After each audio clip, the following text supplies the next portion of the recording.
This book contains up to 4 sides per cassette. Side 1, RC 47746. Careless Love, The Unmaking of Elvis Presley, by Peter Guralnick.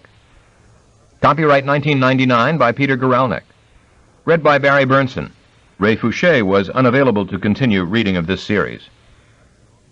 This book contains 767 pages on 20 sides. If you would like to skip over any remaining announcements or introductory material, place your cassette player and fast forward until a beep is heard. Stop at that point to hear the table of contents, or at the second beep to locate the beginning of the book. Library of Congress annotation. This sequel to Last Train to Memphis, RC 40087, depicts Elvis Presley's life from 1958 until his death in 1977. Suggests that his manager, Colonel Tom Parker, treated him like a product to be marketed. Describes the musician as living in an isolated world consumed by love affairs and drugs. Some strong language. Bestseller, 1999. From the book jacket. Here at last is the full, true, and mesmerizing story of Elvis Presley's last 2 decades in the long-awaited second volume of Peter Guralnick's masterful 2-part biography. Last Train to Memphis, the first part of Guralnick's 2-volume Life of Elvis Presley, was acclaimed by the New York Times as a triumph of biographical art. This concluding volume recounts the second half of Elvis's life in rich and previously unimagined detail, and confirms Guralnick's status as one of the great biographers of our time. Beginning with Presley's Army service in Germany in 1958, and ending with his death in Memphis in 1977, Careless Love chronicles the unraveling of the dream that once shone so brightly, homing in on the complex playing out of Elvis's relationship with his Machiavellian manager, Colonel Tom Parker. It's a breathtaking, revelatory drama that for the first time places the events of a too often mistold tale in a fresh, believable, and understandable context. Elvis's changes during these years form a tragic mystery that Careless Love unlocks for the first time. This is the quintessential American story, encompassing elements of race, class, wealth, sex, music, religion, and personal transformation. Written with grace, sensitivity, and passion, Careless Love is a unique contribution to our understanding of American popular culture and the nature of success, giving us true insight at last into one of the most misunderstood public figures of our times. About the author. Peter Guralnick has written extensively about American music and musicians. His books include the prize-winning Elvis Presley biography, Last Train to Memphis, an acclaimed trilogy on American roots music, Sweet Soul Music, Lost Highway, and Feel Like Going Home, the biographical inquiry Searching for Robert Johnson, and the novel Nighthawk Blues. Other books by Peter Guralnick: Last Train to Memphis, The Rise of Elvis Presley; Sweet Soul Music, Rhythm and Blues and the Southern Dream of Freedom; Lost Highway, Journeys and Arrivals of American Musicians; Feel Like Going Home, Portraits in Blues and Rock and Roll. For Jacob and Nina and for Alexandra. Contents. Author's Note, Side 1. Prologue. Homecoming, Memphis, March 1960, Side 1. Germany, marking time, October 1958 to March 1960, Side 1. Elvis is back, March 1960 to January 1961, Side 2. The Colonel's Secret, January 1961 to January 1962, Side 3. Neglected Dreams, January 1962 to April 1964, Side 4. Spiritual Awakenings, April 1964 to April 1966, Side 5. Family Circle, April 1966 to May 1967, Side 7. The Last Roundup, June 1967 to May 1968, Side 8. The Bluebird of Happiness, May to June 1968, Side 9. A Day at the Races, July 1968 to August 1969, Side 10. A Night at the Opera, September 1969 to September 1970, Side 11. A Comic Book Hero, September 1970 to January 1971, Side 12. A Stranger in My Own Hometown, January 1971 to February 1972, side 13. On tour, March 1972 to January 1973, side 13. Free Fall, February to October 1973, side 14. The Impersonal Life, Fall 1973 to December 1974, side 15. A Leaf in the Storm, January 1975 to January 1976, side 16. Hurt, January to December 1976, side 17. Elvis, What Happened, January to June 1977, side 18. Precious Lord, Take My Hand, Summer 1977, side 19. Reader's Note. Captions, side 19. End of note. Bibliography, side 19. A brief discographical note, side 20. Acknowledgments, side 20. Author's note. It's difficult to be a legend. It's hard for me to recognize me. You spend a lot of time trying to avoid it. The way the world treats you is unbearable. It's unbearable because time is passing and you are not your legend, but you're trapped in it. Nobody will let you out of it except other people who know what it is. But very few people have experienced it, know about it, and I think that can drive you mad. I know it can. I know it can. James Baldwin, interviewed by Quincy Troop. This is a story of fame. It is a story of celebrity and its consequences. It is, I think, a tragedy, and no more the occasion for retrospective moral judgments than any other biographical canvas should be. Suspending moral judgment is not the immorality of the novel. Milan Kundera wrote in what could be taken as a challenge thrown down to history and biography, too. This suspension of judgment is the storyteller's morality, the morality that stands against the ineradicable human habit of judging instantly, ceaselessly, and everyone, of judging before and in the absence of understanding. It is not that moral judgment is illegitimate, it is simply that it has no place in describing a life. Elvis Presley may well be the most written about figure of our time. He is also in many ways the most misunderstood, both because of our ever-increasing rush to judgment and, perhaps more to the point, simply because he appears to be so well known. It has become almost as impossible to imagine Elvis, amid all our assumptions, amid all the false intimacy that attaches to a tabloid personality, as it is to separate the president from the myth of the presidency, John Wayne from the myth of the American West. It's very hard, Elvis declared without facetiousness at a 1972 press conference, to live up to an image. And yet he, as much as his public, appeared increasingly trapped by it. The Elvis Presley that I am writing about here is a man between the ages of 23 and 42. His circumstances are far removed from those of the boy whose dreams came true in the 22nd year of his life. It is not simply that his mother has died, testing his belief in the very meaning of success. With or without his mother by his side, he would have had to grow up. He would have had to face all the complications of adulthood in a situation of almost unbearable public scrutiny, a young man little different in temperament from the solitary child who had constructed a world from his imagination. The army was hard for him, not just because he was temperamentally unsuited to it, but because it was something he knew he had to succeed at, both for himself and for others.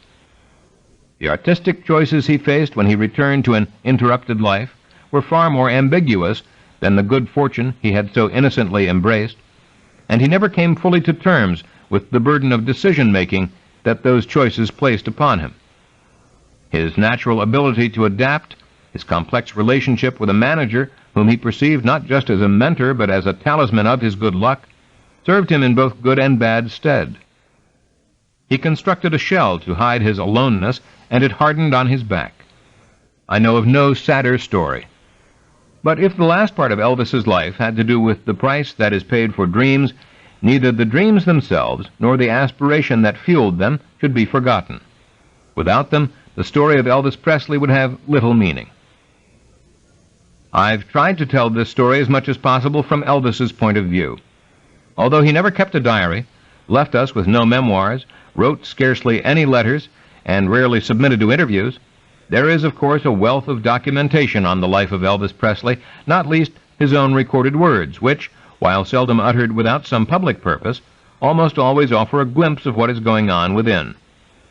I've pursued contemporary news accounts, business documents, diaries, fan magazines, critical analyses, and the anecdotal testimony of friends and eyewitnesses, not with the intention of imposing all this on the reader, but simply to try to understand the story.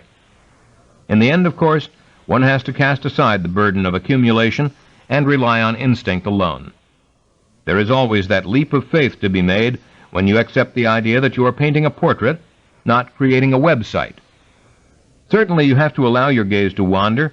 It is essential to take every possibility into account, not to prejudge either on the basis of likelihood or personal bias, but you also have to recognize that with the angle of perception changed by just a little, with a slightly different selection of detail, there may be an altogether different view. This is where the leap of faith comes in. At some point you simply have to believe that by immersing yourself in the subject, you have earned your own perspective. I have spent 11 years with Elvis, much longer if I go back to the pieces I originally wrote to try to tell the world why I thought his music was so vital, exciting, and culturally significant, how it was part of the same continuum of American vernacular music that produced Robert Johnson, Hank Williams, Sam Cooke, the Statesmen, Jimmy Rogers, and the Golden Gate Quartet. I still think that, but immersion in the subject has changed my view in other, more subtle ways. Once, I saw Elvis as a blues singer exclusively. That was my own peculiar prejudice.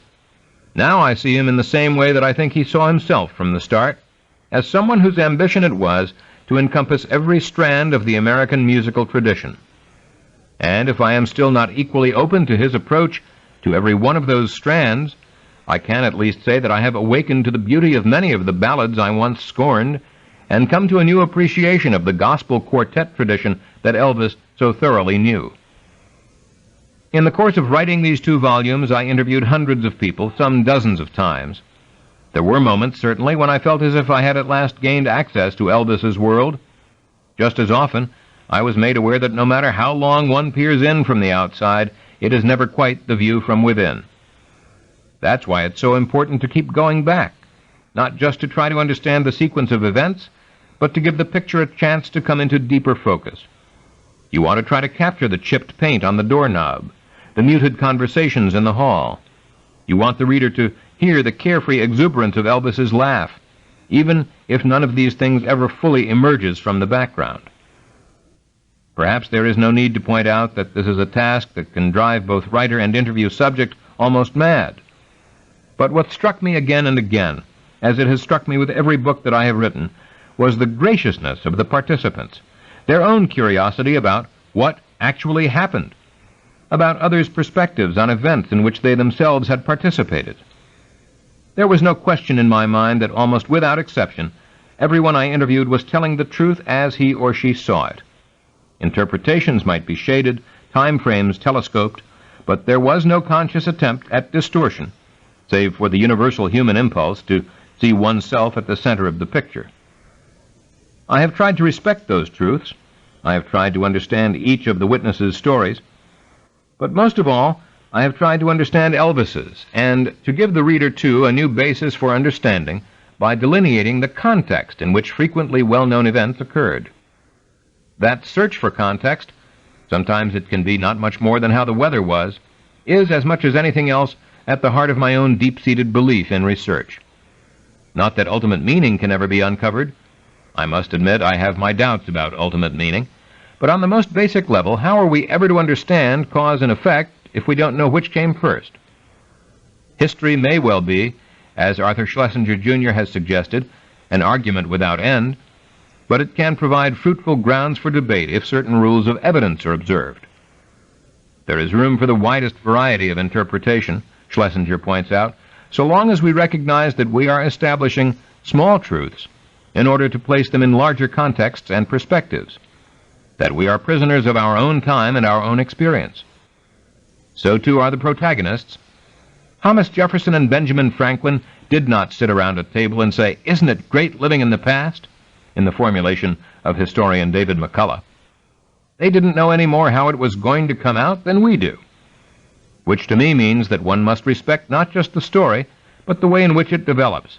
Judging the past by the standards of the present sheds little light on understanding.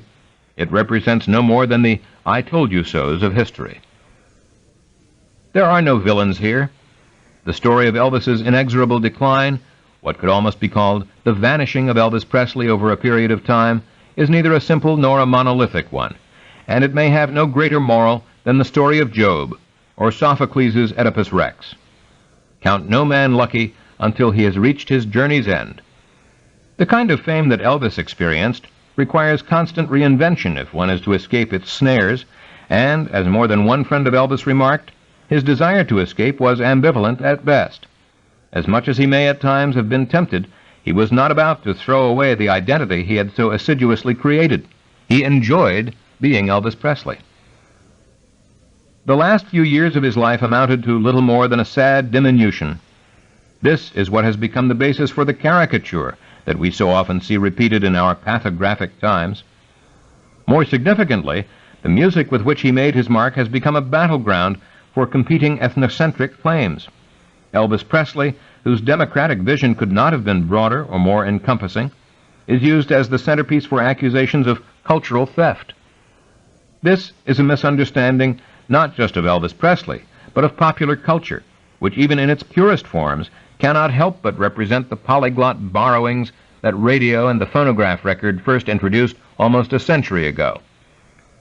You don't have to like Elvis Presley, but it's impossible if you listen to his music not to recognize both his achievement and his originality.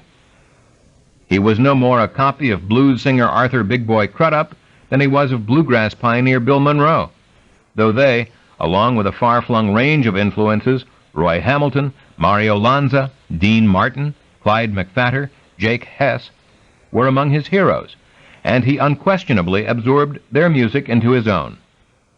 That music exists, like all art, without explanation. If it could be formalized, why wouldn't everyone do it? But it came about no more by accident than Duke Ellington's carefully worked-out compositions, or Robert Johnson's blues. That is what the story keeps coming back to in the end, the music. That is the mystery that will continue to reward repeated explorations long after the frenzy of fame is finally gone. Prologue. Homecoming, Memphis, March 1960. They left in the aftermath of a blustery winter storm. The newly promoted sergeant emerged from the Fort Dix, New Jersey paymaster's office with a mustering-out check of $109.54 for travel expenses, food, and clothing. "Don't forget my commission," growled his manager, Colonel Tom Parker, loud enough for newsmen to hear, and Elvis Presley smilingly handed him the check. He then strode toward a chauffeur-driven limousine surrounded by 6 MPs as the post band played Old Lang Syne. 6 teenage girls emerged from the crowd, and the MPs closed ranks, but the young soldier slowed down, smiled, and stopped to chat with his fans. He reached into his traveling case and pulled out 6 autographed pictures, one for each girl, then disappeared with his manager into the limo as his army buddies yelled, "Go get him, Elvis!" It was 2 years since he had left civilian life, 17 months since he had last set foot on American soil. He leaned back in the seat, a broad smile illuminating his handsome 25-year-old features, and cast a backward glance at the 40-car caravan of reporters, photographers, and fans that fell in behind them on the snowy highway. It seemed, in some ways, as if he had never been away, in others that he was still a stranger in a foreign land. His fingers drummed nervously on the plush upholstery. He had scarcely slept the previous night, and even now he felt such a mix of emotions that it would have been impossible for him to express them all. He had told reporters that the only thing on his mind was to rest up at home for the next few weeks, but that was not in fact true. He had an RCA recording session coming up, on which he knew everyone was pinning their hopes. His guest appearance on Frank Sinatra's Welcome Home Party for Elvis Presley, a television special, was scheduled in less than a month. And Hal Wallace, who had signed him to his first motion picture contract just 4 years earlier, was planning to start production on G.I. Blues the moment these other obligations were fulfilled. If he was certain of one thing, it was that his manager had a plan. The Colonel, heavy, saturnine, his hooded eyes veiling an expression of amused avidity that Elvis sometimes thought he alone could read, had stayed in constant touch with him throughout his army hitch. He had never come to see him in Germany. He was too busy orchestrating all the elements necessary to sustain his single client's career. But he had maintained almost daily communication and provided a steady stream of encouragement, both strategic and paternal, even in the darkest days. No detail was too small for the Colonel to take up. He had continued to promote Elvis Presley merchandise, devised sales campaigns for each new record release, and hustled small-time theater owners when Paramount re-released King Creole and Loving You the previous summer. He had fought the Army to a standstill over plans to enlist Elvis as an ambassador entertainer, refused to cave in to RCA's increasingly importunate demands to have him record something, anything, while stationed in Germany, and then used the shortage of product to improve their bargaining position. He had negotiated movie deals in a climate of doubt. Will Presley's appeal last was a typical headline, and a typically voiced studio sentiment whenever money was being discussed, and had been so successful at it that they now had 3 starring vehicles lined up for this year alone, including 2 serious pictures for Fox. Above all, he had kept Elvis's name in the headlines for the entire 2 years, a feat that Elvis had never believed possible, and he had shared every detail of the campaign with his protégé, confiding his strategy, describing his snow jobs, bolstering the homesick soldier when he was down, praising him for his courage and forbearance, making him feel like a man. Note: the prevailing contemporary view of Colonel Parker's achievement is perhaps best expressed in Lloyd Shearer's June 19, 1960 parade profile of the singer and his manager, in which Shearer details the Colonel's accomplishment in keeping Elvis's name alive throughout his 2 years in the Army, and states that, "Rarely in the annals of show business has any entertainer been more shrewdly booked, spotted, and promoted than Elvis Presley." End of note. They were an unbeatable team, a partnership that no one on the outside could ever understand, and Elvis was well aware that Colonel had not taken on one new artist in the time that he was away. The present plan was more in the nature of a diversion, and Colonel was having fun with it. They were heading for New York, he had informed the press. They were going to have a big news conference at the Hotel Warwick and then spend the weekend there. But that, of course, was nothing like what he had in mind. He had, in fact, worked out 5 fully developed alternate routes and schemes, with any number of decoy vehicles and even a helicopter on standby if need be. But really, his only intention was obfuscation, at which he was preternaturally adept. They lost the caravan of accompanying vehicles somewhere in New Jersey. Elvis Presley mysteriously vanished from a snow-packed, fan-laden highway, it was reported in the newspapers the following day, but in actuality they simply retreated to a hotel hideout in Trenton, where they rendezvoused with the rest of the group, 300-pound Lamar Fike, who had accompanied Elvis to Germany and remained faithfully by his side the entire 17 months, Rex Mansfield, Elvis's army buddy from Dresden, Tennessee, to whom the Colonel had gladly agreed to give a lift home, the Colonel's Chief Lieutenant Tom Diskin, and assorted other record company representatives and members of the Colonel's staff. For most of the day they holed up in Trenton, with Colonel relaying confusing messages to the world at large through his secretary in Madison, Tennessee. That evening they took a private railroad car to Washington, where they boarded the Tennessean, scheduled to depart at 8:05 a.m. Once again they occupied a plush private car attached to the rear of the train, but now their schedule was known to the world, published by the Colonel, with the idea of giving his boy the kind of welcome a homecoming hero deserved. There was a crowd of 1,500 in Marion, Virginia, 2,500 in Roanoke, and substantial turnouts at smaller stops along the way. Elvis emerged on the observation platform at every one, slim and handsome in the formal dress blues he had had made up in Germany, with an extra rocker on the shoulder designating a higher staff sergeant's rank. It had been, he explained embarrassedly when challenged about the extra stripe, a tailor's mistake, but some of the more cynical reporters put it down as the Colonel's work, or simply Elvis's vanity. He never said a word at any of the stops, merely waved and smiled, and in fact, somewhere in Virginia, Rex took his place on the platform at the Colonel's insistence, and with the Colonel's assurance that the fans would never know the difference. Inside the car, the Colonel and Elvis were rolling dice at $100 a throw, and Elvis gave Rex and Lamar enough money so they could play too. When Rex tried to return the several $100 that he subsequently won, Elvis offered him a job as his chief aide. There would be lots more money, he said, if Rex would just stick with him, and a glamorous life to boot. Talk to the Colonel, he suggested, if Rex had any doubts. To Rex's surprise, the Colonel, whom he had been hearing about from Elvis ever since they had first met at the Memphis Induction Center 2 years before, advised against it. After listening carefully to Rex's well-formulated plans for the future and what he considered to be his prospects for business success, Colonel Parker told me that he thought I was good enough to make it on my own, and that I did not need to hang around Elvis. He said that I was not like most of the other guys that hung around, and that his best advice was not to take the job. Then the Colonel told me not to tell Elvis what he said, because it would make Elvis mad. He said he had given me his honest, sincere advice, but the final decision was still mine. Again, he said to me, "If you tell Elvis that I told you not to take the job with him, I'll deny it." In Bristol, Tennessee, a young reporter from the Nashville Tennessean got on, alerted by a collect call from the Colonel's staff. Presley, wrote David Halberstam, was like a happy young colt. He wrestled with some of his bodyguards, winked at the girls in the station, and clowned with his ever-faithful manager and merchandiser, Colonel Tom Parker. "Man, it feels good to be going home," Presley said. "So good." Then he put a hand over the Colonel's receding hairline and said, "Andy Devine," a portly Hollywood character actor. "That's who it is, Andy Devine." "Quit pulling my hair out," the Colonel said. "I'm just massaging it for you," Presley said. "Every time you massage," the Colonel replied, "I have a little less left."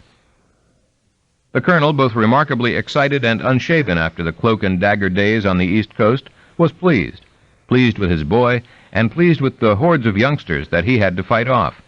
"As many or more than before," he said, pointing to the mobs, "better than ever." Halberstam observed 3,000 teenagers in Knoxville waving banners and signs as the train made its stop at 8:55 p.m., less than 11 hours from Memphis. He could feel the excitement mounting. The young singer's nervous energy would allow him neither to sit still nor to sleep all through the long night. He continued roughhousing with his companions, practiced his quick draw, and threw in an occasional demonstration of the Oriental discipline of karate, which he had been studying seriously in Germany for the past few months. "If he ever lost his voice," the Colonel remarked dryly, "we could make money with his wrestling." When Memphis reporters joined the party in Grand Junction at 6:15 a.m., and then at Bunton Station a little more than an hour later, he was still wearing his dress uniform with Good Conduct ribbon and Expert's Medal for Marksmanship prominently displayed. But by now he had donned one of the 2 formal lace shirts that Frank Sinatra's 19-year-old daughter Nancy had presented to him at Fort Dix on behalf of her father. "If I act nervous, it's because I am," he told Press Scimitar reporter Bill Burke. "I've been gone a long time," he muttered almost to himself as the train pulled into the station. What had he missed most about Memphis, he was asked? Everything. I mean that, everything. 200 fans, reporters, and the just plain curious were waiting when the train arrived at 7:45. It was snowing and there was an icy wind, but the crowd chanted, "We want Elvis," as they massed behind a 6-foot-high wrought-iron fence. "It was nice to have you aboard," said the conductor, H.D. Kennemer, shaking his hand. "Thank you, sir," said Elvis Presley, squaring his shoulders and plunging back into the life he had once known. He walked along the fence, shaking hands through the bars and recognizing familiar faces.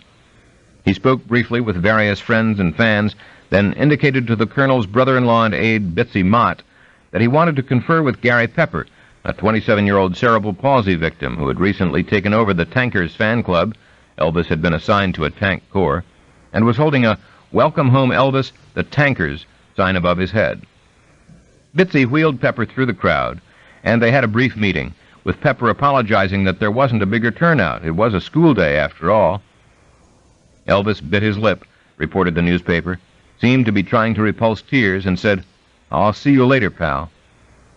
Then he was gone, scooped up in his old friend, Police Captain Fred Woodward's squad car, arriving at Graceland less than 30 minutes later with lights flashing and sirens screaming. The gates swung open, reported the Memphis press scimitar, and Woodward's car shot through at nearly 30 miles per hour. Then the gates closed. The king was once again on his throne. Germany, marking time. He arrived in Bremerhaven on October 1st, 1958, as a member of the 750-man 32nd Tank Battalion, 3rd Armored Division, part of the fabled Mailed Fist of Europe. He was met at the dock by 1,500 fans, 5 television news teams, 2 newsreel operators, and reporters and photographers representing virtually every major European periodical and newspaper. Note: a press account prepared by Boris Yankelovics and wired October 8, 1958, presumably at Colonel Parker's instigation, estimates 5,000 fans. End of note. It was a well-planned operation, with only one autograph seeker breaking through police cordons, and one young woman, a German reporter, presenting Private Presley with a bouquet of flowers.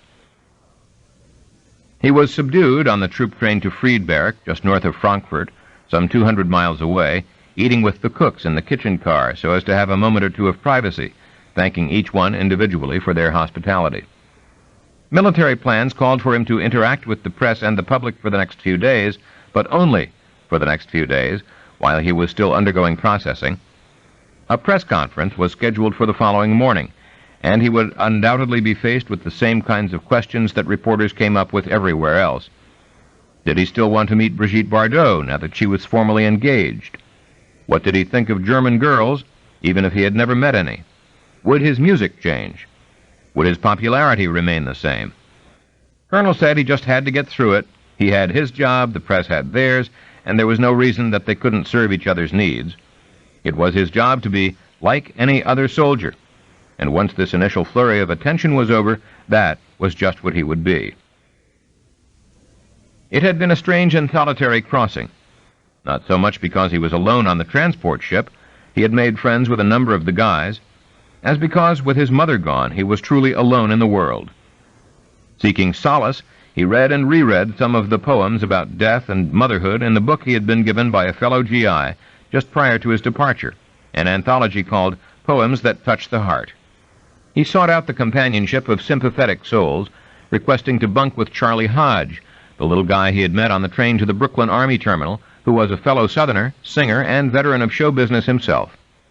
At night, Charlie said, he could hear him thinking about his mother, he could tell by the way Elvis breathed, and he would try to cheer him up, telling him jokes, running through old vaudeville routines, until at last his friend dropped off to sleep.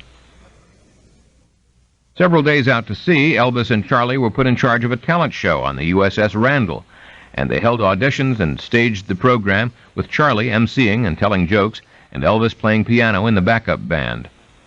Although he threw himself into the entertainment, he would not take the spotlight, saying that he didn't want to steal attention from any of the other GIs, but giving rise at the same time to rumors that he had been forbidden to perform by his manager. He was generally liked by, but distant from, his fellow soldiers, who observed him with the same understandable mistrust that he might just as well have felt for them. "Charlie," he told his new friend, "you keep me from going crazy." In Friedberg he was stationed at Rye-Kaserne, a barracks for German SS troops during the Second World War. He got through the obligatory press briefings. He was interested in German girls. He planned to buy a guitar in Frankfurt, since he had not brought one with him on the ship. He would like to see an opera and attend some classical concerts while stationed in Germany. He was initially designated jeep driver for the commanding officer of Company D, but was quickly transferred to Company C, a scout platoon, where he was assigned to drive for Reconnaissance Platoon Sergeant Ira Jones. Not only was Jones a tough, no-nonsense enlisted non-com, deemed to be the man for the job, the fact that the company spent much of its time in the field on maneuvers might help to remove Private Presley from the public eye. His family arrived on Saturday, October 4th, and Elvis had dinner with them at their hotel in Bad Homburg that evening. It was a strange grouping: the young tow-headed soldier, his handsome 42-year-old father, and gaunt 68-year-old grandmother, plus 2 buddies from home, Red West and Lamar Fike. He was avid for news of Memphis, almost desperate to connect. He needed people he knew, people he could trust, and to Lamar there was no great mystery as to why any of them were there. Elvis always kept his own world with him. He kept his own bubble. After dinner, he posed for photographs with his father and grandmother, then reluctantly returned to camp. He was exhausted, he told reporters. He just wanted to get back to the barracks and get some sleep. It was hard, harder perhaps than anything he had ever done, and Army life was only part of it. 2 days after his family arrived, they changed hotels, and 3 weeks later, after Elvis had received permission to live off base with his 2 family dependents, they moved again to the elegant Hotel Grunewald in Bad Nauheim, just 20 minutes from the base. There they had the whole top floor to themselves, but it was still cramped, with Red and Lamar sharing a bedroom and, more significantly, feeling distinctly out of place in the subdued setting of a European health spa for wealthy, primarily elderly visitors. Red reacted, as he generally did, by blowing up at anyone and everyone who got in his way. Elvis wasn't paying either one of them anything. They were there as his friends, but he did tell his father to give them enough money to have a good time, a couple of hundred marks, or roughly $50 a week apiece. Vernon, who couldn't see what either one of them had done to deserve such largesse, doled out no more than 2 or 3 marks a night to each, and they nursed their money and their resentment at Beck's bar around the corner, where Red was prone to sharp altercations with fellow drinkers and local policemen. There had never been any love lost between Red and Vernon anyway, and with Vernon doing his share of drinking, there was the constant possibility that things could really get out of hand. For Elvis, the only truly peaceful time of the day was when he was with his grandmother, Dodger, who never judged him, who wanted nothing from him, who called him son, and recalled every day of his childhood with the clarity and wonder generally reserved for chronicling the lives of the saints. There was a moment of confusion just after his arrival, when it seemed as if the Army was breaking its agreement with Colonel Parker not to put any pressure on Elvis to perform. The colonel had waged an extensive campaign to develop contacts in Washington, and then to persuade them that it would be against the interests of the armed services for Elvis to appear as anything but an ordinary soldier, while remonstrating at the same time to Elvis that he should resist any such opportunities, however innocent they might at first appear. Nonetheless, John Wyant, the European editor of Army Times, approached Elvis and Vernon about a Christmas benefit for German orphans, and pursued the matter with Colonel Parker, after Vernon explained that he had no authority to accept or decline such an invitation. Even the colonel was panicked for a moment, since clearly the pressure was coming from above, but he counseled Elvis to make no commitments, and immediately advised his principal contact in Washington, E.J. Cottrell, the Assistant Chief of Information at the Department of the Army, that not only would this be against everything they had both been working for, it would also end up costing the Army money to provide the security necessary for a show of this sort, and if such security were not provided, it would look very bad for the Army. Cottrell responded in an amused but sympathetic vein, and while the story got into the newspapers and continued to surface in one form or another for some weeks, it seemed to reflect little more than an ongoing struggle between the State Department and the Army over the correct deployment of Private Presley, with the outcome all but conceded to Colonel Parker. Gradually things began to settle into a routine.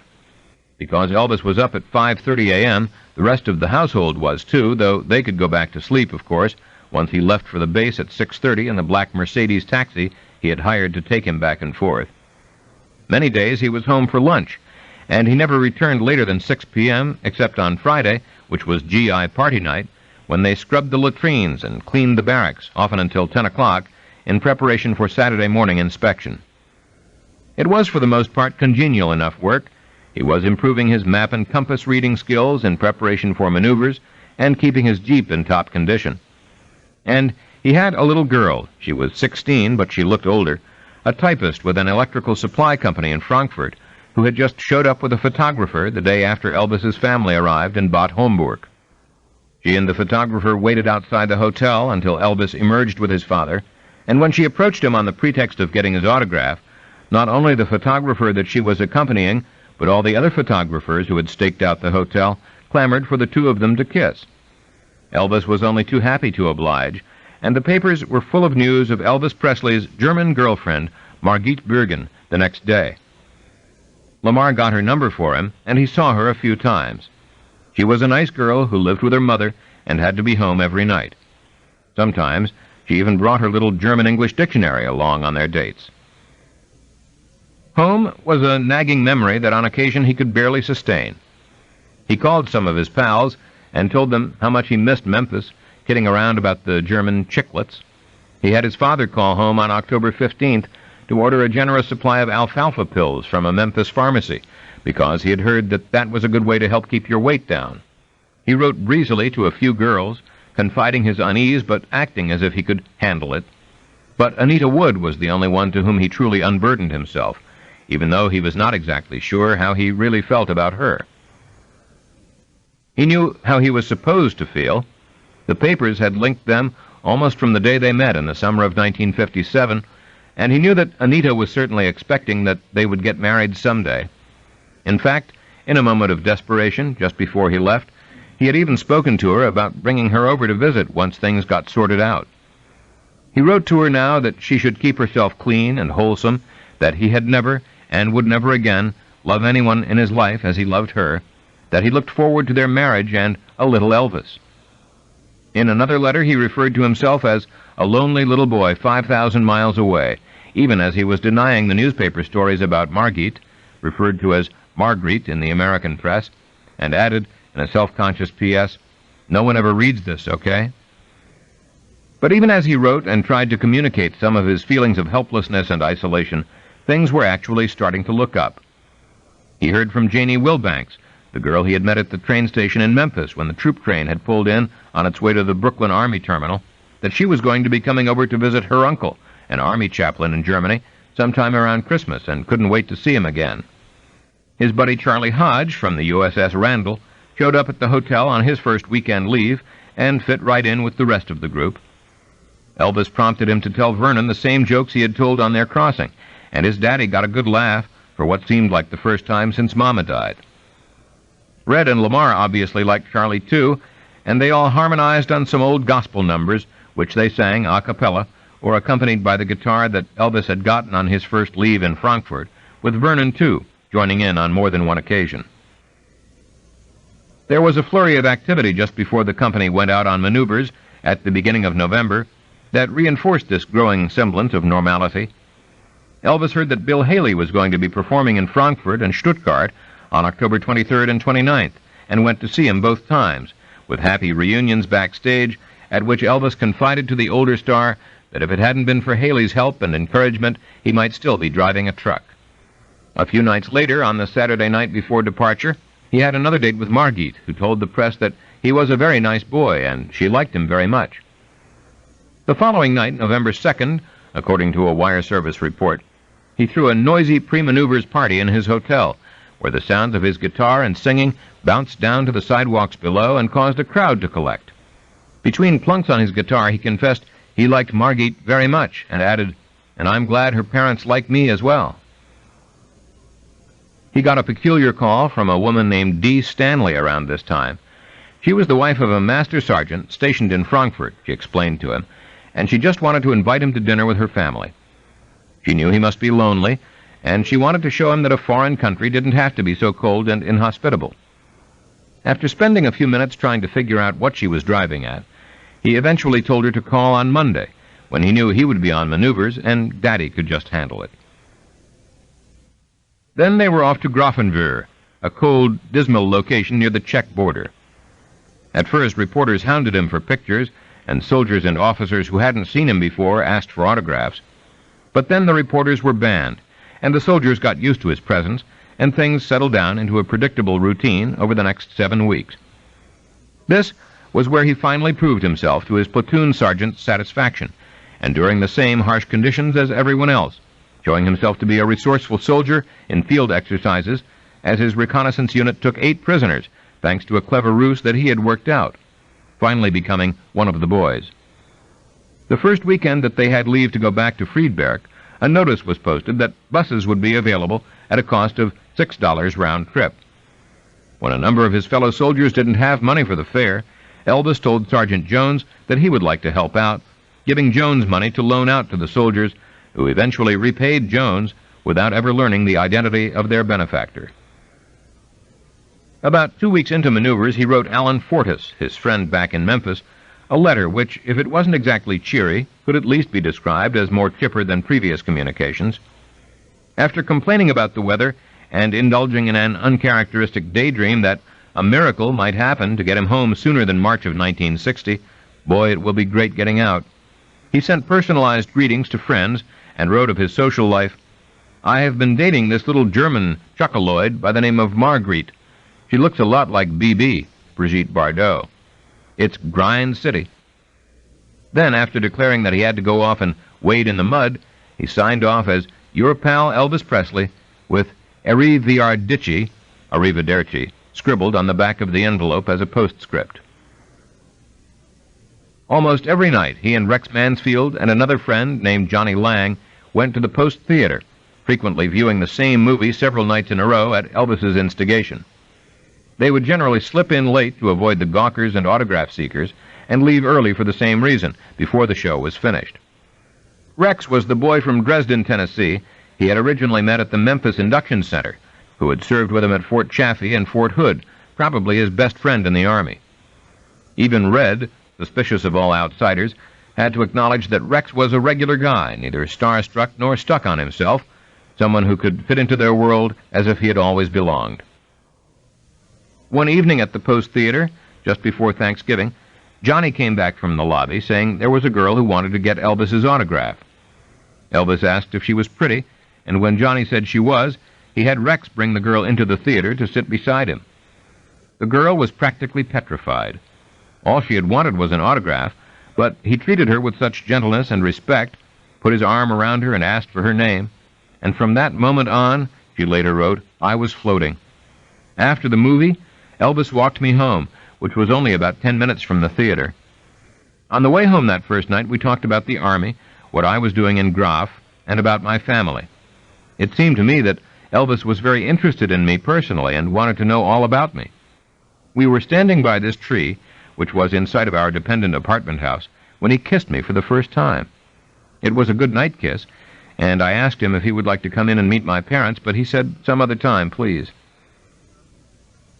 Her name was Elizabeth Stefaniak. She was just 19 years old, the daughter of a German mother whose husband had deserted her during the war. Her stepfather, Raymond McCormick, was a U.S. Army sergeant stationed at Graf, and now she had a little half-sister, Lindy, who was 6 years old. They dated practically every night for a week, and then on Thanksgiving Day, he showed up unexpectedly at her house and stayed for Thanksgiving dinner. He impressed her parents with his manners, spoke with deep emotion of his mother, and then sang to them all with a guitar borrowed from a neighbor. On December 19th, the last day of training, he told her parents that he needed a secretary with a good knowledge of German and English, and that Elizabeth would exactly fit the bill. He wanted me to come to Bad Nauheim and live in his home. He said he, his father, and his grandmother would take full responsibility for me. To Elizabeth's astonishment, her parents consented, and it was agreed that she would join him in Bad Nauheim sometime after the new year.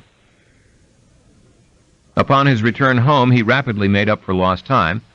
The day after his arrival, he leased a white BMW sports car to go with the old Cadillac he had bought from the company commander for his father to use, and the beat-up Volkswagen Bug he had gotten for the boys.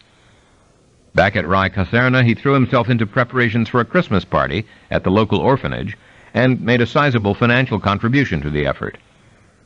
In addition, the recon platoon was designated to clean the company area and decorate the Christmas tree for any visitors who might come in during the holidays. After working all day, everyone was getting ready to go on leave when one of the soldiers picked up a guitar and started to sing a Christmas song. One by one, others joined in, and then the soldier with the guitar asked Elvis if he would like to take part too.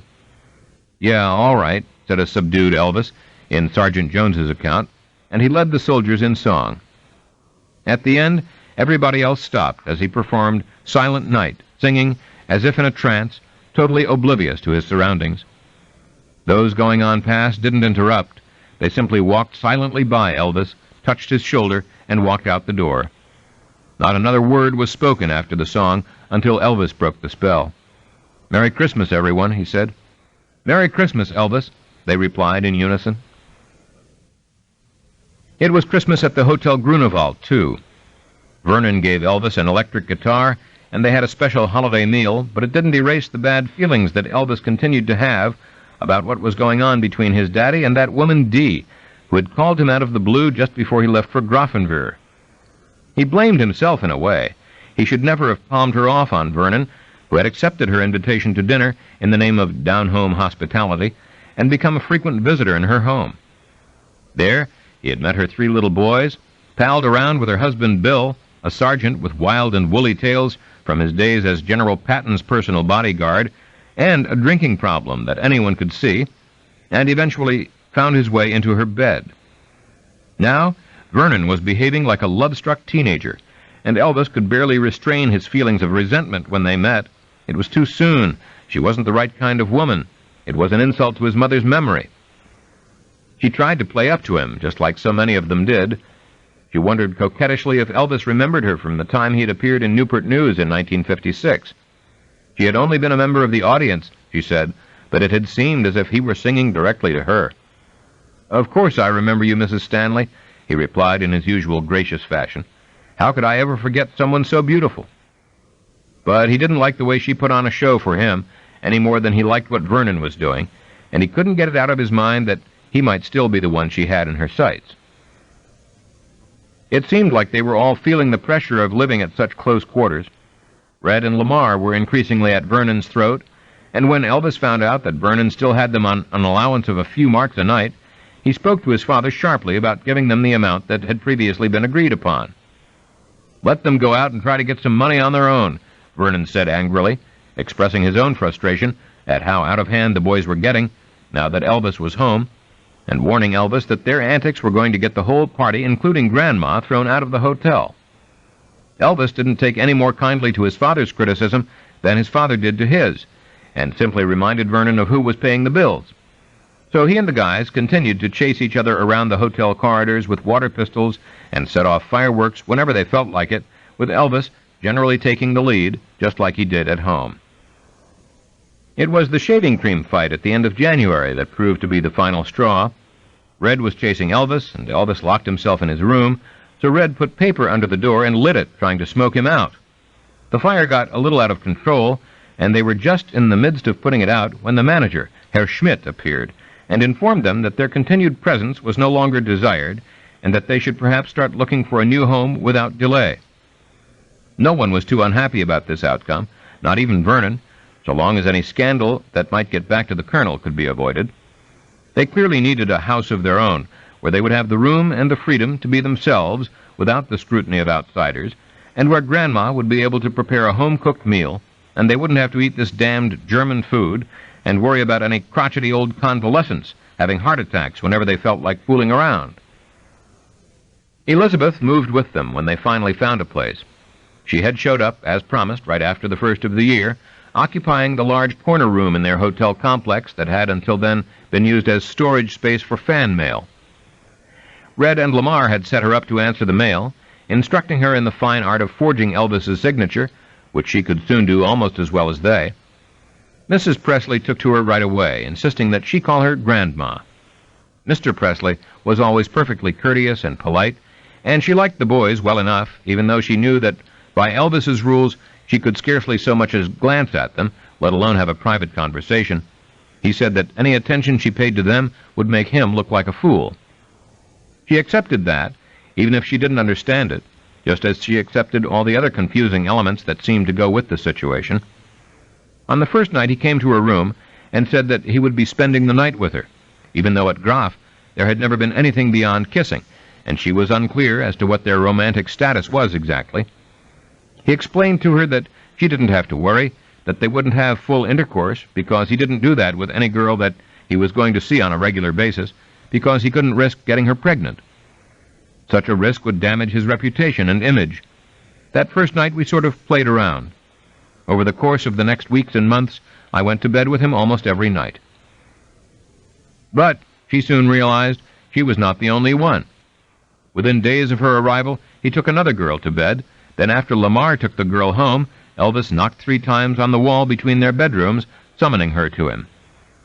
Margit Bergen continued to be a frequent visitor, and within a week or two, Elvis announced that Janie Wilbanks, the girl from the Memphis train station, was coming for a visit, but she came to accept that too, and in time she and Janie would actually become friends. Often she could hear him with his girls through the wall of her room, and while she doubted that Elvis did any more with the others than he did with her, it didn't really make her feel any better. There would be at least a couple of girls each week, more on weekends. These were often very beautiful girls, but although I resented them, I knew they were not staying. I was. I did not let him see me cry, and all the time I was telling myself how lucky I was. He never apologized. I guess he never felt he owed me an explanation. I do remember the pain of getting into bed with him maybe 10 or 20 minutes after another girl had left. Many times we never made love. He would sometimes just give me a good night kiss and go to sleep. It was like a comfort thing for him. They moved into the trim, neatly kept, 3-story white stucco house at Goethestrasse 14, just 10 blocks from the Hotel Grunewald, in early February. They were paying the equivalent of $800 a month, several times the going rate, but it more than met their needs. It came equipped with a kitchen for Grandma to cook in, 5 bedrooms, a spacious living room for entertaining, and a landlady, Frau Pieper, who stipulated as a rental condition that she would maintain a room in the house both to serve as housekeeper and to oversee her American tenants. Frau Pieper and Grandma made an oddly matched pair. They shopped together, cooked together, drank together, clearly were fond of each other, but frequently had fierce disagreements, though neither understood the other's language. It was a less than perfect arrangement, but it was home, removed from the prying eyes of outsiders except at certain designated hours. At Elvis's direction, a sign was immediately put up indicating Autogramme von 1930-20, and Elvis would emerge promptly at 7:30 in the evening to sign autographs, with much of the neighborhood looking on. Grandma made biscuits and eggs and burnt bacon for breakfast every morning, and they all had a big family meal before Elvis went off to the post and everyone else went back to sleep. By now, Elvis had bought at least 10 pairs of non-issue tanker boots, which had to be special ordered at the PX at $45 a pair, and Red and Lamar were kept busy spit-polishing the boots and keeping the dozens of extra uniforms he had purchased as well pressed and clean. Elvis now came home for lunch almost every day, climbing over the fence in the back, but after a while fooling almost none of the fans, who anticipated his arrival like clockwork. It was in the evening, though, and on weekends that Goethestrasse 14 really began to feel like home. With the curtains drawn and the world shut out, lots of girls around, and the radio tuned to the Armed Forces Network playing the latest American hits, sometimes it could almost seem like there was not all that much to distinguish Germany from Graceland, except for the accent of some of the visitors. Elvis kept the record player constantly spinning, with records by the Statesmen, the Harmonizing Four, Marty Robbins, Jackie Wilson, and Peggy Lee singing Fever, and when they weren't listening to music, Elvis, Charlie, Red, and Rex would frequently gather around the piano that Elvis had rented in Frankfurt to sing gospel, old sentimental favorites, and rock and roll. Not long after they moved in, Charlie brought Elvis an album of Jubilee spirituals by the Golden Gate Quartet that he flipped over. It contained such classic numbers as Blind Barnabas and Swing Down Chariot, as well as an infectious up-tempo number that caught his fancy, Born 10,000 Years Ago, along with a single pop song, I Will Be Home Again, which he and Charlie began singing as a duet. Charlie, who had studied voice with Professor Leroy Abernathy of Canton, Georgia — Abernathy was the author of Gospel Boogie and a beloved figure in the gospel field — worked with him some on his technique, encouraging him to develop a greater fullness in his vocal tone, helping him to sing out more toward the top of his almost 3-octave range. Music almost inevitably led to reminiscences of show business and thoughts of home. In his first extended interview since arriving in Germany, a telephone hookup with Memphis DJ Keith Sheriff just before they moved into the house, Elvis confessed that he could no longer imagine himself doing anything at this point other than show business. That's probably it, one way or another, whether it's singing or working as a stagehand.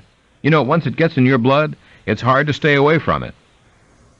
Asked for a greeting for his many friends in Memphis, he declared, I'd like to say they'll never know how wonderful good old Memphis is until they get away from it for quite a while.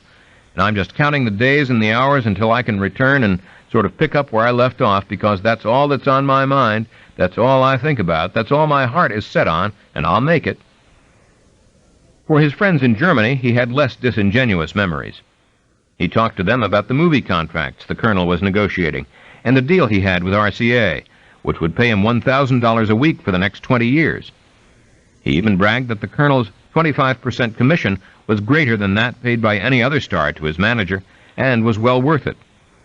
He frequently recited the Colonel's nostrum, "Human nature says that people want most what they cannot have," as if that went a long way toward explaining at least part of his appeal.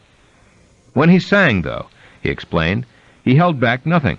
That was when he offered himself up exactly as he was, whole and without calculation. They had fireworks battles with the local kids and played football with a select group of invited friends on an empty lot at the end of the street every Sunday afternoon. Elvis had his own private barber, his own dentist, who would open up his office at night for this very special patient, and his own personal driver-messenger, Joseph Verheim, who had once performed the same function for William Randolph Hearst. For the first time since he had arrived in Germany, Elvis was beginning to feel like he was really in control. He had a house to go home to, he had a girl who was crazy about him and would do anything he asked, and with the pills that a sergeant had introduced him to when they were on maneuvers at Grafenwehr, he was so full of energy he never had to slow down. They all took them, if only to keep up with Elvis, who was practically evangelical about their benefits. According to Rex, who was introduced to their use right after the move to Goethestrasse, Elvis would say, "These little pills will give you more strength and energy than you can imagine." It was better to take the pill with coffee, Elvis would say, because the hot coffee and caffeine would tend to make the pill work a lot quicker. Elvis assured me these pills were completely harmless, and when I would eat anything, the effects would be gone immediately. Elvis also informed me that these pills would keep a person slim and trim, because they were appetite suppressants prescribed by doctors to millions of overweight people every day. I honestly believed every word Elvis said, and gladly received my little bottle of amphetamines from his supply. The pills did prove miraculous, both for keeping weight off and for extending your weekend without any diminution of energy on Monday morning, and it seemed like half the guys in the company must have been taking them, but Rex still wondered where Elvis was getting his enormous supply. One Friday, he was riding home with Elvis, and they stopped at the post dispensary, where Rex observed one of the clerks hand over 4 quart-sized bottles of amphetamines in exchange for some large bills. When Elvis returned to the car, he said with a wink, "Rexodus, it ain't what you know, but who you know that counts in this old world." And Rex couldn't help but think, and if you got lots of money, it helps. As for Elizabeth, she too was getting an education of her own. Still plainly in love with Elvis, she adored being a part of this self-contained little world, basking in Elvis's attention and cherishing the pet names he came up with for her: Miss Foghorn, for her voice, the Belle of East Overshoe, for her footwear, or Miss Sneeze of 59, for obvious reasons. She never found it any less painful to observe the attentions he paid to other girls, but she grew used to making herself scarce when they were around, and to obscuring the role that she herself played in Elvis's life. She had no trouble with his prohibition of any dating for herself. She grew accustomed to the strange, brusque, sometimes harsh ways of a household full of men, and she came to like Red and Lamar, seeing another side of Red and feeling sorry for poor, garrulous 300-pound Lamar, who was always falling for girls who were clearly using him just to get to Elvis. She and Grandma became great friends, and Grandma taught her to cook biscuits Southern style, just the way Elvis liked them. Sometimes Grandma would talk about Elvis when he was a little boy, how different he was from all the other children, how he was the one member of the family who had ever really amounted to anything, and the two women shook their heads indulgently over some of the boys' carryings-on.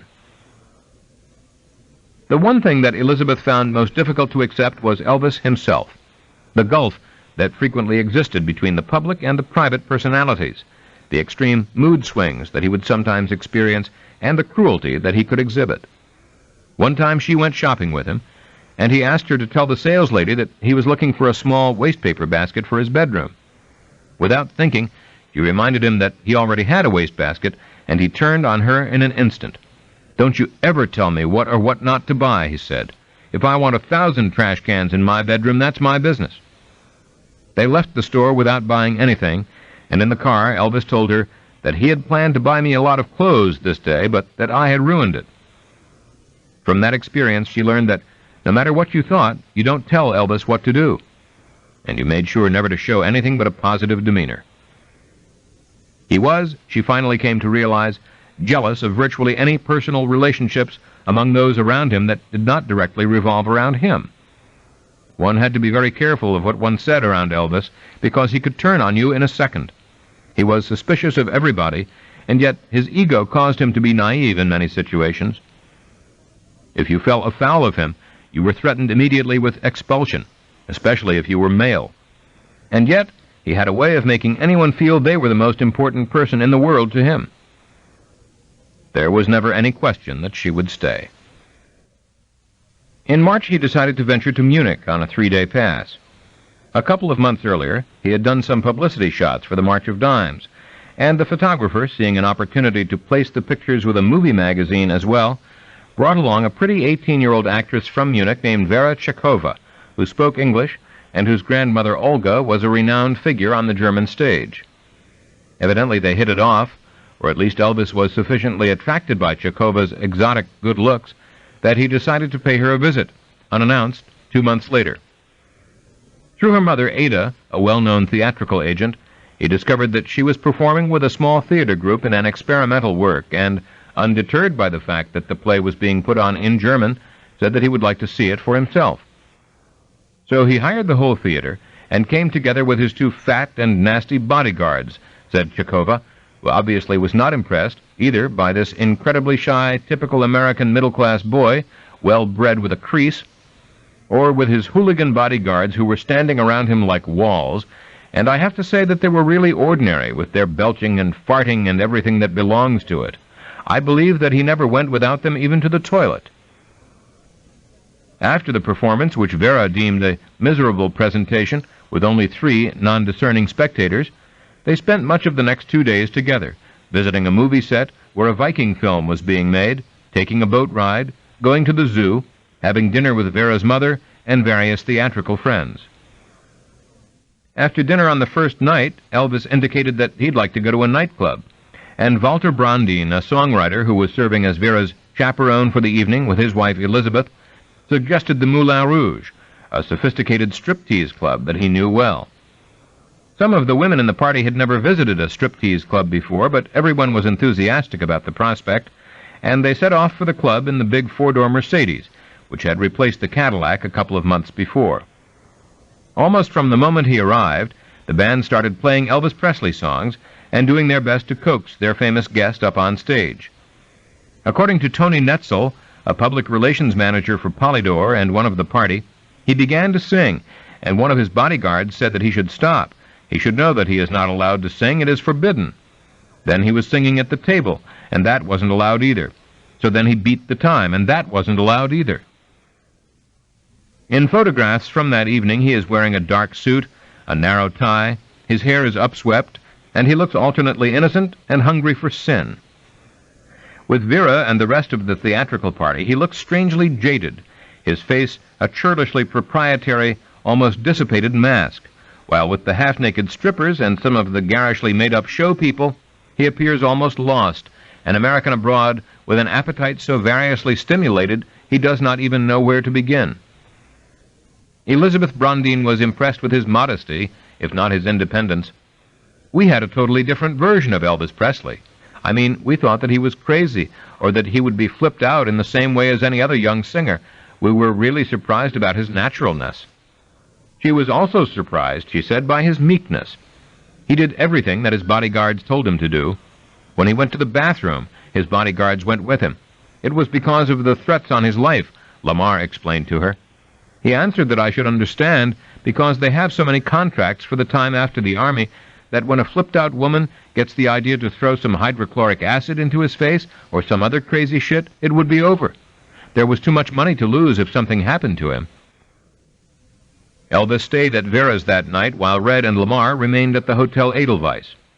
He rejoined them the following night because he implied Vera's mother had caught him in bed with her daughter.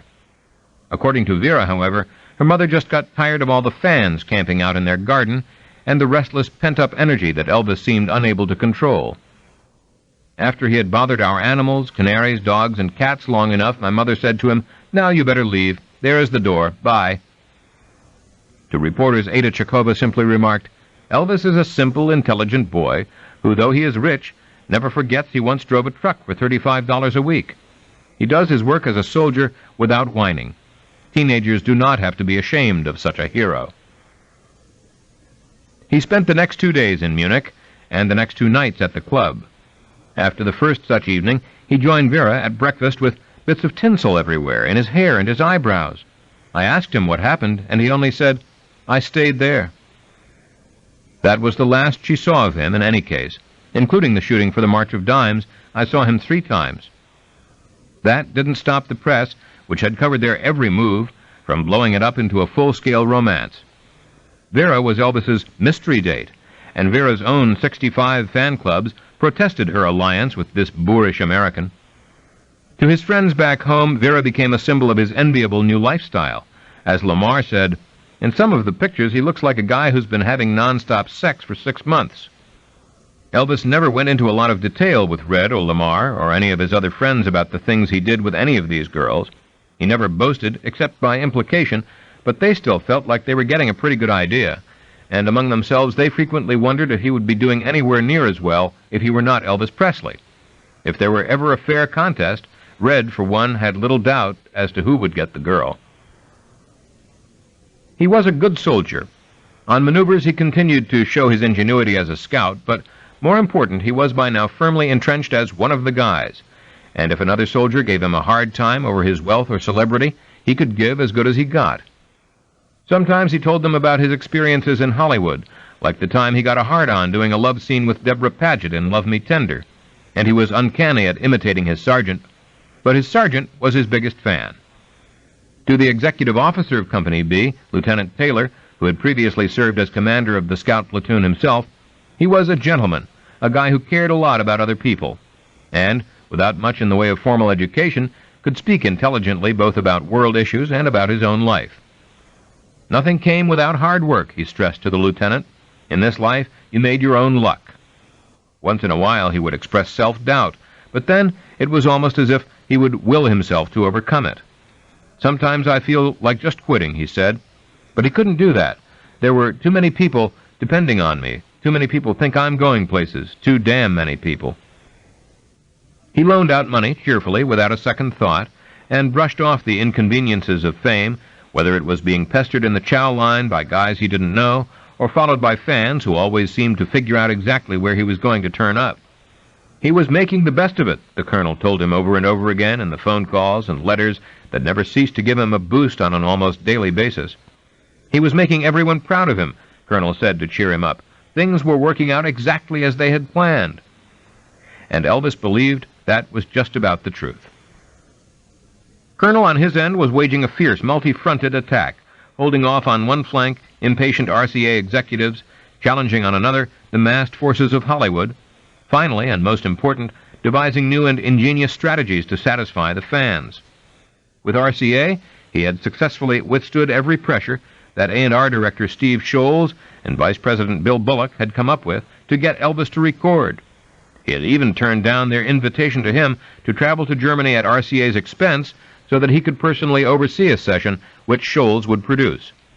He had steadfastly refused to allow the overdubbing of unfinished recordings like Your Cheatin' Heart and Tomorrow Night, which Elvis had deemed unsatisfactory for release. He had turned a deaf ear to Scholes's importunings that Elvis make a personal appearance at an industry function in Frankfurt. He had imperturbably resisted all of Scholes's dire warnings of what his stubborn strategy could do to Elvis Presley's career. What if sales of one of the new singles should dip under 1 million, Scholes demanded. This way lay ruin. Nonsense, the colonel responded, bedeviling Scholes by his very assurance. RCA knew exactly what it had in the can when Elvis went into the Army, and Colonel had even bowed to Scholes's logic when he allowed Elvis to record in Nashville while on furlough the previous June. Surely the label didn't want to flood the market. RCA simply had to learn to harvest wisely what it had, and wouldn't now be a good time in any case to start thinking about putting out a second album of gold records, seeing the great success that they had enjoyed over the past 12 months with the first? The record company simply had to stay the course, Colonel lectured Scholes with infuriating regularity, relaying to Elvis in Germany every twist and turn of their exchange, missing few opportunities to undermine Scholes's dignity and authority, while at the same time making it clear that these were decisions for Elvis alone to make. It was up to Elvis to assess the material and determine what was suitable for the next single release.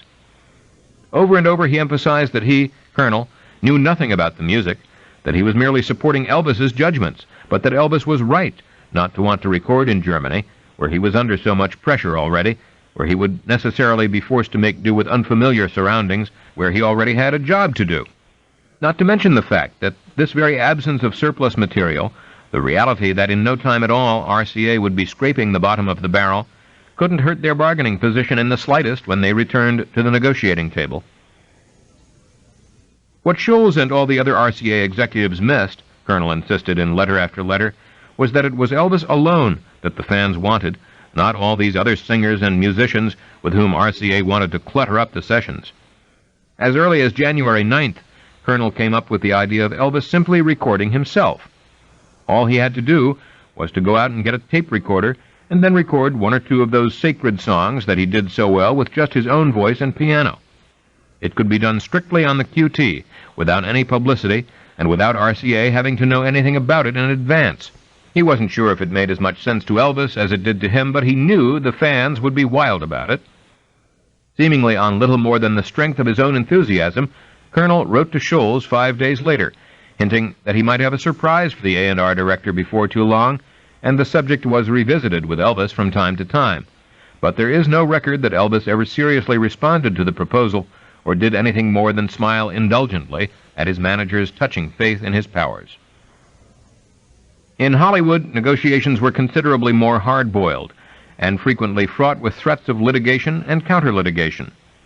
To begin with, in the fall of 1958, Colonel had planted a flurry of confusing and sometimes contradictory items in the trades about the likelihood of Elvis making his first post-Army movie at 20th Century Fox. Hal Wallace naturally took strong exception to this stance, since by his interpretation of their contract, Elvis was obligated to make his next movie for Wallace at Paramount, as the Colonel well knew. After fighting a furious rear-guard action with Wallace and his partner Joe Hazen on various technical issues, such as whether Army service merely delayed picking up an option or could actually cancel it, and even citing an unnamed German producer who wanted to pay them $250,000 plus 50% of the profits for Elvis's services in a European production, Colonel finally bowed to what he surely knew to be inevitable, but not before extracting from Wallace $175,000 plus a small profit participation for a picture for which they had no reason to expect anything more than $100,000, including bonuses and profit participation. At this point, Fox, far from withdrawing from the fray, indicated its intention to exercise its option not just for one, but for 2 additional pictures, prompting the Colonel to remark, "Some snow job," when he reported these developments to Elvis and Vernon at the beginning of November. With Fox formally picking up both options by the end of the year, Colonel could barely restrain his jubilation. This would give Elvis 3 pictures in 1960 alone, 1 for Wallace, 2 for Fox, with a guaranteed income of over $500,000 and negotiations with MGM still on the horizon. It should prove to Elvis once and for all, Colonel declared, that his fears about being forgotten were groundless. His career was not going to go away. In fact, this brought their picture setup into line with what the Colonel had been seeking all along. The facts are now we do not have to call on Wallace every time with our hat in our hands. It also seemed to bring out the Colonel's creative side. Not content with having virtually humiliated Wallace in business, the Colonel continued to pepper the veteran showman with various demands, hoaxes, and suggestions, including an unsolicited scenario, which he said he was happy to submit free of charge, though he would gladly accept a retainer's fee if in Wallace's judgment he was deserving of it. In Colonel's scenario, the action would take place on the Hawaiian Islands, because Hawaiian music looked like it might be the coming trend, and Elvis clearly had the voice for it. The storyline focuses on a gang of promoters who con Elvis into singing with some native Hawaiians. He is running away from his fans, perhaps. His record company is frantically looking for him because they need material, but the promoters snow Elvis into singing for free, then surreptitiously record and bootleg the performance, to the natives and Elvis's financial disadvantage. In the end, Colonel assures Wallace, Elvis will bust open the conspiracy, but he hasn't gotten that far in his story yet, and in the meantime, he has come up with another approach. In this one, Elvis is a foundling, brought up by a traveling band of gypsies who live in wagons, sleep outdoors, and have the kind of lifestyle that will provide Elvis with the perfect opportunity to show off his rugged versatility and stay free of the goody-good image that is killing Pat Boone. Wallace, it must be noted, remained patiently forbearing throughout, acknowledging the appeal of the Hawaiian angle, but suggesting that the storyline might be a trifle melodramatic. By January, in any case, he had settled on the almost inevitable first post-Army picture, a comedy that would focus on Elvis's GI experience, and that at this point was to be called Christmas in Berlin. Michael Curtiz, the much-respected director of King Creole, and a longtime associate of Wallace, read the script and agreed that with certain minor changes this could be the best Presley picture yet, and the Colonel graciously accepted the verdict, for the time being anyway. With the fans, he was an altogether different figure. Like a gruff uncle able to let down his guard only when he is sure that he will not be perceived as soft, the Colonel and his Chief Lieutenant, Tom Diskin, remained in constant touch with the loose confederation of fan clubs, extending little courtesies, bringing them up to date on the latest news, and letting them know in one form or another that Elvis and the Colonel recognized and appreciated their loyalty.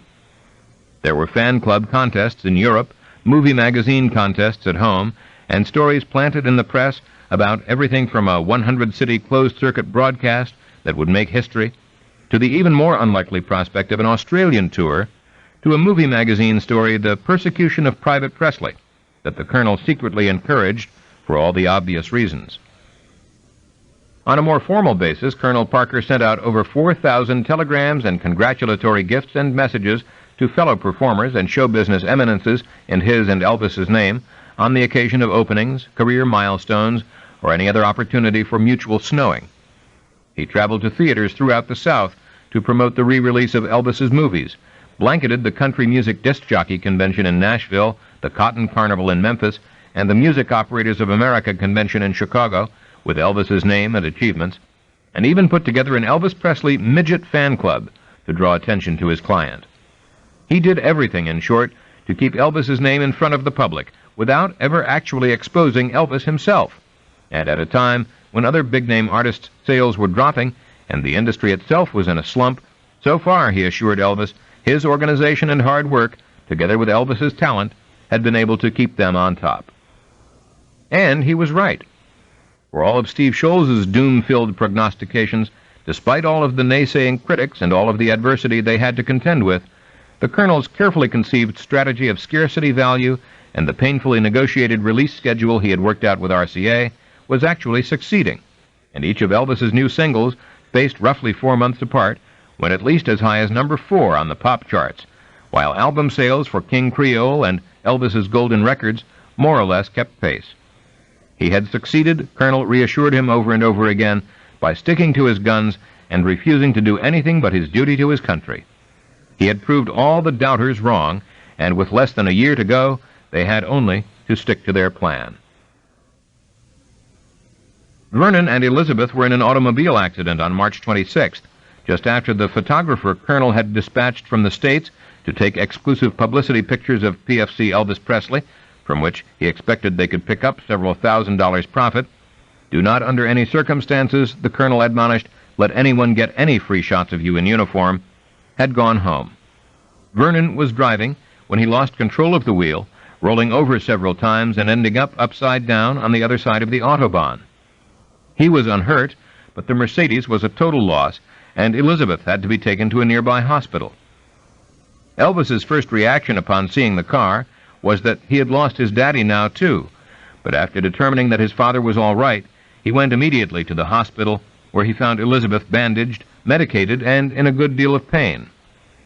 Without even asking her how she was feeling, he wanted to know if Mr. Presley and I were engaged in advances toward each other. This was why he thought the accident occurred. Elizabeth was shocked at first.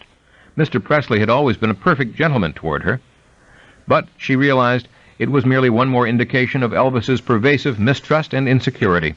He was suspicious of everybody around him, even including his own dad. Nor did it escape any of their attention that he was not especially pleased at his friend Rex's military success. The fact that Rex had been assigned to a more rugged outfit in the first place had always stuck in his throat, and now that Rex had achieved the position of tank commander or acting sergeant, allowing him to wear sergeant's stripes before actually being promoted, Elvis's jealousy was plain for all to see. Plain enough that Rex never wore his uniform when he came around the house, despite the obvious pride he felt in his advancement. As for Red, life in Bad Nauheim became more and more burdensome, as he grew restive under what he felt to be an increasingly arbitrary and autocratic reign. He had come to Germany strictly on impulse, on a wave of feeling precipitated by the deaths of Elvis's mother and of his own father within days of each other, just before his release from the Marines. But it hadn't really worked out from the start. Red was a hard ass, and he chafed under the restrictions imposed not just by Vernon's penny-pinching ways, but by what seemed like Elvis's own growing need to have everyone around him bow and scrape to his whims. Red felt like he had done the best he could, and he would have been the last to deny that he had caused more than enough trouble on his own.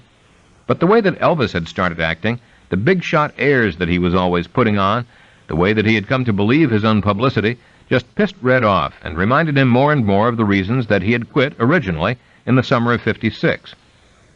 From Red's point of view, this was a very different Elvis than the scared kid he had known in high school, or even the budding star that he had accompanied on his early travels in 1955 and 1956.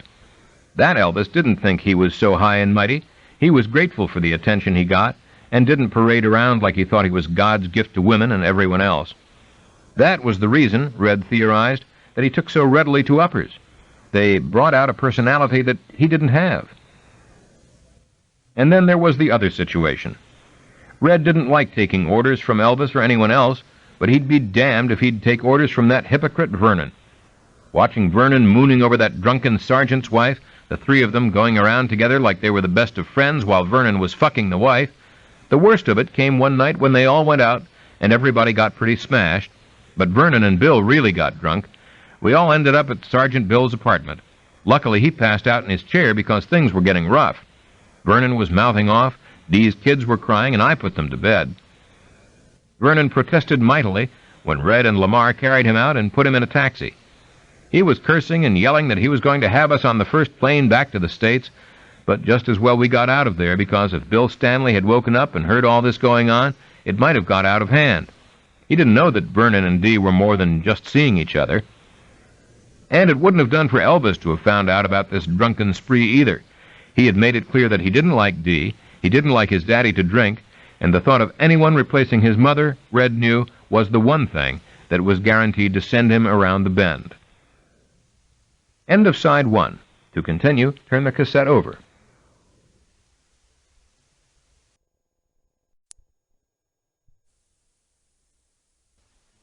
Side 2. Careless Love by Peter Guralnick. Continuing on page 31. In the end, Red simply announced that he was going home. Whether he jumped or was pushed, opinion was equally divided on the subject. He departed at the beginning of May, just around the time that Dee Stanley returned to Virginia with her boys to get away and think. Whatever Red's private feelings, his public loyalty was unwavering, as he painted a rosy picture of Elvis and Vernon's experience in Germany in an on-air interview with Memphis DJ George Klein, a high school classmate and longtime friend of Elvis's, shortly after his arrival home. Elvis's favorite off-duty activity was touch football, Red declared. His army life was a far cry from the night owl existence he had lived as a civilian. His father, too, had made a good adjustment. He has met a lot of people who speak English, soldiers' families mostly, and they visit quite a bit back and forth. Elvis, for his part, could understand Red's feelings, but he needed someone from home besides Lamar. The first person he called was Alan Fortas, who might have given the matter more serious consideration, except that he had already spoken to Red about the subject. Red kept telling me, "Whatever you do, don't go. I promise you, you'll hate it, and you and Elvis will never be the same." For a period of time, he focused on Anita once again, and Colonel even set up a tentative date for her to visit, using her aunt as a cover. But the more Elvis thought about it, the less it seemed like a good idea, and even in his bluest moments, he was aware that it wouldn't answer his need for constant companionship. So he called Cliff Gleaves, not without a certain amount of trepidation, but knowing that Cliff was always good for a laugh, and had proved his loyalty, if not his responsibility, in the year and a half that he had palled around with them all prior to Elvis's Army induction. Cliff was in Baton Rouge, trying his hand at show business when he got the call. A former DJ and natural entertainer who had blown his one line in King Creole out of stage fright, He was promoting his first record, Love Is My Business, on Jack Clement's fledgling Summer label, and working some Brother Dave Gardner comedy material into his act, when the phone rings and it's Elvis. He says, "Cliff, I got a 2-week leave in Paris coming up." I didn't even ask him, "How are you?" or nothing. I said, "Elvis, I'm on my way." Not so fast that he actually got to go to Paris with them. With the tickets that Elvis supplied, Cliff managed to remain in transit for some time, stopping off in Memphis, New York, London, and 1 or 2 other points along the way, before finally arriving in Germany at the beginning of June.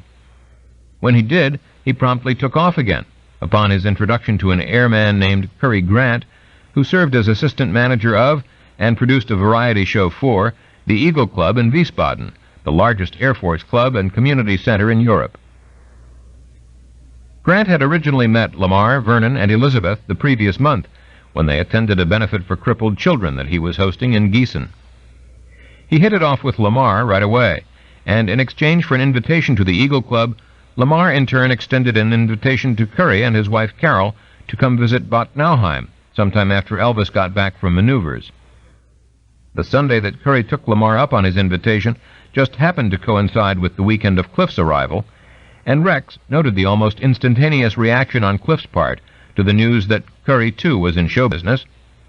Within a matter of days, Cliff was off to Wiesbaden, having first secured a booking at the Eagle Club, and both he and the Volkswagen he had borrowed for transportation stayed gone for some time, which was why Rex, and not Cliff, got to go to Paris. It was Elvis and Lamar, Charlie and Rex who made the trip. First they stopped off in Munich, where they revisited the Moulin Rouge, and Elvis had his picture taken with Mariana, a stripper who had developed a routine, as the wire services gleefully reported, wearing nothing but a standard-size Presley record. Then, after 2 nights, it was off to Paris in a private train car, where they were met on June 16th by Hill and Range co-head Gene Auerbach, a Viennese refugee who, with his brother Julian, had pioneered in the field of country and western song publishing before fate, in the person of Colonel Parker, brought them together with Elvis Presley. Gene was prepared to take care of everything. He had made reservations for them at the plush Prince de Galles, Prince of Wales, hotel, where they would occupy a suite on the top floor with a panoramic view of the Champs-Élysées and the Arc de Triomphe, and he would be just down the hall.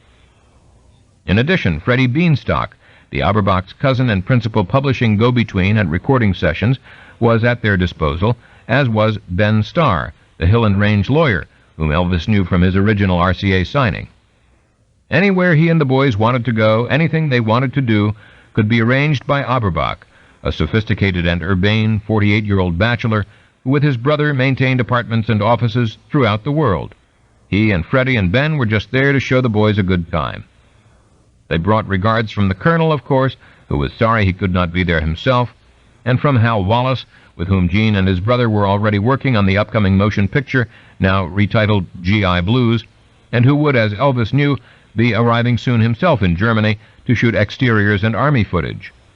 If they wanted to see the sights, if they would like a guided tour of the city, they had only to ask. Rex and Lamar were definitely curious, but Elvis was interested strictly in the activities after dark, so it was arranged that they would go to the Lido that night. After a brief press conference, which he handled with his customary aplomb, "In the spotlight he seemed to turn into another person," remarked Rex, who had never witnessed his friend in this kind of setting before. Elvis decided to give the famed Sophistication of Paris a try. Here, reporters reassured him, he would not be bothered by the vulgar crowd. He could go out on the street without fear of being recognized, let alone accosted. The experiment lasted about 10 minutes. That was how long it took a crowd of 200 to swarm all over them at a sidewalk cafe just blocks from the hotel. It was over an hour before they were able to get back to the Prince de Galles, and while Rex and Lamar subsequently took advantage of Gene's offer to show them the sights, Elvis henceforth stuck to his original resolve. Nights were a different matter altogether. The Lido was like a more licentious Las Vegas, and after one night the pattern was pretty much set. They woke up late in the day to have their one full meal, a huge 8 p.m. breakfast.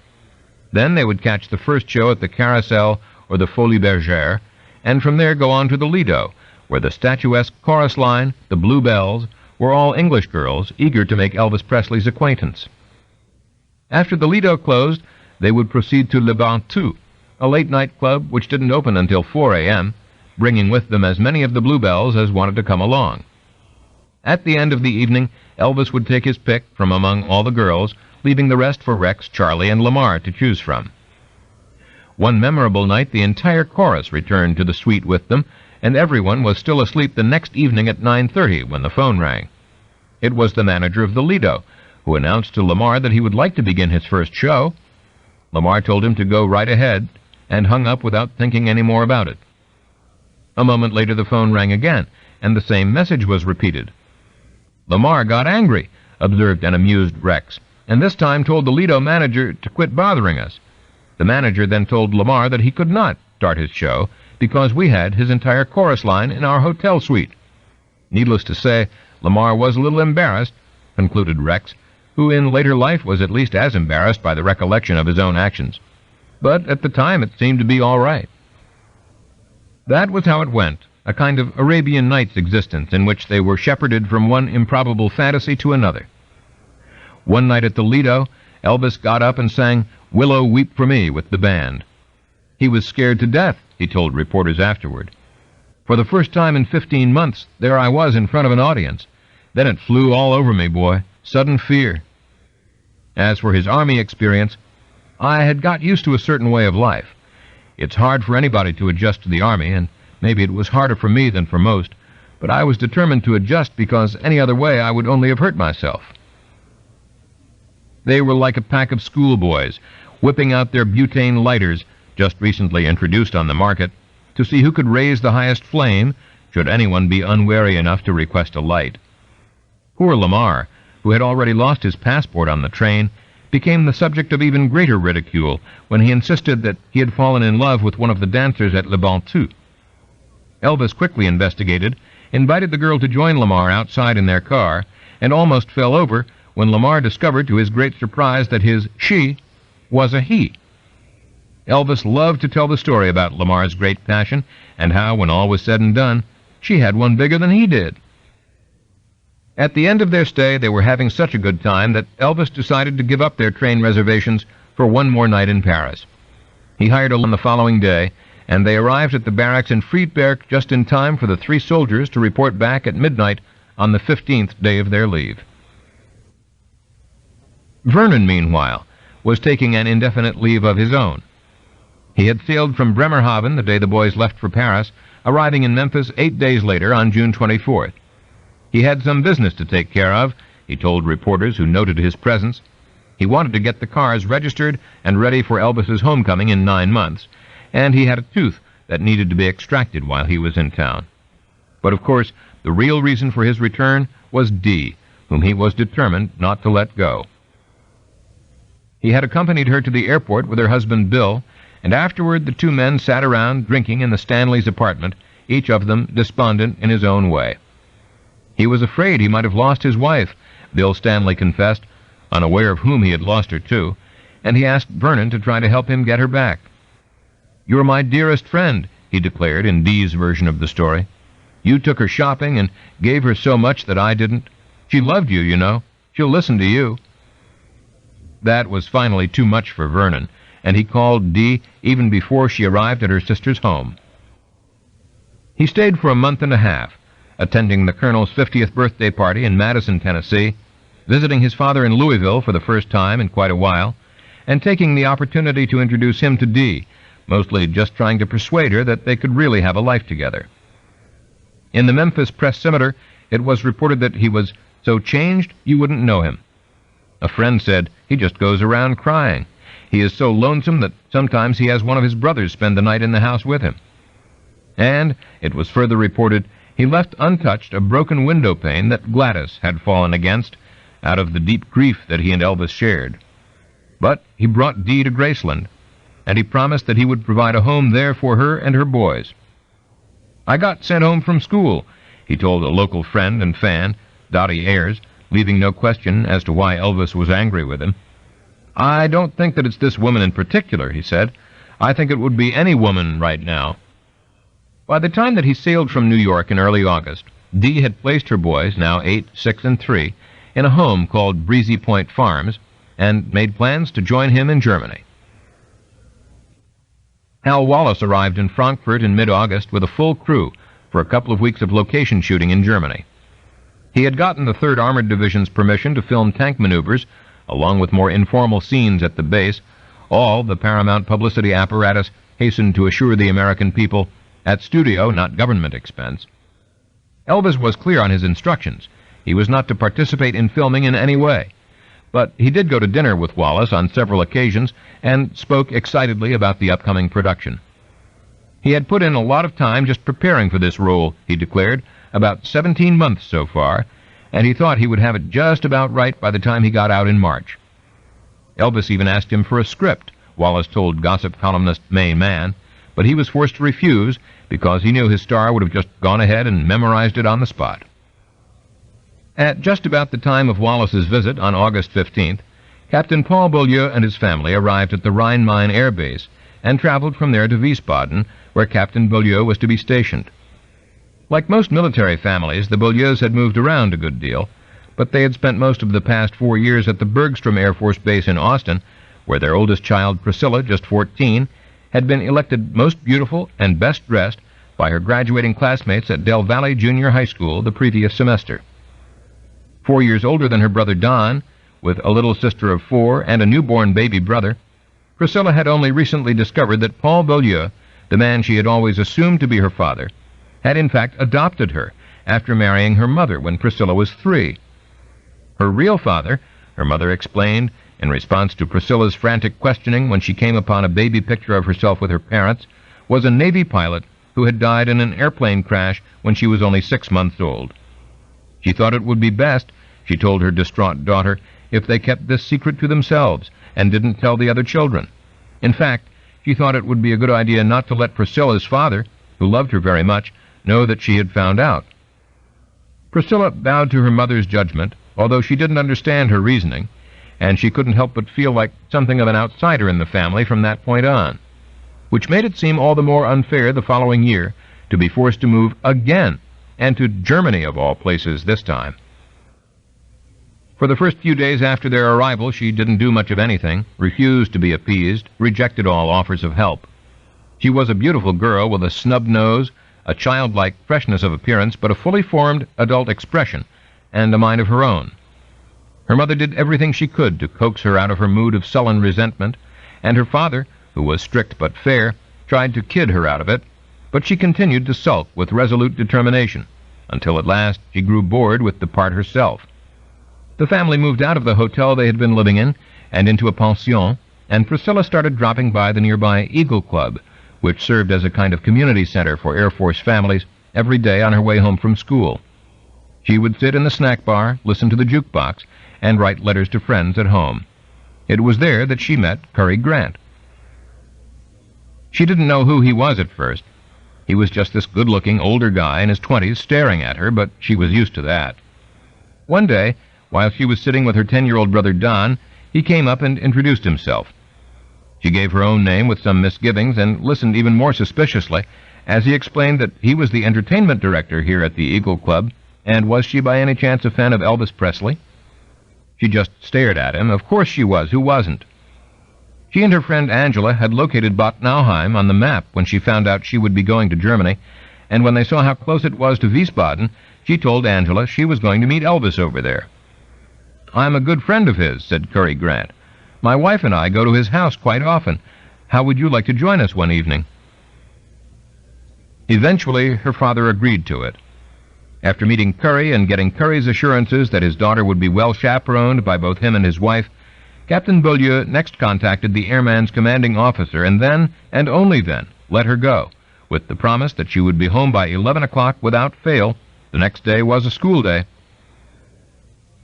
She wore her navy and white sailor dress with white socks and shoes.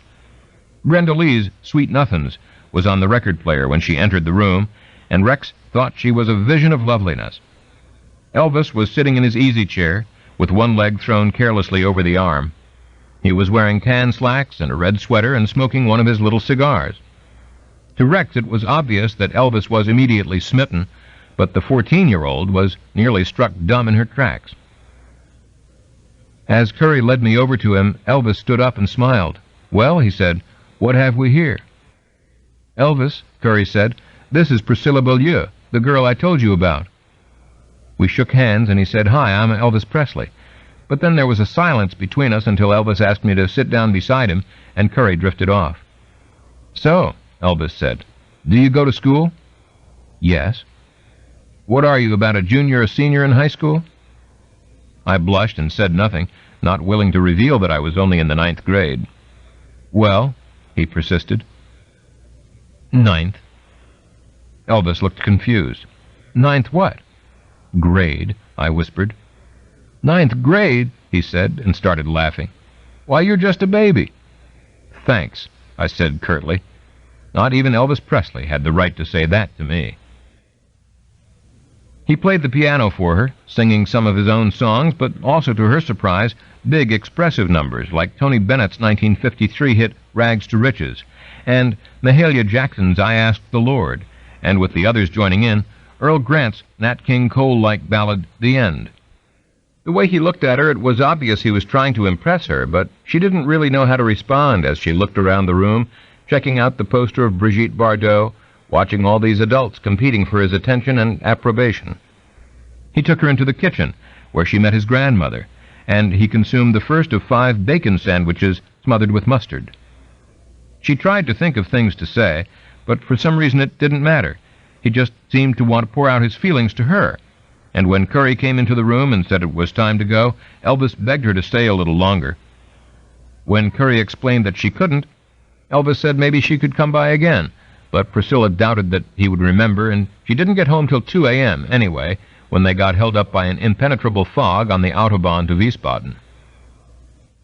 It was only a few days before she got another call from Curry. Elvis wanted to see her again. She couldn't believe it, and it threw the rest of the household into some consternation, but her parents eventually agreed to let her go, and before she knew it, she was back in the house on Goethestrasse. This time it was clear from the start that she was the one. After playing the piano and singing to her, Elvis said, "I want to be alone with you, Priscilla." She looked around. There was no one near them. "We are alone," I said nervously. He moved closer, backing me against the wall. "I mean really alone," he whispered. "Will you come upstairs to my room?" The question threw me into a panic. His room? "There's nothing to be frightened of, honey." As he spoke, he was smoothing my hair. "I swear I'll never do anything to harm you." He sounded absolutely sincere. "I'll treat you just like a sister." Flustered and confused, I looked away. "Please." She preceded him up the stairs so it would look better, and explored his room, finding letters from Anita and other girls carelessly strewn about, examining his books and records, all his uniforms, waiting almost breathlessly for him to appear. At last, after what seemed like forever, he did, took off his jacket, turned on the radio, and sat down on the bed.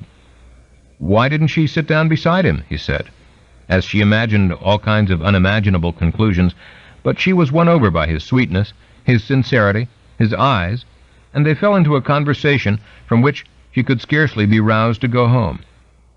He was just like her. He felt things just like her. Underneath, he was just a boy. He was afraid. He didn't know if he was going to have a career or not. He didn't know if he was going to come back to his fans. He was stripped. He was vulnerable. At the end of the evening, he kissed her goodnight, and she clung to him desperately, not wanting to let him go. He was the one to pull away. They had plenty of time, he told her, kissing her on the forehead and addressing her for the first time as Little One. On their 4th date, he met her parents at Captain Beaulieu's insistence. Up till then, Curry had been taking her back and forth to Bad Nauheim, but Priscilla told Elvis that if he wanted to see her again, he was going to have to pick her up himself.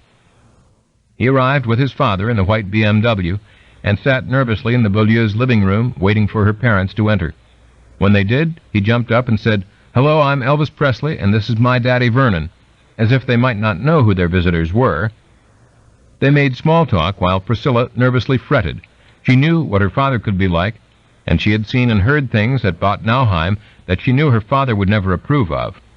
But Elvis was on his best behavior. He talked about his assignment with the Scouts and looked smart in his Army uniform. When Captain Beaulieu told him he would have to pick up Priscilla and bring her back himself from now on, just like a regular date, Elvis explained that by the time he got off duty and cleaned up, much of the evening was already gone, and would it be all right if his father picked their daughter up, he would bring her home. Captain Beaulieu seemed to mull over this compromise solution, then posed the question directly. What was it exactly Elvis wanted with his daughter? After all, he had all these girls throwing themselves at him. Why Priscilla? Elvis seemed to really squirm at that one. Priscilla felt even more sorry for him for a moment, being subjected to this kind of inquisition, and Vernon, too, shifted uncomfortably in his seat. But then he declared, "Well, sir, I happen to be very fond of her," in that forthright manner of his that could make you believe just about anything he said. Priscilla was very mature for her age, he stated, and it got kind of lonely for him, being stationed so far away from home. "I guess you might say I need someone to talk to. You don't have to worry about her, Captain," he declared. "I'll take good care of her." From that point on, they saw each other almost every night. He didn't take her home all the time, or even most of the time, and Vernon didn't always pick her up. It was Lamar, as often as not, who acted as the chauffeur, but that was no longer an issue. Her parents had been mollified, convinced for the time being anyway, that he really was a nice, well-mannered young man. Every night they ended up in his bedroom. Every night they ended up in each other's arms. He proved true to his promise. He didn't harm her. He wouldn't harm her even if she begged him to. She was too young, he told her. He wanted her to remain pure. Someday the time would be right, but for now there were lots of other things they could do. She felt closer to him than anyone she had ever known in her life. Through Grandma, whom she called Dodger now, just as he did, she got to hear all about what he was like as a child. She learned all the family stories. She heard how hard his mother could be on him sometimes, but how she protected him from all harm. She felt totally a part of him, and yet she didn't know what her own role was supposed to be. She knew he had other girls, much as he might deny it. When she told him that she loved him, he put his fingers to her lips and said he didn't understand what he was feeling himself. "Daddy keeps reminding me of your age and that it can't be possible," he stumbled on. "When I go home, only time will tell." It was worst when they were around the others. Earlier in the evening, before Priscilla preceded him upstairs, they were constantly surrounded, and he could be so different when other people were around, hiding the little boy that had been revealed to her, brutally brushing aside their secret life. She didn't know how she was supposed to be with him then. Then she was just the same as all the rest, waiting for him to reveal his mood, laughing when he laughed, sitting silently with a blank expression until he had something to say. I really felt I got to know who Elvis Presley was during that time. Not with ego, not the star that he felt he should portray. I saw him raw, totally raw. I saw him as he really was after he lost his mother. We talked so much. He shared his grief with me. He was very insecure, and he felt very betrayed by his father that he would even fall for such a woman as Dee Stanley.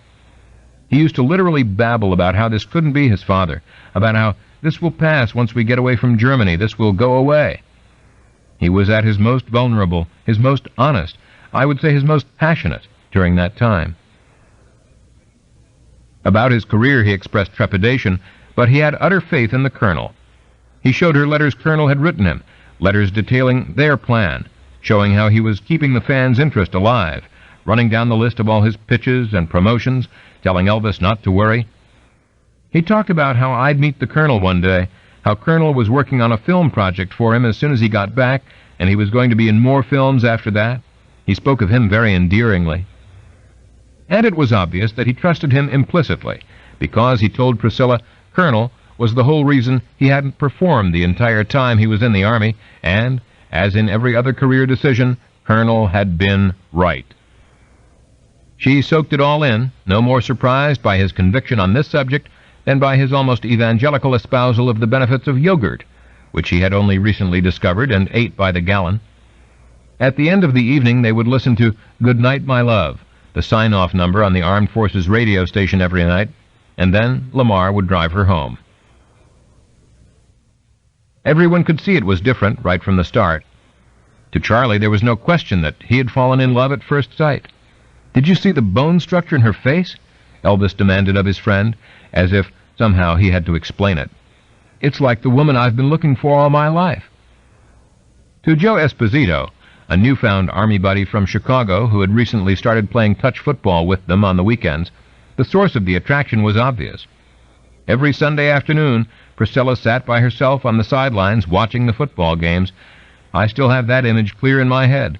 I've never seen anyone before or since so absolutely fragile and beautiful, even if the underlying explanation might have been more mundane. He knew she was young, and he was going to train her to be just the way he wanted her to be. Even Elizabeth, who continued to sleep with him every night and was, of course, intensely jealous, knew immediately that this was something of a different order from all the other dalliances, from all the other girls who passed in and out of his life. She had thought for the longest time that he would never leave Anita. She passed on Anita's letters without comment and expected, like everyone else, that they would probably get married someday. But with this quietly pretty, petite brunette, she sensed all certainty evaporating. I often wanted to ask Elvis if he had fallen in love with Priscilla, but I knew better than to ask that question. Otherwise, almost all of the talk, all of the focus was now suddenly on going home. Elvis spoke sometimes about bringing Elizabeth back to Memphis as his secretary. Sometimes he talked about taking them all home with him. But even as he was waxing nostalgic about how much they had all been through together, it was perfectly clear where his attention was increasingly directed, even when he was with Priscilla, who saw her dream evaporating before she had even been able to fully formulate it, who was growing more and more certain that he would go back to the States, and it would be as if it had never happened. Communications from the Colonel were arriving at an ever-accelerating pace, calls, telegrams, letters. The Frank Sinatra television special, which had first been announced in July, was now all worked out. It was to be subtitled Frank Sinatra's Welcome Home Party for Elvis Presley, and Elvis would be receiving $125,000, the highest fee ever paid for a guest appearance on television, and the Colonel made sure to point out for singing only 2 songs. The recording session that would take place just prior to the special was on his mind as well. He would debut his new single on the show, Colonel said, so he should be thinking about that. That would be their first order of business at the session, and it had to be right. Otherwise, they had RCA just where they wanted them. They couldn't write a new contract until certain tax issues had been cleared up, but the record company had already agreed to pay a full favored nations publishing royalty on all songs in which they had a copyright interest, an important modification of the existing contract that stipulated a 3/4 rate on all such compositions, according to standard company policy. What this meant, in light of Elvis's publishing partnership with Hill and Range, the Colonel was quick to point out, was a 25% upgrade in payment on virtually every song that he would record. Not only that, if any other RCA artist were to get a better deal, Elvis's deal would automatically kick up to the same level due to the favored nations clause in the contract. They had RCA practically eating out of their hand, the Colonel crowed, and it was all because they had stuck to their guns. Elvis's mind, for the most part, though, was on other things. He enjoyed Colonel's running account of his business successes. He loved to hear how Colonel had all the big shots jumping to his tune, and he certainly appreciated the way in which his manager was always looking out for him, the extent to which Colonel had provided a measure of insurance against the future. But what concerned him most of all, what Colonel had freed him to be able to concentrate on, was the music. That was what he focused on each night as he sat down at the piano. That was what he dreamt about more and more, the songs that he would actually record when he got home, the music with which he would once again be able to communicate to the world. There were a number of songs that he had been considering for some time. The Four Fellows' 1955 hit, Soldier Boy, an understandable refrain ever since he had joined the Army. I Will Be Home Again, the old Golden Gate Quartet number that he and Charlie sang as a duet. Classic R&B material like Clyde McPhatter's Such a Night, and Vicki Nelson's Like a Baby. He knew he was going to do a gospel album before the year was out, and to that end, Charlie kept feeding him Jubilee material, while Gordon Stoker of the Jordanaires sent him records by everyone from the black gospel group The Harmonizing Four, with their great bass singer Jimmy Jones, to the latest releases by the Statesmen and the Blackwood Brothers. Good old Dewey Phillips back in Memphis kept tipping him to songs he probably would never get around to recording, and Freddie Beanstalk kept up a steady flow of Hill and Range material. None of them seemed to fully recognize the new directions he wanted to explore. But then how could they, when it was territory he had always tended to shy away from since he had begun making records himself? He had always been drawn to the big-voiced, inspirational, near-operatic ballad singing of Roy Hamilton, for example, nominally an R&B artist whose You'll Never Walk Alone had shot to number 1 in 1954.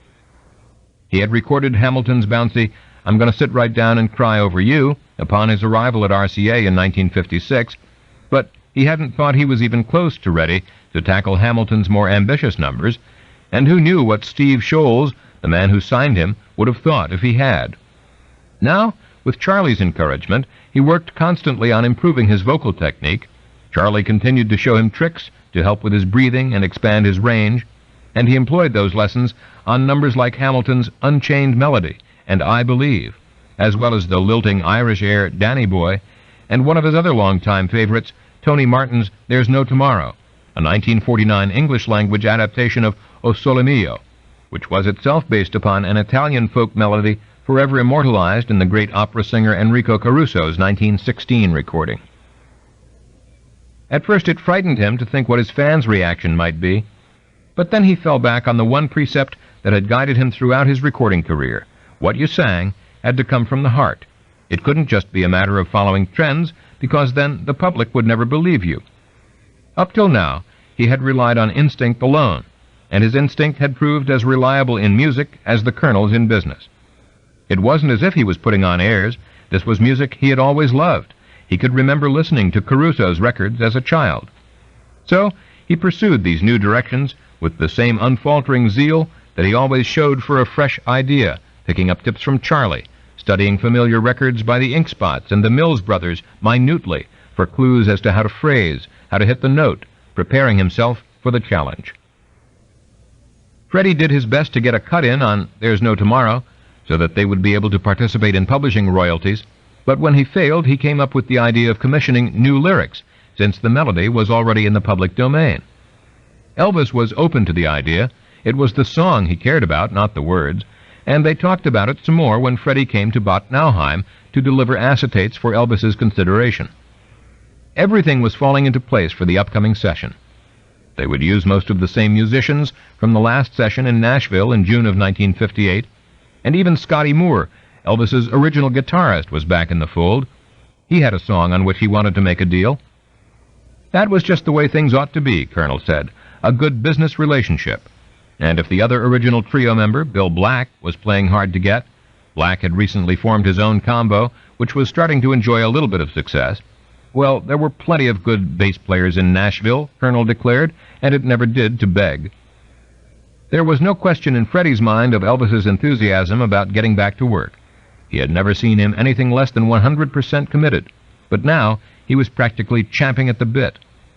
At the same time, Freddie's sardonic view of human nature was also satisfied during his visit, as he observed Elvis's increasing discomfiture and watched him turn the record player up louder and louder to try to drown out the sounds of Vernon and his blonde girlfriend in the next room.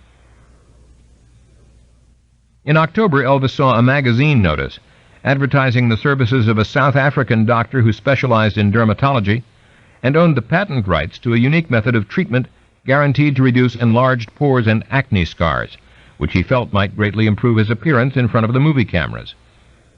He had Elizabeth get in touch with the doctor, Lawrence Johannes Griesel Landau, and they had an immediate reply from Johannesburg, proposing a course of treatment which would remain entirely confidential, Boy Scouts honor, promised the doctor, and would cost Elvis nothing except the dermatologist's expenses unless and until it proved successful. It would be Dr. Landau's pleasure to work with such an eminent patient, he suggested in the course of his initial 10-page letter, and in a 4-page P.S. he mentioned that he would be bringing with him recordings of some of his own musical compositions.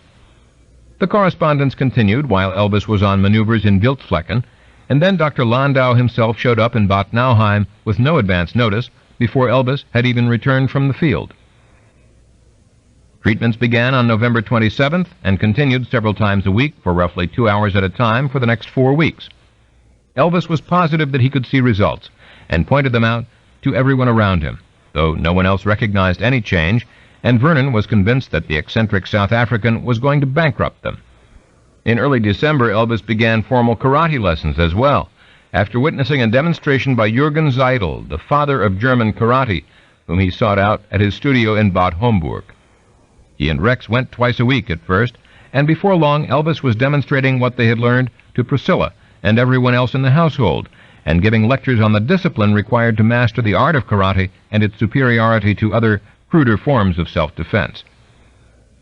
Then, on the day before Christmas, Elvis emerged from a session with Dr. Landau in his bedroom with a look of horror on his face. The son of a bitch was queer, he told Lamar and Rex. He was going to kill the fucking son of a bitch. Landau was hustled out of the house right away, if only to keep Elvis from actually following through. But the South African reappeared that night with a letter that threatened to go to the press with photographs and tape recordings and accounts of compromising situations of which he had direct personal knowledge, including an illicit relationship with a 16-year-old American girlfriend. Vernon was utterly panic-stricken. He was convinced that this could mean the end of Elvis's career, and there were emergency calls to the colonel and general consternation all around. Colonel remained unfazed, however, consulting with some of his high-level Army contacts in Washington, and on his advice Elvis and Vernon got in touch with the Army's Provost Marshal Division, which in turn referred the matter to the FBI. On January 6th, Lorenz Johannes Griesel Landau, who turned out, not surprisingly, not to be a medical doctor, was on a plane to London, having received a small amount of money for his troubles, but never to be heard from again. All of this excitement cast something of a pall over the holiday season, but it didn't spoil the Christmas party that Elvis threw for some of the guys at his home, and by the time he had his 25th birthday party on January 8th at the local recreation center, Dr. Landau was little more than a memory. It was a gala affair, with close to 200 in attendance, and the room filled with attractive women, but Elvis had eyes only for Priscilla. Charlie sang and Elvis joined in. Cliff, who had been AWOL for much of the last few months, put in a rare appearance. Joe Esposito and a bunch of the regulars presented a trophy inscribed Elvis Presley, Most Valuable Player, Bad Nauheim Sunday Afternoon Football Association, 1959. And Vernon N.D., who had brought Priscilla to the party, acted like an old married couple, proudly surveying the scene. Earlier in the evening, Elvis had spoken to Dick Clark, the Philadelphia-based host of American Bandstand, by telephone, touching on his upcoming television and motion picture appearances, all part of the stepped-up publicity campaign that the Colonel had been waging ever since November. For the first time, full-length features were beginning to crop up regularly in the American press. RCA put out a carefully orchestrated series of press releases and planted stories that posed the question, will Elvis Presley change his style? And there was a whole series of interviews scheduled over the next 2 months, which would climax, according to the Colonel's plan, in an avalanche of coverage of Private Presley's triumphant return home. The reality of the life that he had left behind was beginning to impinge more and more on even his everyday activities. He had already begun to think about packing, but he still didn't know what he was going to do about Priscilla. Grandma had seen where things were going almost from the start, and she felt very bad for Elizabeth, who had been her best friend in this God-forsaken land. She didn't blame Elvis for it exactly, but she didn't like to see the girl left dangling on a string, and she saw the way that Rex was looking at her out of the corner of his eye. So she brought the two of them together, dropping oblique hints at first, then inviting them surreptitiously to her room, where she told them both exactly what she thought they should do. At first they met at the apartment of a service couple who were part of the whole gang. The wife even helped Elizabeth with the fan correspondence. They had to be very careful, because Elvis seemed able to keep track of where everyone was at all times. Lamar and Cliff knew about the relationship, and to Rex's surprise, seemed to really enjoy the intrigue of the situation. Maybe it was their way of getting back at Elvis for some of the things that Elvis had done to them. Once they almost got caught, but a friend said that he was the one who had been seen with Elizabeth, so he, instead of Rex, was banished from the house. They had been seeing each other in this manner for a little over 2 months, when the birthday party took place, and Rex could only observe helplessly as Elvis showered all of his attention on Priscilla, while he could not so much as ask Elizabeth for a dance. Finally, it was just too much for him, watching Elizabeth besieged by dancing partners, with one in particular making a blatant play for her. Out of sheer frustration, he informed Elvis that this guy was trying to hit on Elizabeth, and he took a small measure of satisfaction when Elvis blew up, as Rex knew he would, and told the guy to get lost. Elvis went to Paris a second time shortly after that, taking Joe and Cliff and his karate instructor Jürgen Seidel with him this time, in addition to Lamar. The evening activities remained much the same, but during the day he now studied Shotokan technique with a Japanese karate teacher that Jürgen Seidel introduced him to. Joe held the money for them on this trip, paid all the bills, and on Vernon's instructions collected all the receipts, impressing Elvis with his organizational skills. One night they went to the Café de Paris to hear the Golden Gate Quartet, and Elvis went backstage and sang spirituals with them for hours, dredging up songs that even the group had trouble remembering on occasion. He was promoted to acting sergeant on January 20th, 2 days after his return.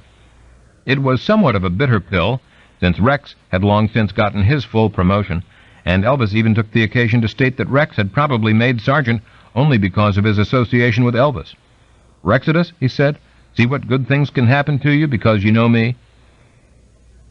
He finally got his full sergeant's stripes on February 11th, and threw a little party at the house, where everything was in a flurry of preparation, with Grandma busily packing, Vernon and Dee making plans for the future, and Priscilla desperately clinging to him every night, not wanting to go, not wanting him to go, ever. But if he did, why couldn't he take her with him? She didn't care about her parents, school wasn't part of the picture, and she couldn't even let on that she was tired, because one night when she fell asleep waiting for him to finish his karate class, he asked her how many hours of sleep she was getting. After a second I said, "About 4 or 5 hours a night, but I'll be fine." Elvis looked thoughtful and said, "Come upstairs a minute. I have something for you." He led me up to his room, where he placed a small handful of white pills in the palm of my hand. "I want you to take these. They'll help you stay awake during the day. Just take one when you feel a little drowsy, no more than one, though, or you'll be doing handstands in the hallway." "What are they?" I asked.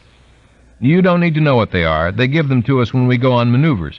If I didn't have them, I'd never make it through the day myself. But it's okay. They're safe," he told me. "Put them away and don't tell anyone you have them, and don't take them every day, just when you need a little more energy." She trusted him. She believed him implicitly, but she put the pills away in a little box she had for her keepsakes, cigar holders, the sweet little notes he wrote her, things that would remind her of him when he was gone, and she tried to stay awake from then on. Meanwhile, Elvis had business to take care of. In interview after interview, he stressed that he felt as if he had really accomplished something. People were expecting me to mess up, to goof up in one way or another. They thought I couldn't take it and so forth, and I was determined to go to any limits to prove otherwise. Not only to the people who were wondering, but to myself. He couldn't wait to resume his career, he said. He didn't know what was going to happen, but whatever it was, the Army had been an invaluable experience, and his manager, Colonel Parker, an unfailing source of support and sound advice. Yes, he expected to tour Europe, definitely, maybe next year, though the timing was up to his manager. He would never change his style. He chose all his own songs by instinct, as though he was the one buying the record himself. More than anything, he wanted to be taken seriously as a dramatic actor. As the day of departure drew near, he found to his surprise that it got harder and harder to let go, and he talked to each of the boys individually about staying in touch, about not allowing friendship to fade, about maybe going to work for him when they got home. Joe was the first to ship out, leaving a week before Elvis and Rex, and promising, at Elvis's last-minute urging, that he would give up the bookkeeping job that he had been planning to go back to and report for duty as soon as Elvis called. Lamar and Cliff, of course, would continue in their familiar roles. Cliff as the comedian, always good for a laugh, until you got tired of him. Lamar, the loyal butt of all jokes. Charlie promised he'd come by as soon as he'd had a chance to visit his mama and daddy in Decatur, no more than a hop, skip, and a jump away. Elizabeth would continue as his private secretary. There was no question of her loyalty, and he knew he could trust her to keep her mouth shut when she was around Anita. Rex was the one he really wanted, though. Rex had been with him all the way, and was the lieutenant he needed, the most practical, the best educated, in his own quiet way, the most independent of the group. Rex, for his part, was racked with guilt. After breaking off with Elizabeth in a series of painful confusions and misunderstandings, he had finally gotten back together with her just a week before they were scheduled to go. But then Grandma had become ill, and Elizabeth had had to take charge of the preparations, so they had less time to themselves than ever with more than 24 trunks and suitcases and over 2,000 records to pack. They could scarcely look at each other when they were around Elvis without immediately looking away again. Both of them were aware that if either one of them was to work for Elvis Presley, they could not continue their relationship. But Elizabeth was in no mood to go back to her family, who had just been reassigned to the States, and each remained confused and conflicted about how things were going to end. March 1st dawned raw and gray. There was a press conference scheduled for Elvis at 9 a.m. in the Enlisted Men's Club at Ray Barracks in Friedberg. Over 100 reporters and photographers were present, flinging questions at Elvis almost as he walked in the door 17 minutes late in a hand-tailored uniform. For the most part, the questions were the usual ones. What did he think of his Army experience? I've learned a lot. Any prospects of marriage in the near future? Not really. Had he kept a diary? I haven't kept a diary, but I can tell you any date you would like to know. I would like to write a book. What about his movie and recording plans? He even received a special certificate of merit from his commanding officer, General Richard J. Brown, citing his cheerfulness and drive and continually outstanding leadership ability. All in all, it was a masterful, utterly disarming performance, with the only sign of nervousness on Elvis's part the constant jiggling of his leg under the table. The one hitch came when he was asked about the Air Force captain's daughter, Priscilla Beaulieu, who was generally believed to be his 16-year-old girlfriend. Yes, he acknowledged, he had seen her a number of times over the last few months. She was a very pretty brunette with beautiful blue eyes. She is a very nice girl, her family is nice, and she is very mature for her age. That sent reporters rushing to the phones immediately to call the girl's father, who, before making any comment, asked to know exactly what Sergeant Presley had said, since he wasn't going to say anything to embarrass either Elvis or his daughter. "There is nothing serious about this," Captain Beaulieu finally declared after being debriefed. "The two of them have been great friends. They have had a real nice time knowing one another, but that is all there is to it." Toward the end of the news conference, Elvis spotted an old friend in uniform. "Marion!" he called out in utter surprise, recognizing Air Force Captain Marion Keisker McInnes, whom he had not seen since she left Sun Records in the summer of 1957, and who was now stationed in Germany. "Marion!" he repeated as she drew closer. "I don't know whether to kiss you or salute." "In that order," replied Sam Phillips's former assistant, who had been the first to welcome him to his original label. When, a little later, he saw her being reprimanded by an Army captain for over-familiarity with a non-com, he rushed over to explain that they wouldn't even be having this press conference if it weren't for this lady. "This whack captain," replied the Army officer, without so much as glancing at her, Marion later recalled. Elvis said, "Well, it's a long story, but she wasn't always a whack captain." Then he held my hand. He was determined that the Army wasn't going to throw me out. That was a very significant thing for me. That was the first and only time that Elvis indicated publicly that he recognized the role that I had played. The calls about Priscilla kept coming in all day. Elvis had lunch and returned briefly to the barracks to finish up some business, but he was back at Goethestrasse signing autographs by 5:40 p.m., emerging from the house several more times in the course of the evening to try to calm his near-hysterical fans. Priscilla stayed with him till late that night, pleading with him one last time to consummate their love. He told her that he loved her and promised that someday they would, when the time was right, but not now. She was still too young. She returned from Wiesbaden early the next morning after a sleepless night, and the two of them emerged from the house at 11:10 a.m. to be hustled past a clutch of screaming fans, some of whom had never abandoned their post over the course of the long night. Then Elvis bade a temporary farewell to Priscilla and the rest of the family. Daddy and Grandma and Elizabeth and Lamar would all be flying out of Frankfurt by commercial airliner later in the day, joining his fellow GIs on a military bus that would transport them to the air base at Rhein-Main. Reporters were already lying in wait by the time Priscilla arrived at the base, hurling questions at her, snapping her picture. She was wearing a kerchief knotted around her chin and a demure high-necked check dress under a plain winter coat. She was very fond of Elvis, she repeated over and over again in response to their questioning, but that was all there was to it. "I'm too young for marriage," she had told one reporter the day before, "but I think Elvis is a wonderful boy. So kind, so considerate, such a gentleman. He doesn't drink or smoke and doesn't even use bad words like some boys do."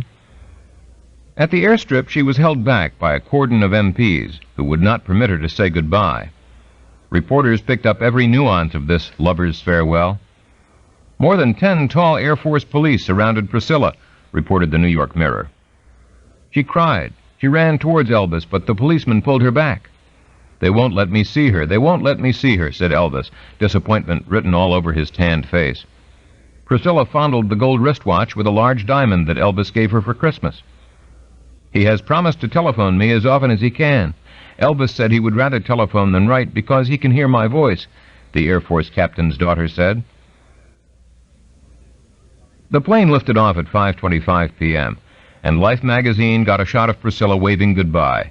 "Girl he left behind" was the caption, and it was accompanied by another photograph of 16-year-old Priscilla in the back seat of the car that had taken them to Ray Barracks, about to bestow a last kiss before they separated. When he left, the car ride home was extremely painful. I didn't know if that was the last time I was going to see him, if he would ever call. It was always in my head, you know, why would he even call me? He was going back to Hollywood, and his days would be filled, where I'd be at home, I'd be at school, thinking of nothing but him, writing his name down on a piece of paper every day like a kid. Was it infatuation? Was it illusion? At the time, it was very real for me. I was in love, and these were the first deep emotions I had ever felt. I wasn't sure if it was a good feeling or not. In a way, I didn't like these feelings because I couldn't control them. I just knew they were very painful and very real. Elvis is back. It was like coming home to a party for which all the places have been laid, all the guests provided with noisemakers and party hats, and only the occasional look of bewilderment on the guest of honor's face betrays a fear that he may somehow have wandered into somebody else's dream. He was dressed all in black, with just a gold medallion around his neck to provide color, and his light brown hair dramatically upswept, at the press conference that took place on the very day of his homecoming. Some 50 reporters crowded into the little building behind the main house at Graceland, which ordinarily served as his father's office. More than one reporter remarked upon the white nylon Christmas tree standing off in a corner with its lights twinkling and what looked like gifts still piled up beneath it, a memento of his last Christmas at home. "Now, gentlemen," he announced from behind an austere metal desk with a sign that read, "The Boss," on it, "I have called you here to discuss a very important matter." He chuckled as the assorted reporters picked up the allusion to one of President Eisenhower's televised news conferences. Then the questions came fast and furious. Had he chosen his first single yet? What had he learned from Army life? Was his music going to change? He carried it off with the same aplomb that he always seemed to keep in reserve for public occasions, declining only to pose with a doll that was thrust upon him from a pile of stuffed animals and other fan tributes. "It would look a little silly for a 25-year-old man home from the Army to be playing with dolls," he said, considerably more interested in sharing with reporters his knowledge of karate, and more than ready to split a board for them if one could be obtained. "I just can't get it in my mind that I'm here," he said between questions. "I'm hungry, but I haven't even taken time to eat. I just keep walking around and looking." Behind him was a plaque that read, "Let not your heart be troubled. Ye who believe in God, believe also in me." And he smilingly posed for photographers as he cut and sampled a giant white guitar-shaped cake, said to have been baked by fans, that declared, "Welcome Home, Elvis," with "Hound Dog" and other song titles written in script on the side. He had no immediate plans, other than to catch up on his sleep. He hadn't slept in 24 hours, he said. He had been so excited about getting home. And to renew old acquaintances. With that, Colonel Parker declared the press conference over, and Elvis retired to his bedroom upstairs in the main house, leaving Colonel to point out the financial intricacies of some of the deals he had made to the reporters who remained. Anita came over after dinner. He had written to her that the first night he got home we would not see each other because his family and friends and fans might be offended. So I was at his cousin Patsy Presley's house. I knew Patsy and Aunt Cletus and Uncle Vester were going out there, and I wanted to go so bad, but I knew what he had said. Then he called and said, "Come on out, little, I want to see you." So I went flying out there. I just can't explain. There are no words to explain the feeling that I had when I saw him again. It was like he'd never left. Anita quickly made Elizabeth's acquaintance, and after getting over her initial surprise that the drab, practically orphaned secretary that Elvis had described in phone calls and letters should turn out to be this pretty young girl, immediately started pumping her for information. She invited Elizabeth to spend the night with her sometime soon, and Elizabeth, barely acclimated to her new surroundings and still unsure what to feel about the position Elvis had put her in when he asked her to hide a half-gallon jar of amphetamines in her luggage, happily accepted, but not without hearing from Elvis right away that she had better be careful what she said. Note: according to Elizabeth's account in Elvis the Soldier, Anita was waiting for Elvis at Graceland when he came back from the train station, but I have rearranged the chronology in order to conform to the more common recollection. End of note. He went to the cemetery the following day to visit his mother's grave. It was the first time that he had seen the Italian statuary that he and his father had commissioned as a monument, with an open-armed Jesus and 2 kneeling angels at his feet. The inscription on the gravestone read, "She was the sunshine of our home." Afterward he was subdued and depressed. The visit brought back memories and sadness, but he returned again and again. He was almost as upset about his father. Vernon had been dodging the press ever since he had arrived in Memphis 4 days earlier with Grandma, Elizabeth, and an unidentified D, who had picked up the train in Virginia. At first denying that he even knew the mysterious blonde in dark glasses, kerchief, and a cream-colored coat, he was soon confounded by reporters who had eyes of their own, and within a day had admitted to press scimitar photographer James Reed, "Well, you know, I'm not being honest with you. I just can't talk about it yet." Dee stayed out of the way during the press conference and for the next few days, but Elvis could barely wait for them to leave for her brother's house in Huntsville. It was obvious even to reporters that they were planning to get married. "Let's not talk about that just now," Vernon was quoted as saying with a warm laugh. But for now, Elvis simply didn't want to think about it. He tearfully visited his mother's room, which on his instructions had been kept exactly as she had left it. "He didn't seem like Elvis," said his Aunt Lillian, who came by the house with the rest of the relatives looking for a job 2 days after his return and went back to work for him the following Monday. But he was Elvis, and if his mother never entirely left his mind, other things were beginning to crowd in on it too. He felt like a man who had been let out of prison. Just riding around town with Elizabeth on his motorcycle gave him a sense of freedom that he had sometimes thought he would never experience again. On Thursday night he went to the ice show at Ellis Auditorium, accompanied by 9 or 10 girls and half a dozen guys. It was the same company he had seen in Frankfurt the previous year, Holiday on Ice, and he spent most of the evening reminiscing backstage with various members of the troupe. On Friday, he dyed his hair black in preparation for the television filming just 2 weeks away, and he went out motorcycle riding with Lamar. Charlie and Joe showed up at the house, Red and Cliff were scheduled to arrive at any moment, and Anita, Alan Fortas, and George Klein came by after work every day.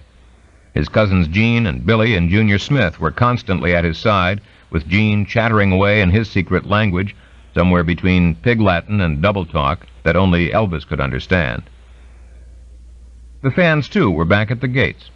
The whole gang, in fact, was reunited, except for Rex, who had not yet returned from visiting his family to give Elvis his decision about heading up the team.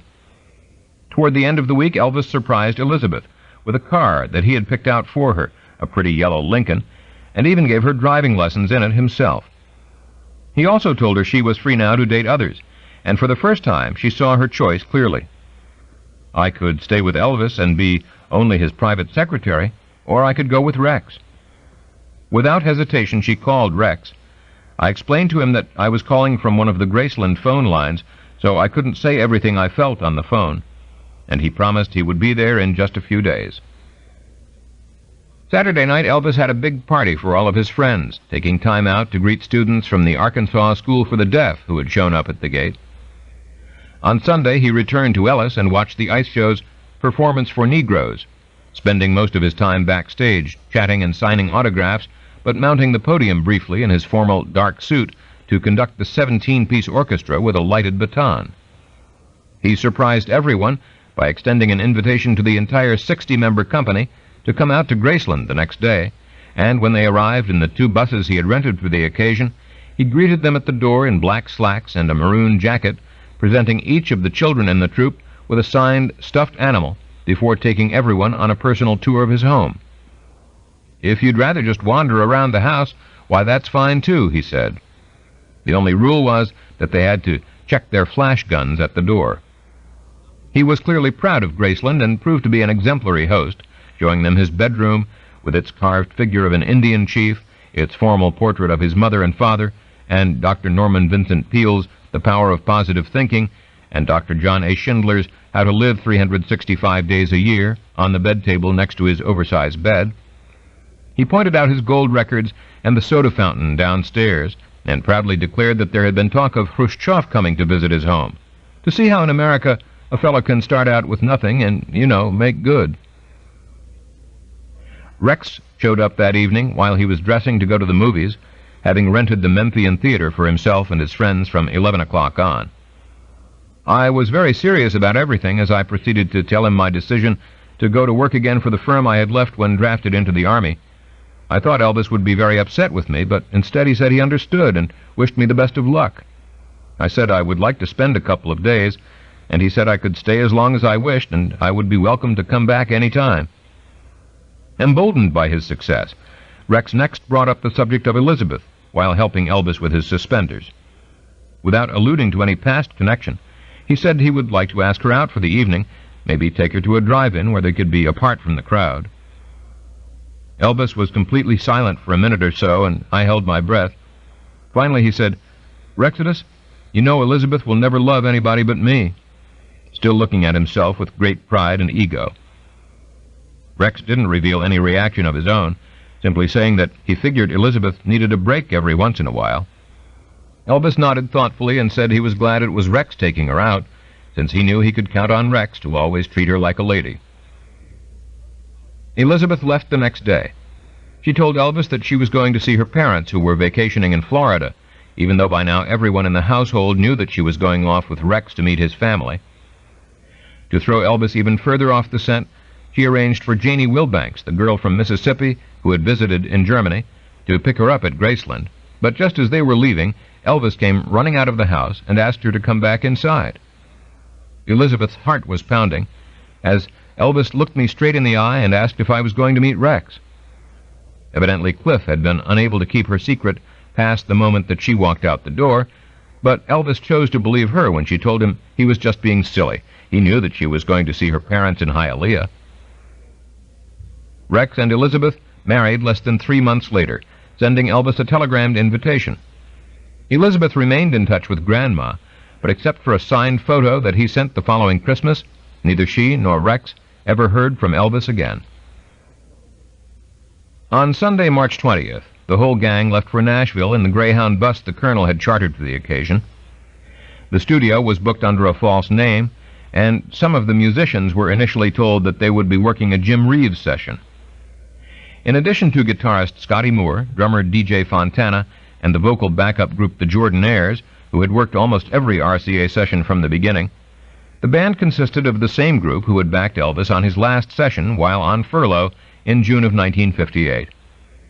This was Nashville's A-team of studio players, made up of pianist Floyd Kramer, brilliant country jazz guitarist Hank Garland, stand-up bass player Bobby Moore, and percussionist Buddy Harmon, who would once again double with DJ on drums. With RCA executives Steve Scholes and Bill Bullock joining Colonel Parker, his assistant Tom Diskin, Nashville A&R head Chet Atkins, publishers rep Freddie Beanstalk, and engineer Bill Porter in the control booth, the anticipation bordered on outright tension, and it seemed almost eerie, according to Jordanaire Ray Walker, when Elvis finally walked in the back door. He hadn't made a sound. You couldn't have heard it if he had, but everybody, just like we were on pivots, turned, and there he was. The first order of business, as it often was at any Elvis session, was to get something to eat, and Lamar was sent out to Crystal's for hamburgers, sweet milk, and fries. There was plenty of time to get reacquainted while they were waiting for the food, and they all listened to acetates and caught up as they ate. Of course, he talked to the guys about Germany and tank battles and all that kind of stuff, observed 28-year-old newcomer Bill Porter, who had arrived at RCA as chief engineer the previous year, after 5 years of audio engineering on Nashville television station WLAC. And karate demonstrations. Bobby Moore, the bass player, was also into karate, and he and Elvis got into a demonstration in the studio. This went on for about 45 minutes. When Elvis finally started on the first tune, Porter sensed the Colonel, Scholes, and Bullock almost breathing down his neck. They didn't say anything, but they wouldn't sit down until he got it down. After that, they all started talking about other things. The first tune, a rousing Otis Blackwell gospel-flavored number called Make Me Know It, actually required 19 takes, which must have prolonged the suspense a little, and the second, Soldier Boy, which Elvis had brought home with him from Germany, took 15. With the third, Stuck on You, a somewhat pedestrian mid-tempo rocker along the lines of All Shook Up, they hit a groove, and even the difficulties that they encountered nailing down Fame and Fortune, a kind of doo-wop ballad that Elvis could really sink his teeth into, didn't take away from the overall good feeling of the session. By this time, Porter had recognized that for all of the big shots in the booth and the veteran musicians on the floor, it was Elvis who was calling the shots. The next to last number of the night, A Mess of Blues, was probably the highlight of the session. Written by Doc Pomus and Mort Schumann, a new Hill and Range team who specialized in rhythm and blues material, it was the one song of the evening to escape formulaic predictability, and its sly sense of having fun with the genre suggested some of the very sense of freedom that had animated all of Elvis's best music from the first. Unlike Stuck on You, for example, it was tailored to his image without being confined to it, and Elvis's high-spirited whoop at the end, a kind of wobbly falsetto, is almost reminiscent of his joyous exclamation at the conclusion of Mystery Train. But there was nothing on the session that could not be said to be of a very high standard, and they concluded with an exuberantly dirty It Feels So Right, whose dissonant chords matched its sexual message just as the sun was coming up. RCA wasted no time in capitalizing on the session's success. Within 72 hours, they had pressed up 1.4 million advance orders for the new single, Stuck on You and Fame and Fortune, and shipped them out in pre-printed sleeves that announced only Elvis's first new recording for his 50 million fans all over the world, in the absence of definitive titles at the time they had gone to press. They finalized arrangements, too, for a second session to follow the Sinatra taping, which would ensure completion of the album, already entitled Elvis is Back, and scheduled for mid-April release before Elvis's departure for Hollywood. After all the frustrations of dealing with the Colonel, and all the worries that he had caused them, whether intentionally or just for sport, RCA executives Steve Scholes and Bill Bullock finally felt as if they had some breathing space. Judging by his attitude and performance, there seemed little question Elvis really was back.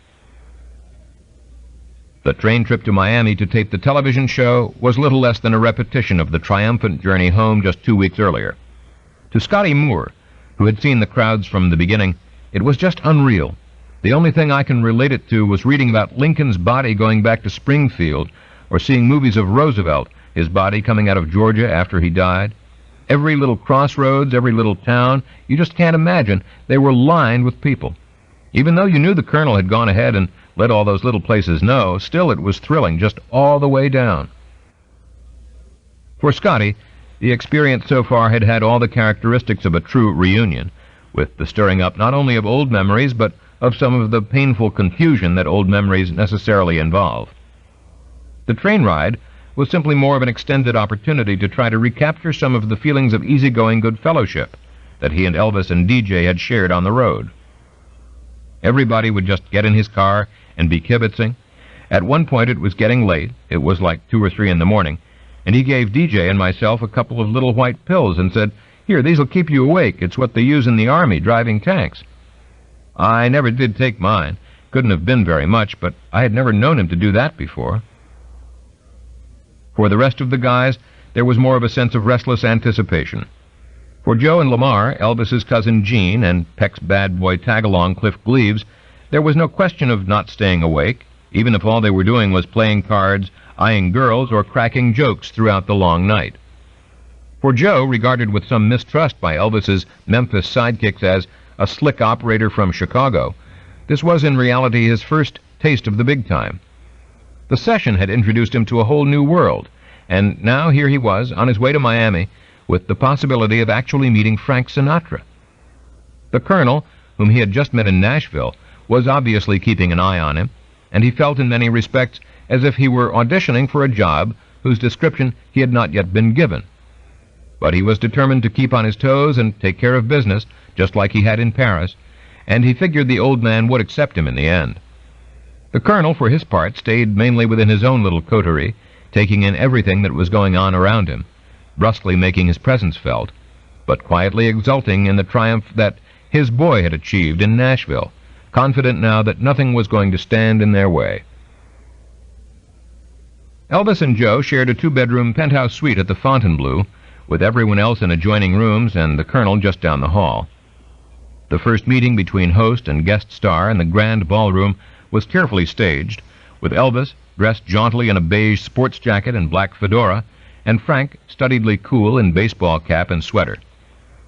Sinatra's pal, comedian Joey Bishop, unctuously requested an autograph for his niece, and got word back from the colonel that there would be a charge of $1, while Sammy Davis Jr., who had hung out with Elvis when he first came to Hollywood, greeted his old friend with undisguised and unabashed delight. Elvis spent the week night-clubbing and rehearsing, with the guys in constant attendance, but Scotty and DJ and the Jordanaires, the rest of the band was picked up in Miami, were specifically excluded from all social activities by order of the colonel. The night of the taping, it was Frank, forced after all to swallow his intemperate criticism of rock and roll to build a show around its principal representative, who appeared the more embarrassed of the two. It was not so much that he had changed his mind about the music, he was at pains to reassure the press, but after all, the kid's been away 2 years, and I get the feeling he really believes in what he's doing. As for Elvis, faced with a situation which could very well have become a repetition of the Steve Allen debacle, where he sang Hound Dog to a basset while dressed in top hat and tails, he carried himself with dignity, anchoring a creaky, almost painfully self-referential Rat Pack reunion, only Dean Martin was missing from the Sinatra gang, with an 8-minute appearance almost 40 minutes into the show. "Well, Elvis, that's our little welcome home gift," Sinatra declares. "All you seem to have lost is your sideburns." And then, turning to the audience, "Now, folks, what would you say if I was to sing another song now?" "No!" come the carefully cued screams from the 400 fan club presidents and members who have gotten their tickets from the colonel. "We want Elvis!" And with that, the man of the hour comes slinking out from the wings, ducking his head and laughing self-consciously, his hair piled up like a waterfall, looking impossibly fresh, impossibly elegant, in his perfectly draped tuxedo. It is a marvelous performance of two fairly mediocre songs, his movements so subdued during the ballad, Fame and Fortune, that even the planted audience does not know quite how to react. But then, as he launches into Stuck on You, we do indeed see a new Elvis, a modified Elvis, who suggests motion without precipitating it, who elicits genuine screams by indirection rather than assault. Sinatra at this point comes out for what is undoubtedly intended to be the knockout punch, a two-song medley, with Frank singing one of Elvis's songs, Elvis one of Frank's. The older man opens with Love Me Tender, and by attempting to parody it, merely parodies himself. Then Elvis launches into Sinatra's sophisticated Witchcraft, for which he shows utter respect, indicating by a shake of his shoulders, the limp extension of his wrists, his bemused acceptance of a task which he is prepared to perform with elegance and humility. They conclude by harmonizing on the last lines of Love Me Tender, then repeat the harmony after Frank declares, "Man, that's pretty." And that's it, except for a little additional comic dialogue and a plug that the colonel has arranged for the upcoming production of G.I. Blues. It is, all in all, an amazing performance, and one that must have been deeply satisfying to a performer who had been worried whether he still had a place in show business. The subsequent ratings, the show broadcast a month and a half later on May 12th with a 41.5 Trendex rating, representing a 67.7% audience share, can only have made the triumph all the sweeter. And then it was back to Memphis, by chartered bus this time, as the colonel felt the train gimmick had been played out, and funds were not unlimited. There was a week to go before the follow-up session in Nashville, and Elvis got a letter from the colonel not long after getting home, running down some of the things that he should keep in mind when he went back into the studio.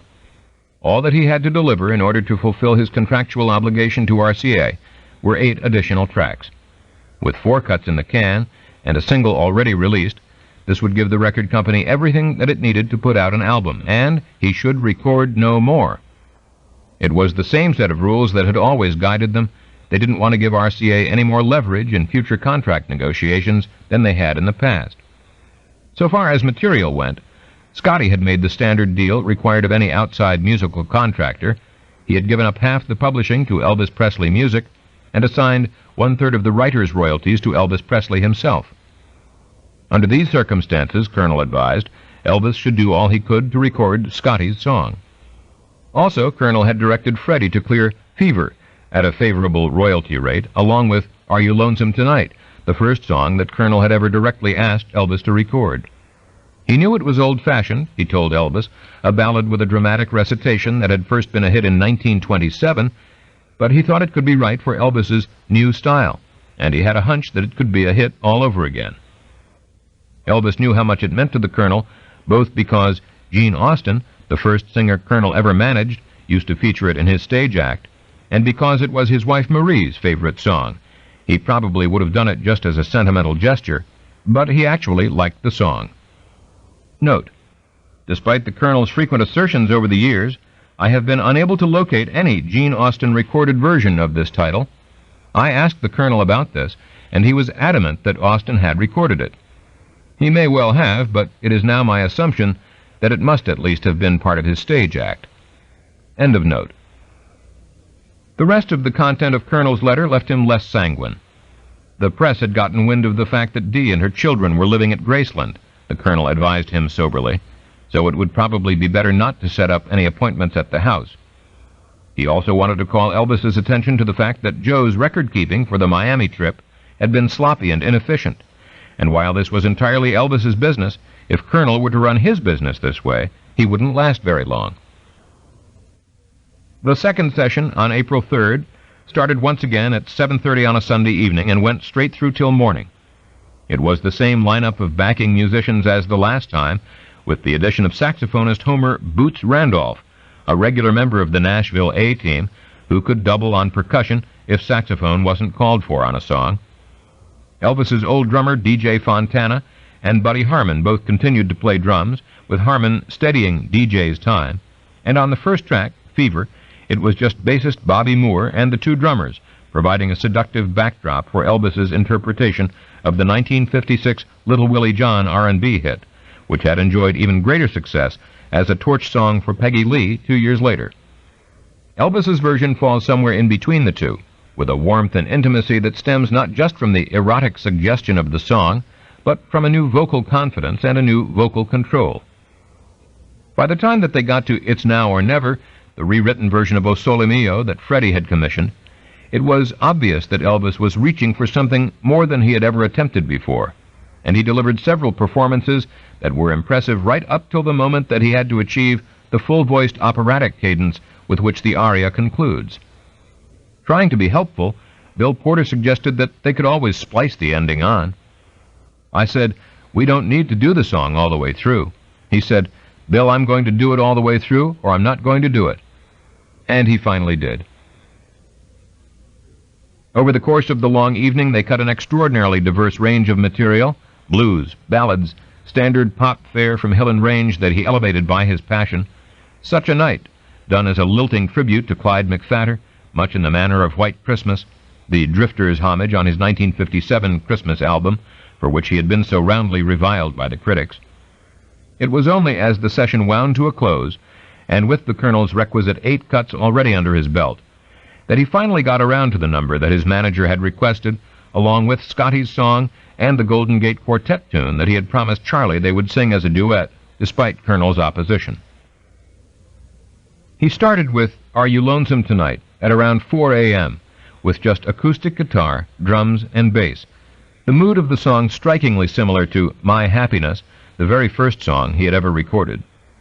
He asked Chet Atkins if the lights could be turned down. He chased everybody out of the studio, all the guests and everything. You know, studios back then were like supermarkets with bright fluorescent lighting, but he was singing in the dark. As this was going on, Bill Porter was editing the master take off the last reel and splicing it onto a master reel so that at the end of the session, all the agreed-upon versions would be in a single place. Well, I turned around and looked in the studio, and the lights were all out, and I couldn't see what the hell was going on, And then I hear the guitar and the bass and the Jordanaires humming a little bit, and Elvis started to sing. And then suddenly he starts talking right in the middle of it. If you listen closely, you'll hear them bumping the microphone stands because there were no lights out there. So we started the take again, and he got about, maybe 2 or 3 bars into it, and Elvis said, "Mr. Scholes, throw that tune out. I can't do it justice." Steve looks at me and says, "Don't you dare. That's a hit, Bill." He pushed the talkback button and said, "The Jordanaires made a mistake, and I'd like to get one good take all the way through." So they did that, and that became the master right up to the final bar. Note: it should be noted that in Porter's recollection, the first complete take was the basis for the master, and the ending was spliced from the 5th and last, but the reverse appears to have been the case. End of note. After that, he made short work of Scotty's tune, then summoned Charlie into the studio for their touching duet on "I Will Be Home Again." With 11 cuts in the can, and the musicians almost out on their feet, this was not the end but the beginning of their working day. They had at least 3 Monday sessions scheduled. Elvis was in no mood to quit. He began strumming Lowell Fulson's "Reconsider Baby," an old blues that he had fooled around with at Sun on his Gibson J200, and despite themselves, everyone just fell in. Just as on the Sun sides, Elvis's rhythm guitar takes the lead, and piano, sax, and guitar all get gritty solos, but what carries the song is the manner in which Elvis's voice soars, giving the blues a kind of harmonic freedom that recalls no one so much as little Junior Parker, but in the end is Elvis's mark alone. With just 2 weeks to go before leaving for Hollywood, Elvis occupied himself mainly with roller skating wars at the Rainbow Rollerdrome, touch football games, movie-going, and dating Anita. One night he called up gospel singer James Blackwood, one of his earliest inspirations, who used to admit him to the all-night singings at Ellis Auditorium for free when he was a teenager, and with whom he had always stayed in touch. He said, "First night you all have off and are not doing a concert, why don't you come out and let's sing?" We sang most of the night, all gospel. He wouldn't do anything else. I think he knew every song we ever recorded. He spoke of the gospel album he was planning to make before the year was out. He only hoped he would be worthy of the task. The first Saturday after the session, he went on a $4,000 shopping spree downtown, looking for a birthday present for his father. Somehow the fact that one of his purchases was a diamond necklace for Anita was immediately picked up by the papers, and both he and Anita spent much of the next few days denying that the gift meant anything special. He was, in fact, already dating another Memphis girl without Anita's knowledge, a 19-year-old singer and beauty contest winner named Bonnie Bunkley, whom he had met when she arrived at Graceland with her voice teacher to collect a teddy bear he had donated for a benefit at Whitehaven High School, her alma mater. They hit it off right away, and she would come by sometimes when he told Anita that he wanted to spend time by himself. He had an aquarium in the music room upstairs, and often they would just sit by themselves and listen to records and watch the fish in the tank. He got depressed sometimes for no reason, he said. His mother's memory was always with him. He was moodier than she would have ever thought from observing him in public, but he was always considerate of her and her feelings. Anita was never mentioned when she was around, and he asked if she and her mother might come to visit while he was making his movie in California. Anita dyed her hair black to match his, and on Easter Sunday, April 17th, the day before his scheduled departure, they attended the First Assembly of God Church together, where Elvis's presence caused such a commotion that they had to leave the service. Then it was off to Hollywood on another triumphant 3-day whistle-stop trip, this time aboard the Southern Pacific's Sunset Limited. The party of 11 occupied 2 private cars at a cost of $2,424.41, and in addition to the Colonel's 3-man staff, incorporated a personal retinue of 6, including Joe, Gene, and Lamar, with newcomer Sonny West, Red's cousin, and last-minute addition Charlie Hodge. Charlie had been visiting for the last couple of weeks and accompanied them to the train. We hadn't talked about me working with him or anything, so Mr. Presley and I are standing there, and Elvis was standing at the door of the train, and he was waiting on his cousin Gene, and Elvis looked down and said, "You want to go with me?" And I looked at him and I said, "Why not?" And he said, "Daddy, put him on salary." Elvis had made it clear from the beginning that it was loyalty he was concerned about most of all. What he said on the ship over to Germany was, "Charlie, as long as you're cool." He was talking about the press and all kinds of things like that. We can be friends for a long time. With Sonny and the others, the same consideration applied. Sonny, 3 years younger than Elvis and just behind Red, with whom he was raised almost as a brother at Humes High, had first met Elvis in March 1958, a few weeks after his discharge from the Air Force and just days before Elvis went into the service himself. His initiation had come in one of those vicious games of roller mayhem at the Rainbow, with Junior Smith refereeing and Sonny, a rugged ex-football player and boxer, ending up on the floor, decked by a girl. By the time that Elvis got out of the Army, Sonny was dating Elvis's double first cousin Patsy Presley, and it seemed only natural that he would start coming around. Elvis liked him from the start. He could use another good-natured, down-to-earth, physical type of guy to help take care of some of the simple tasks and problems that were always coming up. His only reservation about Sonny, he told Red at the time, was Sonny's language. He's a heck of a nice guy, but he never stops saying son of a bitch. He calls everyone son of a bitch. I just wish he would stop saying it all the time. End of side 2. To continue, change side selector switch and turn the cassette over.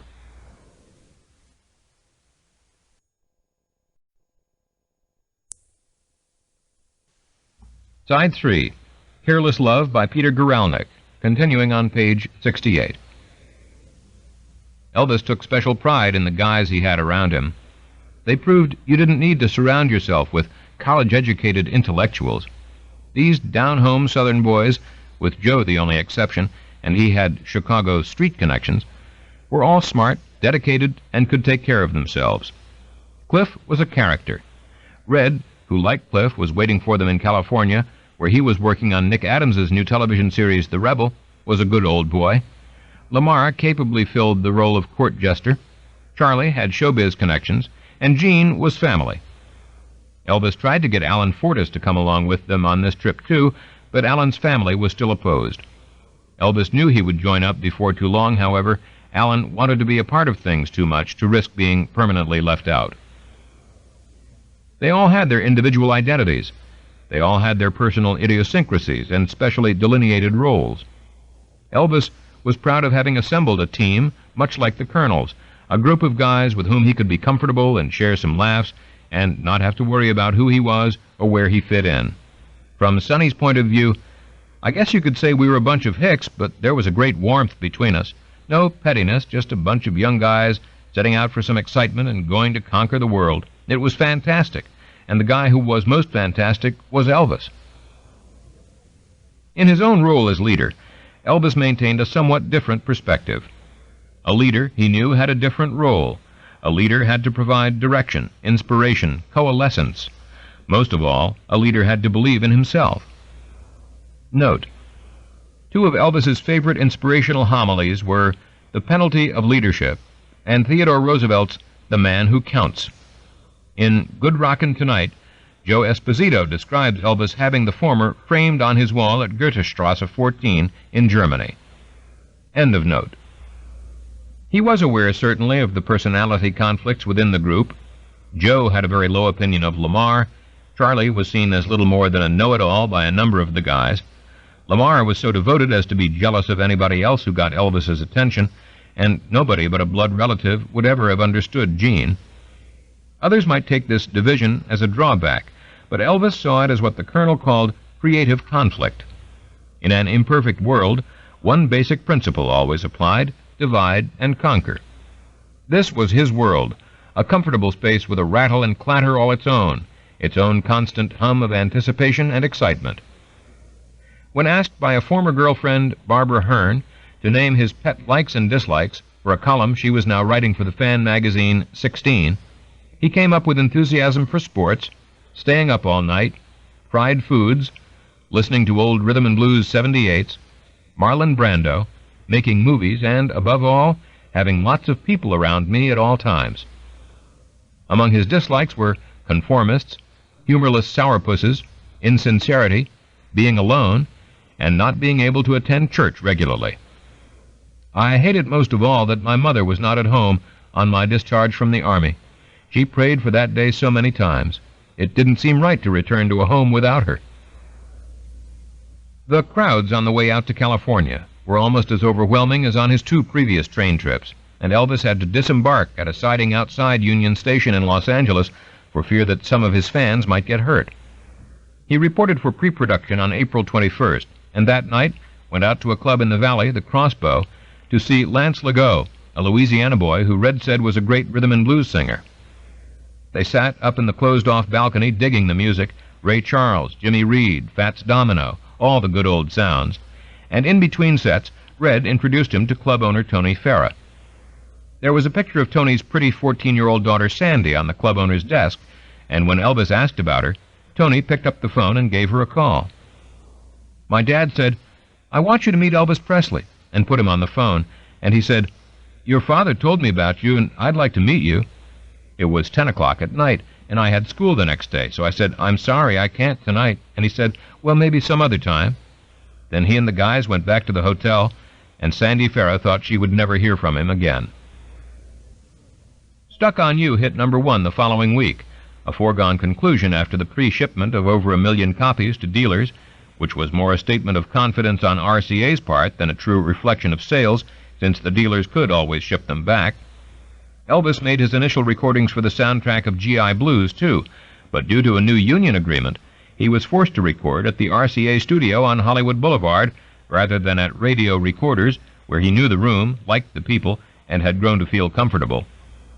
For Elvis, it was an altogether unsatisfactory situation, and on May 6th, he went back to the old studio to redo half the songs after a week's worth of shooting on the film. To assistant engineer Bones Howe, it was a very different Elvis who returned to Radio Recorders than the one who had left 2 years before. He came to the studio in full dress uniform, with the piping around the sleeves, presumably his costume for the film, and all these guys around him, a whole new cast of characters. I was flabbergasted. He looked great, he had everything he could want, all the same people were there, but it just wasn't the same. Howe detected an absence of spontaneity, a searching for the spark rather than its actual presence. It was like, wait a minute, how did I do this? What was it I did? Maybe through being away all that time, he'd had too much of a chance to think about what he'd been doing and tried to figure out what it was, but something was gone. Elvis himself seemed to sense that there was something missing from the movie from the start. With the exception of Pomus and Schumann's Doin' the Best I Can, written in conscious emulation of songwriter Don Robertson's elegantly austere style, the songs, for the most part, were an undistinguished lot, and Elvis was disappointed at the exclusion of Jerry Lieber and Mike Stoller's compositions from the soundtrack for what the Colonel described as business reasons. Note: the Colonel effectively cut Lieber and Stoller out of the picture by insisting that they operate under the same rules as every other Hill and Range writer, a deal he had long since learned they would not accept. End of note. In a phone call to Priscilla in Germany, amid fond endearments, he expressed his bitter frustration about the score. He had just had a meeting with Colonel Parker, he said, and informed him that half the songs in the picture should be cut. What did the Colonel say? Priscilla wondered. Hell, what could he say? I'm locked into this thing, Elvis replied miserably. And they went back to talking about how someday she would be able to come over and see all of this for herself, dreamily planning for a future that was hard for either of them to believe would ever really exist. By this time, though, he had met Sandy Farah, and he was intrigued. He had called her a second time from her father's nightclub and got the same answer as the first. It was late, it was a school night, there was no way she could come out to meet him at this hour. Well, how about if they made a date for the next Thursday, he asked. Maybe her mother could drive her over. So I asked my mom, and she said okay. They had the whole upstairs roped off for him, and he had a date that night with an actress named Kathy Kirsch. So there I was with my little ponytail, and he held my hand and smiled at me. And I don't remember exactly what our conversation was, because this very attractive woman was on the other side of him. But then he said, I'd like to see you again, and he kissed me goodnight on the cheek when my mom took me home. A few days later, Red West called and said, Elvis is having a party at the Beverly Wilshire Hotel, and he'd like you to come. My mom said, no way, I don't care who he is, you're not going. She talked to him and said, I don't care if you're King Farouk, my daughter is more important to me. And he said, you know, I have a career, and I know your daughter is underage, and I promise you I'll respect her. So my mom came on the date. I mean, she came with me. I thought, well, you know, he's probably never going to want to talk to me again. I mean, how embarrassing. But he liked my mom, We sat in the kitchen in his Beverly Wilshire Hotel suite, and we had banana splits, and he was talking to my mom and telling her how much he missed his mom. He really liked talking to her. They had this great understanding. A few days later, he called again. I thought he'd never call, and he called again, and my mom said, well, I could go as long as I took another girl with me. So I would invite 1 or 2 girlfriends to go with me, and that was okay for a while. And then eventually she trusted him and let me start seeing him by myself, and I dated him for years. The age difference never really struck her, though the difference in their professional circumstances did. Sandy was enrolled at the Hollywood Professional School, and she was flattered when he told her that she was a better dancer than his beautiful 23-year-old South African co-star, Juliette Prowse, whose ballet training had led to her discovery by Hollywood choreographer Hermes Pan. She never thought of visiting him on the set, though, and she was under no illusions about using their friendship to advance her career. At the same time, she felt perfectly comfortable in his company. He was a very young 24. I mean, he and the guys played like teenagers. They'd have water fights and chase each other through the halls and play hide-and-seek, kid stuff. So he didn't really seem older, and he didn't act older. We danced a lot. We'd dance and neck for hours, and then I'd go home. Sometimes we'd kiss for so long that my skin would be bright red, and I'd have to put makeup on my face for school the next day. You know, it was really strange. There were always all these other women. On nights when we had dates, I would be sitting there in my frilly little dresses, and girls would come in that would be half undressed. They'd tremble, and they'd shake, and they'd cry, and they'd just go bonkers. But I felt pretty secure sitting there because he'd called me, because he wanted to see me. I mean, it never really bothered me, because the way I was raised, these other girls could do things that I wasn't going to do, nor did he ask me to. So I figured somebody's got to be there for him to date in a more adult fashion, because I wasn't ready for anything like that. So we just had fun, and I don't know, maybe he dated me because he didn't feel he had to be this Valentino. He didn't have to perform for me other than just to have fun, kiss me goodnight, then he could go to sleep and get up and go to his movie the next day. Whereas when he was dating these other women that were really women, I'm sure they expected more of him than I did. He told me that he felt very relaxed, tranquil, when he was with me. Bonnie Bunkley, the girl he'd met in Memphis, came out with her mother for a week-long visit, and he took them on the set where Dean Martin and Shirley MacLaine were filming All in a Night's Work. She met Cary Grant, too, the airman who had introduced Elvis to Priscilla in Germany, and Elvis said to him, "Doesn't she look like Priscilla?" Which kind of made her mad, even though she didn't know who Priscilla was. But otherwise he was a model host and never gave her reason to think he was anything but a perfect gentleman. For Elvis and the guys on their own, on the other hand, Hollywood was just an open invitation to party all night long. Sometimes they would hang out with Sammy Davis Jr. or check out Bobby Darin at the Cloister. Nick Adams and his gang came by the suite all the time, not to mention the eccentric actor Billy Murphy, longtime friend of John Wayne and Robert Mitchum, who traveled up and down Hollywood Boulevard, invariably clutching the battered script about Billy the Kid that he had been working on for years. Elvis outfitted all of the guys in sunglasses and dark clothing, and they carried around briefcases so it would look like they had something to do. Gene's briefcase contained a hairbrush and a doorknob, and he had taken to wearing makeup and calling himself by a stage name, El Gino Stone. If anyone ever asked him about his duties, he said, "I don't do a goddamn thing. I'm Elvis Presley's cousin." None of us, by Joe's account, slept more than a few hours at a time. We lived on amphetamines. We woke at 5 o'clock each morning to report to the set, then spent the rest of our time screwing around. Just as at the Hotel Grunewald in Germany, their escapades were beginning to grate on other residents of the hotel. Joe was not surprised. Music blared continuously. We ferried Hollywood starlets up and down in the elevators all day and all night. Elvis was breaking boards in his suite and trying to teach the rest of us karate, and when we weren't trying to break boards, we were running around the halls, waging water gun fights that escalated into full-scale battles. With the idea of pursuing his karate studies more assiduously, Elvis attended a demonstration by Kenpo karate master Ed Parker at the Beverly Hills Hotel. Parker, a 29-year-old native of Honolulu with a degree in sociology from Brigham Young University, had developed a flexible new street approach to the art, and after his demonstration to a group of doctors, Elvis came up to him. He said, "I don't think you know me, but my name is Elvis Presley. and I kind of laughed. He told Parker that he had studied karate while he was in the Army, and that he had subsequently been in contact with Hank Slemansky, an American karate pioneer, but that he saw in Parker's methods real creativity and innovation. He felt like I was kind of a rebel in my field as he was in his. I didn't accept a lot of the Oriental methods because I knew they didn't work on the street, but a lot of the other aspects could be revamped so they would be applicable. They spent some time out by the pool, talking about karate and the islands, about Parker's Royal Polynesian heritage and his Mormon beliefs. His mother meant an awful lot to him, and he talked about how she kept him from physical activity for fear he might get injured or hurt. Now that she was gone, he found karate to be an avenue of pursuit that he wanted to be involved in because he wanted the activity and the knowledge that stemmed from it. He talked to me about the fact that he was different than others.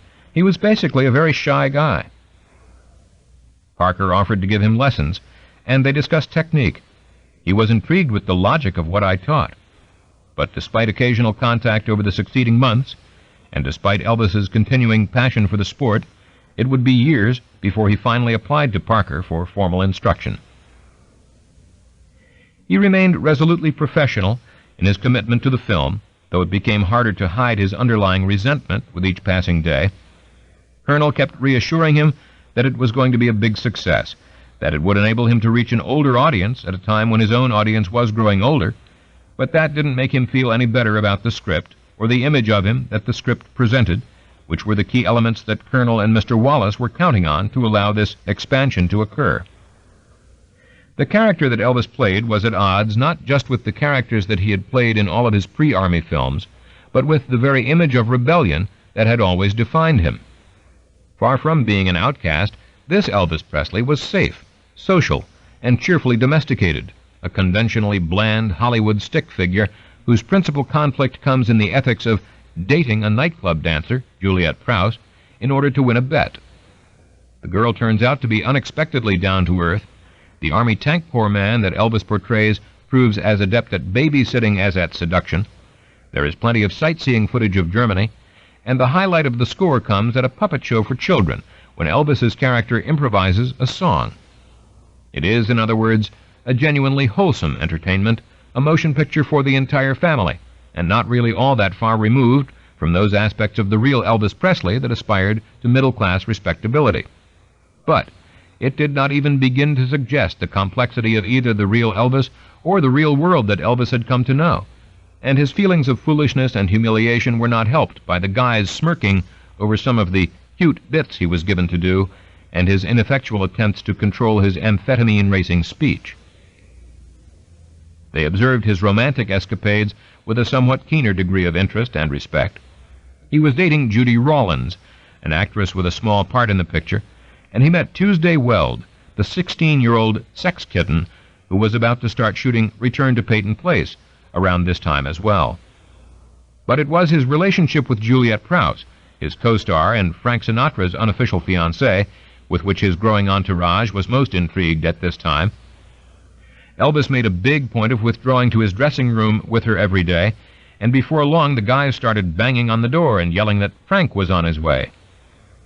One day Sinatra actually did show up, but Elvis emerged unruffled and unmussed after first telling Red to go fuck himself when he heard the same tiresome message once again. They were all intrigued by Elvis's stories of Juliet's athletic limberness, Lamar perhaps most of all. He said Juliet liked to grab her ankles and spread her legs real wide. But then later he said it about another girl, too. I said, I thought that was Juliet. And he said, well, a lot of them do different things like that. And I said, oh, okay. There was a steady stream of visitors on the set, arranged for the most part by the Colonel. Elvis greeted the King and Queen of Thailand, Tennessee Ernie Ford and Minnie Pearl, the wife and daughter of the Brazilian president, Pat Boone, and 3 Scandinavian princesses in one day. The Colonel made a particular point of claiming credit for the royalty, citing it to Wallace as an example of the kind of tireless dedication he gave to thinking up new ways to promote the film. As he sat in the headquarters which Paramount had given him free of charge, and surveyed the 3 rooms plastered with Elvis Presley album covers and sheet music, life-sized cutouts of the boy, and various items of merchandise large and small, the record player that he had gotten from RCA never ceased its steady stream of Elvis Presley hits. He had his own wall of fame, on which he was pictured with celebrities from every walk of life, and his sense of overall well-being is reflected in interviews that he gave out at this time, which for the first time focused on the Colonel alone. Grizzled, unshaven, dressed in an untucked Hawaiian shirt, sandals, and a whimsical beanie, he made no apologies for himself as he entertained reporters' questions and detailed the business successes that he had achieved in guiding his boy's career. Yes, they were asking $150,000 for television guest shots now, but he didn't expect to do any. He didn't want Elvis competing with his own movies. As far as the movies themselves went, he doubted that they would win any Academy Awards. All they're good for is to make money. As for the money, he relies on straight income, and so do I. When he works, he knows that about 90 cents out of every dollar that he earns goes to the government and a dime to him. The Colonel was in the 90% tax bracket too, he implied, but far from looking for any loopholes, he and Elvis took the attitude that we're luckier than a whole lot of people, even as things are. Somebody's got to pay the government for the country we've got. It was almost as if he were speaking to an unseen audience, crude, blustering, crassly honest, to a degree that appears as defiant of public opinion as reflective of it. He seems bound to proclaim his patriotism, his integrity, his honesty, in a subtext that underscores every wisecrack he throws out. There was no question of his gruff affection for his client, but he made clear that they did not socialize, and he didn't handle Elvis's finances either. That was his father Vernon's job. I'm not his father. Our interests are different, and he doesn't need a nursemaid. I just tell him, don't forget to pay your taxes. I tell him that every week when he's working. I've seen too many people get into bad trouble by forgetting to pay their taxes. And if the balloon ever burst, he could go back to driving a truck, and I could always go back to being a dog catcher, head dog catcher, that is. Elvis must have smiled when he read some of the stories, if he even bothered to follow all the snow jobs the Colonel was handing out. He had heard it all before: the pet cemetery in Tampa, the Snowmen's League, the Phantom organization in which Colonel had enlisted half of Hollywood, the Carney stories where the customer was always the mark, the movie that would someday be made of the Colonel's life. It would probably be produced by Bob Hope, he told Luella Parsons. All the ways in which he managed to bedevil poor Mr. Wallace and Mr. Hazen, and then just flung it back at them when they finally capitulated to his demands. Colonel was a funny duck, there was no doubt about that. It was Elvis's little joke to call him Admiral, since he had no more claim on one title than on the other. He had his own ways, and he stuck to them. You had to admire that about him. But more than anything else, it had all turned out exactly like he said it would. Elvis knew that Colonel was just having fun now, and his attitude was, let the old man have a good time. He certainly was having a good time himself. They took off for Las Vegas on the weekend that they finished shooting. The studio would not release Elvis until the following week, after all the footage had been screened, so he decided they should treat themselves to a little vacation. They had visited once during filming, and the boys were all excited about going back, but they had only gotten as far as Barstow when Elvis asked Gene for his kit bag. He mumbled something about wanting to brush his teeth, but everyone knew that was where he kept his pills, and when it turned out that Gene had forgotten the bag, Elvis got so angry that he had the whole caravan turn around and head back to L.A., cursing and yelling at Gene and the rest of the guys all the way. Everyone was tired and depressed. Sonny, who had been as excited as any of them, watched while Elvis drove and smacked Gene in the chest every time he dozed off. "There will be no goddamn sleep, do you hear?" he announced as Gene jerked awake and indicated assent. "Joe in the back is dozing off," recalled Sonny, and chewing gum at the same time. "Joe, goddammit, I said no sleeping." Joe replies, "I wasn't sleeping, just looking out the window." By the time they got back to the Beverly Wilshire, everybody had pretty much had it. It was early in the morning, and they all drifted off to bed. Just as they started to fall asleep, the phone rang. It was Joe. Now that he had retrieved his bag, Elvis had changed his mind. They were going to Las Vegas after all. It was a long weekend. Elvis dropped $10,000 at the crap tables, and they went to all the shows, catching Billy Ward and the Dominoes at the Dunes, Della Reese at the New Frontier, and Red Skelton at the Sands. The guys all wore their black mohair suits and sunglasses.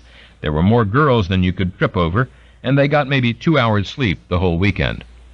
The joke around town was that they were Elvis's Memphis Mafia. He was finally released by the studio the following Wednesday, June 29th, and was so impatient to get home that he and Jean took a plane to St. Louis late that night, then rented a Cadillac and arrived at Graceland at 3 o'clock the following afternoon. Anita came over as soon as she was done with work, the papers reported, and they had a quiet evening at home with Jean and his wife Louise, and Vernon, who was for the moment on his own but left the following day to join Dee at her brother's house in Huntsville. They were going to get married, he told Elvis. They were going to do it in Huntsville to try to throw reporters off the track. Elvis shrugged and wished him luck. He wouldn't attend the ceremony, he said, because he didn't want to take away from the attention that should go to Dee. Both of them knew that what he said wasn't what he really meant, but neither of them knew how to address their true feelings. They spoke briefly of transferring ownership of the house, so it would be in Elvis's name alone, but mostly they communicated in nods and silences, and in a shared sadness which neither could express. Vernon and Dee got married that Sunday, July 3rd. The following day, Elvis went to the cemetery on his motorcycle and was almost run down by a girl who spotted him kneeling by his mother's grave in prayer. "She spoke to me using a lot of jive talk," he was quoted in the press scimitar. "She asked me where I would be later. I told her that she didn't need to use that kind of language, especially in the cemetery. I guess I was feeling a little depressed. As I was leaving a little later, she came back in the cemetery and swerved toward my motorcycle." She was smiling, he said, as if it were all a joke. He bought a boat, went water skiing out on McKellar Lake, just like he used to with his first love, Dixie Locke. He did all the same things, went to the movies, rented the fairgrounds, took over the Rainbow for roller skating parties. It wasn't the same. Toward the end of the month, Vernon and Dee came home from their honeymoon and moved into Graceland with her 3 kids. He continued to speak well of Dee for public consumption. "She seems to be a pretty nice, understanding type of person," he had said when news of the marriage first began to leak out. "She treats me with respect, just as she does Daddy. She realizes she could never be my mother. I only had one mother, and that's it. There'll never be another. As long as she understands that, we won't have any trouble." As for Vernon, if he can find happiness in some way, I'm all for him. He is my father, and he's all I got left in the world. I'll never go against him or stand in his way. He stood by me all these years and sacrificed things he wanted so that I could have clothes and lunch money to go to school. I'll stand by him now, right or wrong. He felt sometimes as if there were a weight pressing down on him that he could no longer bear. He was surrounded by friends and relatives, all dependent on him, all looking to him for help, for guidance, for handouts, for something. He could give them jobs, he could dispense money and favors. On the surface they all deferred to him, and he was clearly the one in charge. But in his darkest moments he suspected that it was all a masquerade. They were like blue-bottle flies buzzing around a dung heap, with no more loyalty to him than a fly would feel. His uncles Travis, Johnny, and Vester, his Aunt Lillian, his cousins Harold, Lloyd, Gene, Jr., Bobby, and Billy Smith, even his daddy, were in a state of constant contention, it sometimes seemed. Bobby using his name to pass bad checks, Daddy falling out with Travis and Vester over one thing or another, Lillian accusing Daddy of being tight with his money, one uncle getting drunk and opening the gates, inviting everyone in off the street, other relatives just taking the money he offered them without thanks, blowing it, and then coming back for more. With his father's new wife in the house, he felt as if there were a cloud hanging over him and over his mother's memory, and he left almost as soon as they arrived. He spent a week in Las Vegas before having to go back to work. The new picture, Black Star, it was retitled Flaming Star after shooting had been completed, was the first of the 2 back-to-back productions the Colonel had sold to 20th Century Fox, and was a straight dramatic role. Originally intended as a vehicle for Marlon Brando, with a script by respected writers Claire Huffaker, author of the novel on which it was based, and Nunnally Johnson, screenwriter of The Grapes of Wrath, it reunited Elvis with producer David Weisbart, who had shown such faith in him in his first movie, Love Me Tender, and brought in talented 48-year-old Don Siegel, who had made the original Invasion of the Body Snatchers, to direct. Everyone connected with the production saw it as a serious picture. Siegel, in fact, had initially objected to the selection of a leading man who, in his view, was widely considered to be a laughingstock, until Weisbart, whose great success had come with James Dean's Rebel Without a Cause, overcame his objections. There was to be a minimum of songs, 4 were recorded at the soundtrack session on August 8th, and in the end only 2 were used. There was a socially progressive, if somewhat confusing, storyline in which Elvis played Pacer, a half-breed caught between two worlds.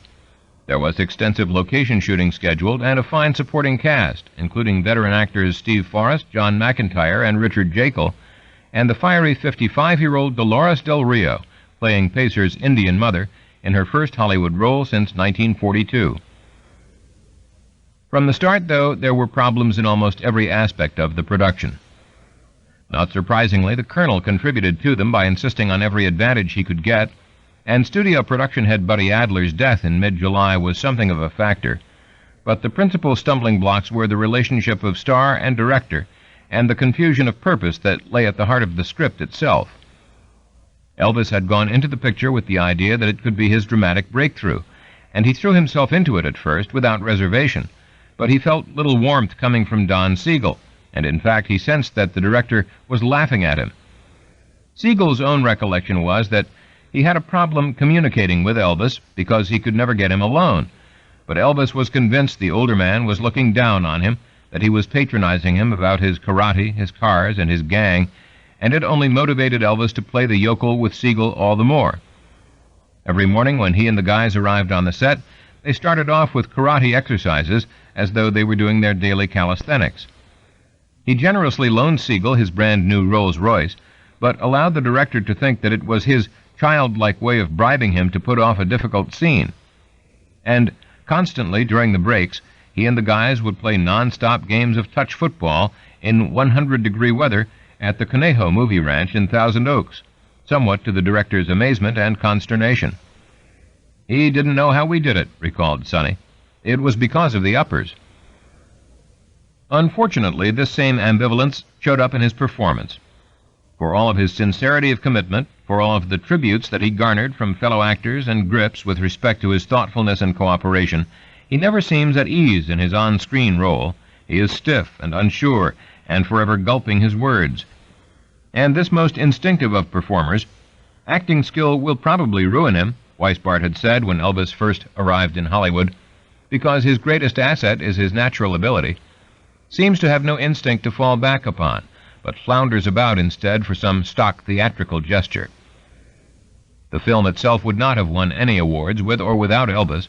There is a great deal of undifferentiated action, and it is confused in its message, which veers between the tragedy of being an invisible member of society, deprived of history and roots, and a fairly insipid plea for racial tolerance. Perhaps most surprising, it never really gives Elvis a chance to rise above a style of ensemble acting for which he is clearly not suited. Whatever his billing, he is unquestionably playing a supporting role with few lines or situations that allow him to go beyond a somewhat passive, reactive response. At the end, Pacer, desperately wounded and having seen the flaming star of death, rides off into the desert to die alone. "Maybe someday, somewhere," he says, "people will understand folks like us." In the midst of shooting, Elvis was forced to find new living quarters, having finally been asked to leave the Beverly Wilshire after a number of incidents, culminating in Tuesday Weld throwing a fit in the hotel lobby when security wouldn't allow her to go upstairs. Joe looked at 4 houses and found one on Perugia Way in Bel Air, overlooking the Bel Air Country Club. The house, owned by the Shah of Iran, was available on a 6-month lease that could be extended and was perfect for their needs. It afforded privacy, space, and the opportunity for more and better parties. Note: the original lease dated from September 10th and was at a rate of $1,400 a month. End of note. Elvis put up a painted photograph of himself, his mother, and father over the fireplace in the living room, and it was home. The picture wrapped on October 7th, and after a weekend in Las Vegas, they started off on the 1,700-mile drive home. There was less than a month to go before the start of the next picture, but Elvis missed Memphis, and there was no question that he wanted to record his gospel album in Nashville, not Hollywood. At Graceland, he quickly settled into his old routine, but made little secret of just how conflicted he continued to feel about his father's remarriage and the presence of Dee and her boys in his home. "When I first came back," he told the Press Scimitar's Bob Johnson in an interview from Hollywood the previous month, "everything was strange. Now I'm lonesome and so homesick it hurts. In some ways what I've got is good, and in some ways it isn't. I'd like to get back home again, but even that will never be the same." Not long into his 3½ week stay, he heard from the Tau Kappa Epsilon fraternity at Arkansas State College that they would like to induct him as a member.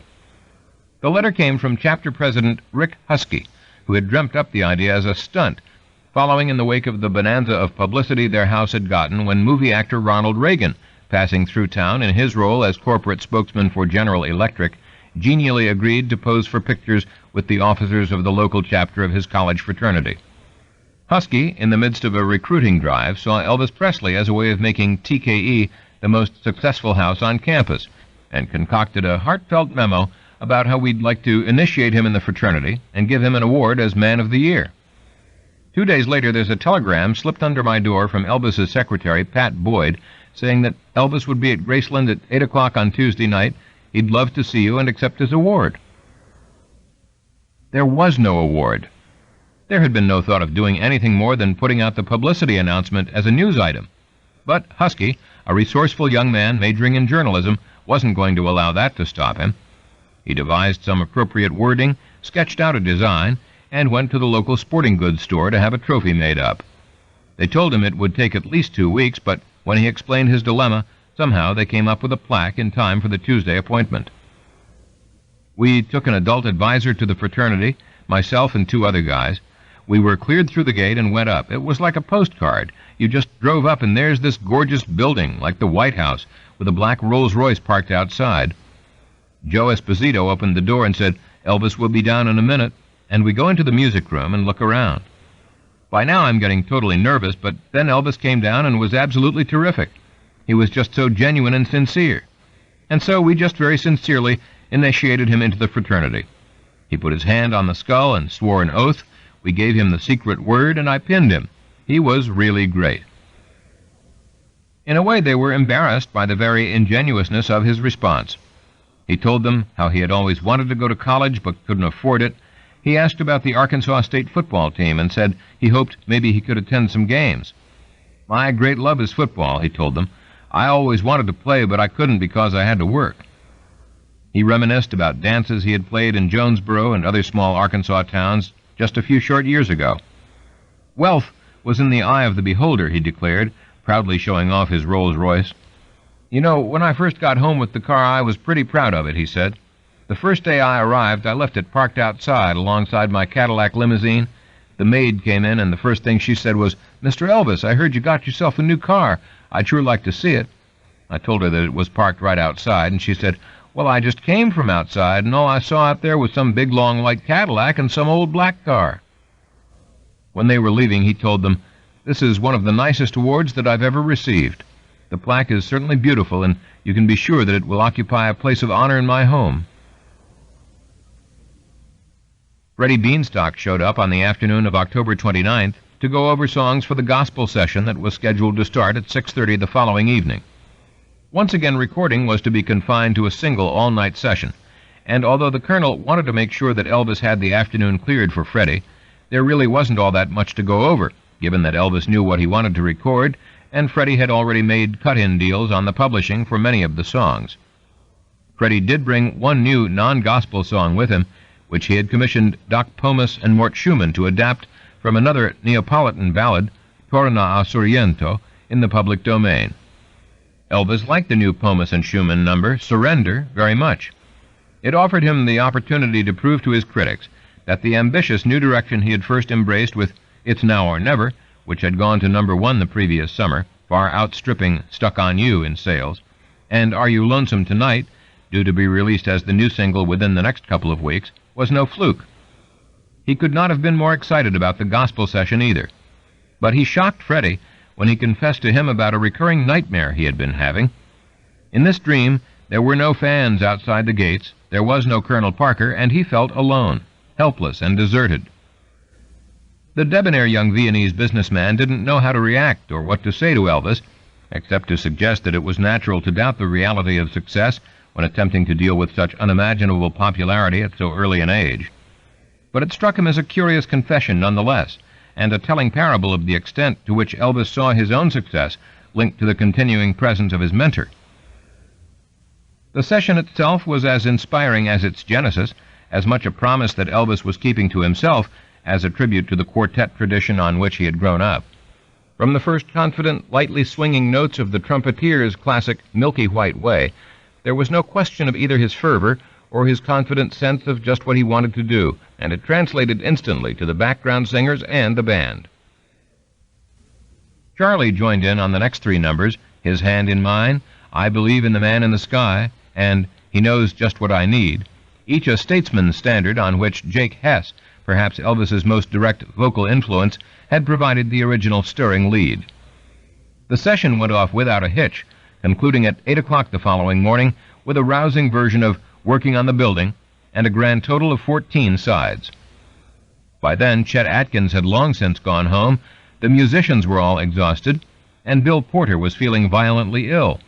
I had food poisoning that night and was throwing up. Around 5 in the morning I said, Mr. Scholes, I've got to quit. I can't keep this up. He said, One more song, Bill, one more song. Just hang in there. I heard that about 4 times. To Gordon Stoker and the Jordanaires, the highlight came toward the end of the evening with Known Only to Him, another of Jake Hess's virtuoso performances on which all the singers got inspired, to the point where it was almost like having church. Note: it should be noted that publishing was cleared on Crying in the Chapel prior to this session, despite the long-standing popular belief that the song's release was held up for 5 years on that issue. Evidently, Elvis was simply not satisfied with his version of the song. End of note. 1 week later, Elvis caught a flight to L.A., where he was scheduled to record the soundtrack for his next picture, Wild in the Country, on Monday, November 7th. Advance notices for G.I. Blues, scheduled to open at Thanksgiving, were just beginning to come in, and only echoed the enthusiastic embrace of the new Elvis, which had first greeted the success of It's Now or Never. Moreover, the soundtrack album, just out, gave every evidence of far outstripping Elvis Is Back in sales. Surprisingly, that eclectic and truly adult album had not sold even 500,000 copies, while Colonel was in the first flush of his all-out campaign to promote the movie with an exploitation that involved distributing more than 100,000 paper army hats, which he had gotten RCA to pay for after Paramount turned him down. "We are always promoting," Colonel flung back defiantly at Hal Wallace. At RCA, meanwhile, there was no question that the Colonel had won the war. Note: Colonel's correspondence with RCA, January-February 1960, with a January 15th memo for January 18th and 19th meetings in which his control and essentially ownership of all photos is established, particularly crucial. In addition, a special 0.75% royalty to all-star shows for promotional activities is established, with a final contract effective January 1st certifying all of these terms and more, signed on March 1st, 1960. End of note. To begin with, he had succeeded in undermining Steve Scholz's authority by persuading new RCA President Bob York to move the decision-making process into marketing, where Bill Bullock, Scholz's nominal superior, and the man responsible as much as anyone else for signing Elvis Presley to the label, was not inclined to challenge his authority. The result was that nothing happened without the Colonel's okay. He dictated copy, he approved the artwork. By now, he had even taken over the files that publicity director Ann Fulcino had painstakingly assembled, and was charging RCA a licensing fee for the very photographs that had in most cases originally been paid for by the label. He had, in addition, convinced RCA to cede to Elvis the authority to run his sessions, pick his singles, select album cuts, and approve the sound mix, none of which would be formalized until the renegotiation of the contract option at the beginning of the new year, but all of which was in place by the time that Elvis completed his gospel album, which would be titled His Hand in Mine, and would be rushed out for Christmas release. RCA appeared to be so well-trained at this point that they even offered to build Elvis a studio in his home so he could record whenever the inspiration took him, but the Colonel wisely urged him to turn the company down, seeing their generosity for what it was, a desperate attempt to generate more product and thereby undercut the Colonel's unassailable bargaining position. Wild in the Country started shooting on location in Napa, California on November 9th. Taken from J.R. Salamanca's well-regarded 1958 first novel, The Lost Country, the script had been written by prize-winning playwright Clifford Odets, waiting for Lefty, Awake and Sing. The director, Philip Dunn, was the author of such notable screenplays as How Green Was My Valley and The Ghost and Mrs. Muir. And the older woman, one of three principal love interests in the story, was to be played by the distinguished French actress Simone Signoret. Unfortunately, Signoret fell through, Odette's was fired just as filming was about to begin, and studio head Spiro Skouras, in agreement for once with the Colonel, insisted that the number of songs in the picture had to be expanded in order to make it more of an Elvis Presley picture. There was the usual confusion of studio politics. There was the somewhat less common confusion of a script that appears to have been cobbled together just ahead of the actors' delivery of their lines, but it was on the whole a creditable venture with a good cast, a trio of women to fall in love with Elvis and vice versa. Tuesday Weld was the hoyden, Millie Perkins the dewy-eyed innocent, and 26-year-old Hope Lang capably, if somewhat improbably, filled in for Simone Signoret, and what appeared to have been altogether honorable intentions. Of all the principals, the only one who seems to have taken a dim view of the proceedings was Millie Perkins, and her reservations centered more on pretense than lack of aspiration. Perkins, a 22-year-old who had been discovered and generally acclaimed for her only other previous acting role, the title part in The Diary of Anne Frank, saw the whole enterprise, probably with some discernment, as intellectually dishonest. She had no reservations about Elvis Presley as a person, and given the manner in which she had been plucked from a modeling career and awarded the starring role in a major motion picture, she could have had little objection to an attempt to do the same for a popular singer. But she saw Dunn as the kind of intellectual poseur who took pride in playing the Fifth Brandenburg Concerto for some of the love scenes. I think I won a unique place in the director's pantheon as the only director ever to make Elvis Presley listen to Bach. As a matter of fact, he loved it, Dunn wrote in his memoirs. And whether out of dissatisfaction with a movie career that had just happened to her, I had never even thought of being an actress. I didn't know the movie business. I was very shy, very opinionated. I wanted to be in Paris. Or, with a clarity of vision that came from being an outsider, she saw the entire enterprise as hopelessly compromised from the start, a phony attempt to dress things up in a self-serving way that kept stressing the lofty mission of art. I think that everybody making the movie thought, we're classier than all those other Elvis Presley movies, we're so much better. Everyone was going around patting themselves on the back for being artists. They were going to do something with Elvis that other people couldn't or didn't want to do, and I think they didn't come up with the goods at all. Elvis turned out to be someone I liked very much. I felt there was a man with a heart and soul there who truly cared about people. Certainly he treated me as if he cared about me. There was a mutual respect between us. But his life was on a level that my life was not on. I was married to Dean Stockwell at the time, and I felt like he was drifting. The guys were on the set every day, wrestling on the floor. I didn't even know what girls he was dating at the time, because it didn't interest me. His personal life seemed so silly, and yet I knew he was a victim of it. I felt like Philip Dunn fawned all over Elvis. Elvis's attitude was, I saw Elvis looking around that set and summing up people faster than anyone else could have, and I felt that after a short period of time he was disappointed in Philip Dunn, but he was too polite and well-behaved to say anything. He tried very hard to make this film better than his other movies, and you saw him trying and asking questions, and I just believe the sad thing is that the director did not have the ability to help Elvis through it. I remember doing this one scene. We were sitting in the truck, and we were supposed to be driving home from a dance or going to a dance, and in the script he was supposed to break into song, turn on the radio, and start singing, and to me it was like, yuck. I was very young, and I thought, my sisters are going to tease me. This is so embarrassing and tasteless. You see, I was a snob, too. But, and this was the nicest thing, while we were rehearsing, finally the director walked away, and Elvis looks at me and says, God, this is so embarrassing. Nobody would ever do this in real life. Why are they making me do this? So there we were, both of us having to do something, and we just wanted to vomit. He never used his star power, never. Maybe he should have. Maybe he did it on some other level, but he sure didn't do it on the set. I felt like he was younger than me, this very humble person who would make statements about what he believed in, and I would think, he's saying that to show me he's a fine human being. All I know is that there was a person there with a refined heart and soul, and I say refined on any level you want to look at it. When you meet someone like that, you know they're there, even if they're sitting there eating 15 lollipops. That's beside the point. That's just what they're doing at that time, but that's not the essence of the person. The essence of Elvis was as fine a person as I've ever met. He treated me as well as anyone has ever treated me in this business.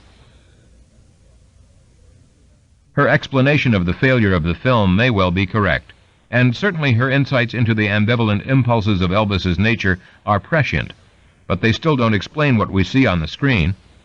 If you were to pick out the one thing that is desperately wrong with Wild in the Country, leaving aside a script that is freighted with all the sensitive young man cliches of its time, it is Elvis Presley. He simply seems lost in the role, ambling his way through it, alternating between bouts of sullenness that start and end with bombastic declamation, and equally silly posturings of trembling sensitivity. You look at the actor up on the movie screen, and he is simply not engaged. There is one moment early in the film when the character speaks of his dead mother, and a sense of genuine sorrow and regret seems to come through. Elvis is clearly visualizing his own experience, using emotions that he has himself felt to summon up a wellspring of conflicting feelings, but otherwise, nothing. He is flat, he blurts out his lines. There is an almost total absence of timing, conviction, commitment, tone. If you doubt your eyes, contrast this with his performance in King Creole, full of jauntiness, assurance, and ease and melodiousness of nuanced approach. Here, just 2.5 years later, there is no pulse, no beat between the lines.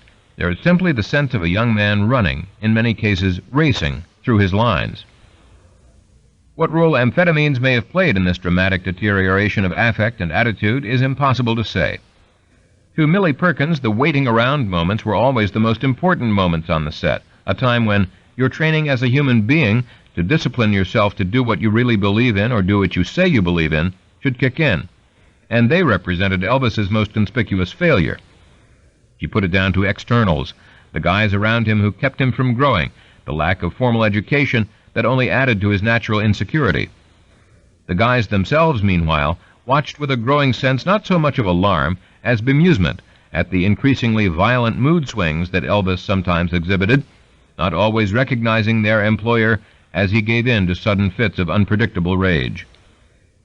One time, on a weekend excursion to San Francisco, he pulled a derringer on a car full of guys who gave him the finger. Another time, back in Hollywood, he flared up at Christina Crawford, who had a bit part in the picture and was dating Joe at the time, dragging her by the hair and cursing her out because she objected to Joe's lighting his cigar. It was not that they did not understand the reasons for his anger. Christina had no business knocking the boss's cigar out of his mouth. He was within his rights to get pissed off at her, and he'd always had a pretty hot temper anyway. But they noticed the differences, too, not just the loss of control, but the absence of remorse in a nature that each of them saw as essentially soft-hearted, for good or for ill. They were all taking pills to keep going. They were all under stress, Elvis most of all, and in the end, they just accepted his behavior as something that grew out of his role. It was like getting first choice of the girls, an unquestioned prerogative that went with the territory. Otherwise, it was the same old Elvis, the same kind of hijinks and good times that they always had on the set. Alan Fortas had finally rejoined the group for this film, lured by the promise of meeting Tuesday Weld, and he and Tuesday actually got to be good pals, the other guys all jibing at him for the puppy dog devotion he showed the 17-year-old blonde actress. Hope Lang liked to drink vodka, and Elvis uncharacteristically joined her throughout the filming, for the first time allowing the guys to have liquor in the house.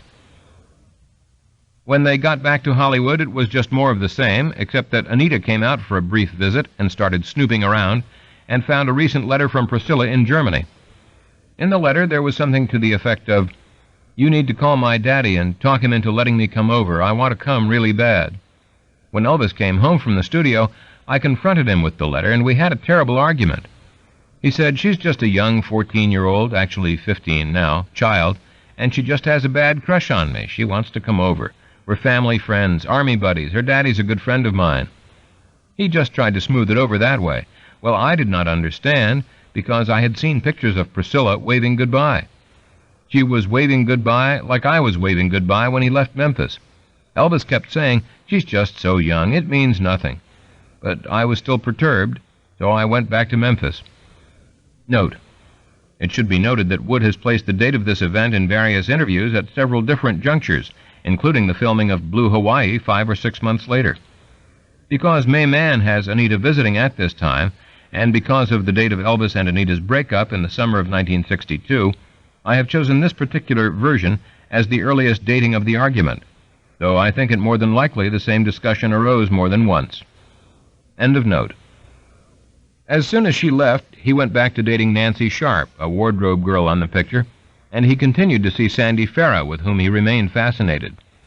We'd just spend hours dancing in the living room, and then he would sit down at the piano sometimes and sing spirituals, and it was just beautiful. Cliff was around all the time at that point. He had Long Black Hearse out, his big record, and a lot of times he'd get up and sing. I lived in the valley, and different guys would pick me up in either the Rolls or a limo, and we'd go up to the house. There was always a line of girls standing outside, and we would drive through the gates, and usually the guys would have dates, and we'd sit in the den, or the maid would make up something for dinner, and we'd sit and watch TV and eat. One time I wore pants, and Lamar picked me up and didn't say anything. We drove out to the house, and I walked in, and Elvis was all dressed up because he always got dressed up for our dates. So he said, "Hi, baby," and he kissed me on the cheek, and we sat down on the couch, and he did not speak to me for the next 3 or 4 hours. It seemed like an eternity. Then he kissed me good night, and he said, "Don't ever wear pants again." I said, "Oh, I won't," because he said he got all dressed up for me, and he expected me to get dressed up too. So I always wore my prettiest party dresses from then on, no more pants. The movie was briefly threatened by a new studio policy limiting shooting time to 37 days instead of 50, even for those shows currently in production. Philip Dunn threatened to quit several times before that problem was resolved, but the picture was still over schedule, and cast and crew were given just 1 week off for Christmas before shooting once again resumed. Elvis was just as glad to get back to California after discovering the changes that his father's wife had made in his home, and he and his daddy quietly agreed that no more changes would be made without his explicit approval. The Colonel, meanwhile, had preceded him to Memphis to join the mayor in making an announcement about the big Memphis Charities show that he had been hinting at all year. Elvis would headline at Ellis Auditorium on February 25th. The performance would benefit some 24 Memphis charities, plus the long-dormant Elvis Presley Youth Center in Tupelo. And as per his long-standing policy with respect to benefits, even the Colonel would be buying his own ticket. "There will be no passes," he said. "This is going to be 100% charity." Flaming Star opened strongly nationwide on December 21st, though not as strongly as G.I. Blues, which had risen as high as number 2 on Variety's weekly list of top-grossing films, ranking number 14 overall for 1960, and grossing $4.3 million in the last 6 weeks of the year alone. For Elvis's 26th birthday on January 8th, there was a small party on the set, and cast and crew presented him with a plaque portraying a cartoon Elvis clad in a karate gi and breaking blocks of wood. "Happy birthday, King Karate," was the message. On January 20th, he was finally released by the studio and permitted to go home, though he was recalled briefly 2.5 weeks later to reshoot the ending when studio executives decided that Hope Lang's suicide after her abortive romance with Elvis's film character was too bitter an ending. By this time, though, Elvis was busily preparing for his return to live performance, which was now scheduled to include not just 1 but 2 big charity shows that the Colonel was promoting with all of his customary flair and zeal. The Colonel's Secret. The second charity concert had come about as a result of a story the Colonel read in the Los Angeles Herald-Examiner on December 4th, 1960, prompted by the 19th anniversary of the Japanese bombing of Pearl Harbor. The piece centered around stalled plans to erect a memorial to the victims of that bombing on the site of the USS Arizona, whose 1,102 officers and men remained entombed beneath the water.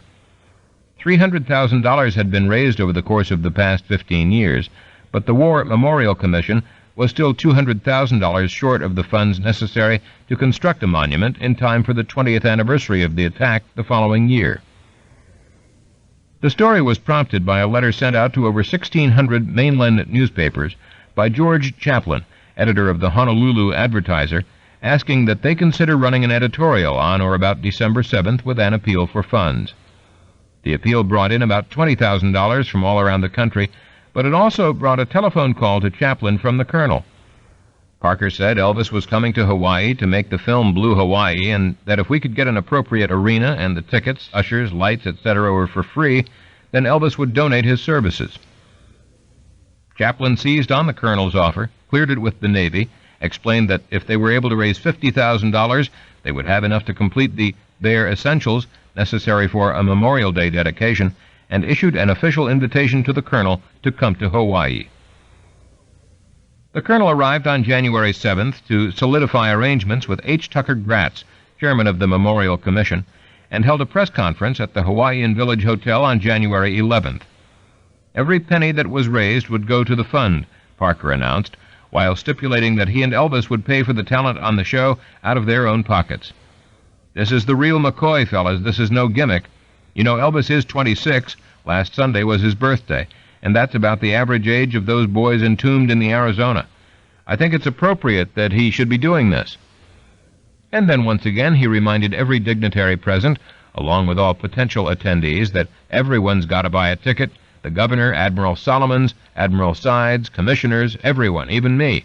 Everyone in that hall will be a contributor to the Arizona Fund.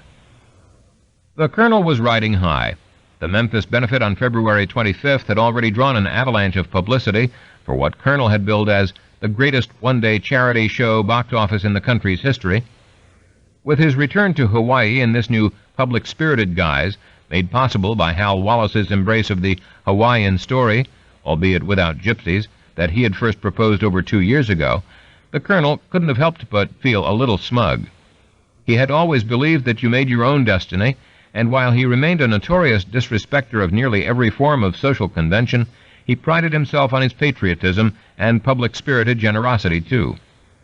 It was something he was convinced paid off in any number of different ways, and if one of those could be further proof of his boy's good character, and it could help the new picture in the process, well, so much the better. Meanwhile, he had unfinished business to attend to. On January 6th, he had completed yet another renegotiation and contract extension with Hal Wallace, raising the price per picture once again to $175,000 for the next 3 Paramount outings, $200,000 for the 2 beyond those. At the same time, he was vigorously pursuing the deal which, as he saw it, would ensure Elvis's future, a multi-picture arrangement with MGM for far more money than he could ever have hoped to squeeze out of Wallace, but more important, one which would announce to Hollywood that Elvis Presley was a major motion picture star. On January 12th, the day after the Hawaii press conference, he returned to the mainland and plunged back into the MGM negotiations, emerging on January 20th with a guaranteed 4-picture deal at $500,000 per picture and 50% of the profits. This meant, he announced jubilantly to RCA Vice President Bill Bullock, that they were sold out for motion pictures through 1965, which of course enhances the value of this great artist for your company also. The confidence shown in him by the motion picture industry undoubtedly will rub off to the benefit of all of us. And in a rare visit, he stopped by the house on Perugia that same day to deliver the news personally to Elvis, then accepted congratulations from all the guys as Elvis explained to them how the deal worked. "Just remember, boys," pronounced the Colonel, no doubt tamping his cigar vigorously to emphasize the point, "if we didn't have Elvis, I couldn't make these deals, and we wouldn't be having dinner in this beautiful home." Note: Esposito has this taking place at Graceland, but given the Colonel's excitement and the fact that Elvis was only released by Fox on that day, there seems little doubt that if the Colonel visited anywhere, it was Perugia way. Alan Fortas has the Colonel calling Elvis and the guys to the studio at 10:30 in the morning and getting MGM to throw in an ashtray, though he dates this as 1963, in Elvis from Memphis to Hollywood. End of note. By now he had come up with yet another twist on the Hawaiian scheme, retaining the non-profit principle at its core, but proposing that an NBC television special be structured around the concert. The taped broadcast would combine documentary touches with the live performance, in a package for which Elvis would receive $50,000 to recoup costs. The Arizona Memorial would realize another $100,000, and ownership of the program would revert to Elvis after a single showing. Like most of the Colonel's projects, eleemosynary and otherwise, this one was brilliant in its simplicity, simultaneously burnishing Elvis's image and benefiting the fund. And while in the end it fell through, it prompted venerable William Morris Agency head Abe Lastfogel to recognize the distance the Colonel had brought his single client. At one time, the diminutive talent agent pointed out to a small group of agency and NBC representatives studying the feasibility of this new proposition, Elvis Presley was seen by most people as an oddity, with little staying power and less broad-based appeal. Now, Lastfogel declared, with the conviction of one who had had to be converted initially himself, that phase was finished. After the Army experience, with this magnificent charity concert that the Colonel was putting on, the world could see Elvis Presley for who he truly was. Note: this was proposed at a January 16, 1961 meeting, whose minutes reveal that Colonel claimed to be bypassing a lucrative Australian appearance for the charity concert. Colonel proposed that the television show could end with Elvis on a flower-strewn barge at the Arizona Memorial singing Peace in the Valley. End of note. The work continued on various fronts, with Colonel shuttling back and forth between his various projects and Elvis returning home for a brief vacation. The house continued to feel strange to him. Nothing more had been physically altered, and his father's new family was now living in the apartment that had been constructed from the garage behind the kitchen, but it remained unsettling, not just for him, but for Vernon, too, who continued occasionally to sleep in his old bedroom, its closets still filled with Gladys's clothing. Elvis stopped by the cemetery almost every day, fussing with the flowers that were delivered each week on a standing order and cleaning up the area around his mother's grave. On February 2nd, he drove down to Tupelo with Anita and Joe and Jean, revisiting the scenes of his childhood, stopping by the Lawhon School to see his fifth-grade teacher, Mrs. Grimes, showing Joe, who had never seen Tupelo before, all the different places he had lived, the Negro community of Shake Rag, the fairgrounds where he had sung in public for the first time, talking all the while about the world he had left behind. When they got to his birthplace on Old Saltillo Road, they found the sign marking the site of the Elvis Presley Youth Center fallen down, and tried without success to prop it back up. Elvis was visibly angry. The house, which was intended to be the centerpiece of the park, was still occupied. The 14-acre location had barely been cleared. The guitar-shaped swimming pool that Elvis had stipulated for East Tupelo's youth was not even on the architectural drawing board. He couldn't help but feel that if the park were in a more fashionable part of Tupelo, plans would have been much further along by now, and he and the Colonel had never been able to satisfactorily determine what had become of the $14,000 he had donated from his performance at the 1957 fair. But he was not about to give up. He was determined to see this project through to completion. It was just as important as the Colonel's thing in Hawaii. There would be ball fields and recreational facilities and a teen center here someday. Note: Elvis's disappointment about the lack of progress on the park was frequently and volubly expressed. The view of East Tupeloans in general, that they were somehow being shunted aside, was expressed both to me and to Elaine Dundee by Tupelo historian Roy Turner. End of note. On Saturday, Jean's brother, Junior, died. Though he was only 28, it came as no great surprise. Junior had been on a downward path ever since he had come home shell-shocked from Korea in 1953. He had always been unpredictable and moody, but he had become more erratic since Elvis's discharge from the Army, and was no longer even able to travel with them. Evidently, he had been up all night drinking with his and Elvis's Uncle Travis, passed out in his cousin Billy's room, and suffocated on his own vomit. Elvis went to Travis's house practically beside himself with anger and grief over a life so senselessly thrown away.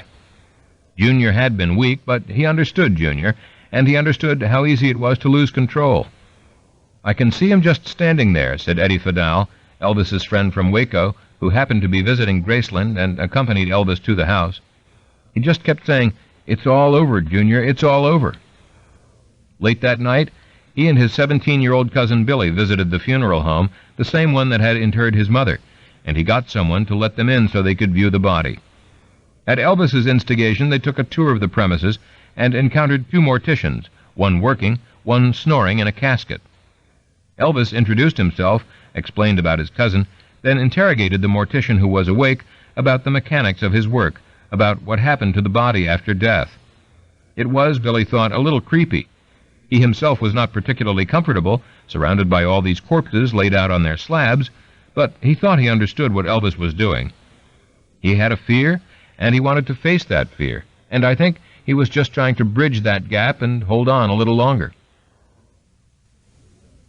The Colonel was in the midst of a fever of preparations for the 2 charity shows, throwing out promotional challenges and hustling $100 celebrity tickets, when he received the latest in a series of letters from his brother Odd in Holland. Odd and an older sister had seen a photograph in the Dutch magazine Rosita the previous spring, showing Elvis Presley, just out of the army, standing at the opening of a train door. Behind him, wearing a hat and a long winter coat, was a man identified as his manager, Colonel Thomas A. Parker. To Odd and his sister, the man in the photograph looked very much like their brother Andreas, Dries, whom they had not heard from since 1937, when the last of his letters from America arrived. The similarities were striking, and any doubt they might have had that this heavy-set, middle-aged man really was the same person as the brother they had last seen in 1929 was immediately erased by his uncanny resemblance to another brother, Jan, a policeman, as he looked today. Odd contacted Rosita, whose editors were naturally skeptical at first, but Odd persisted, writing first to the Dutch Elvis Presley fan club, then to the fan club in Memphis, sending family pictures and news of their mother, who had died in 1958, heartbroken. Odd said that she had never seen her son Dries again. Eventually, he got a response of sorts, a perplexing letter that began in the third person but slipped into a first-person account midway through. Odd showed the letter to Rosita editor Leo Dirksen, who concluded that there was no doubt that Parker had written the answer personally. He denied everything. It was all a mistake, he wrote. With that, Odd was able to persuade Rosita to sponsor him on a trip to America for a reunion with his famous brother, and at this point he started bombarding Dries with one letter after another, until finally the Colonel, with the pragmatism on which he had always prided himself, responded that yes, he would welcome Odd's visit, but that he was very busy right now. He was scheduled to leave for Hawaii any day, but when he got back, Odd should contact him, and he would be glad to see him.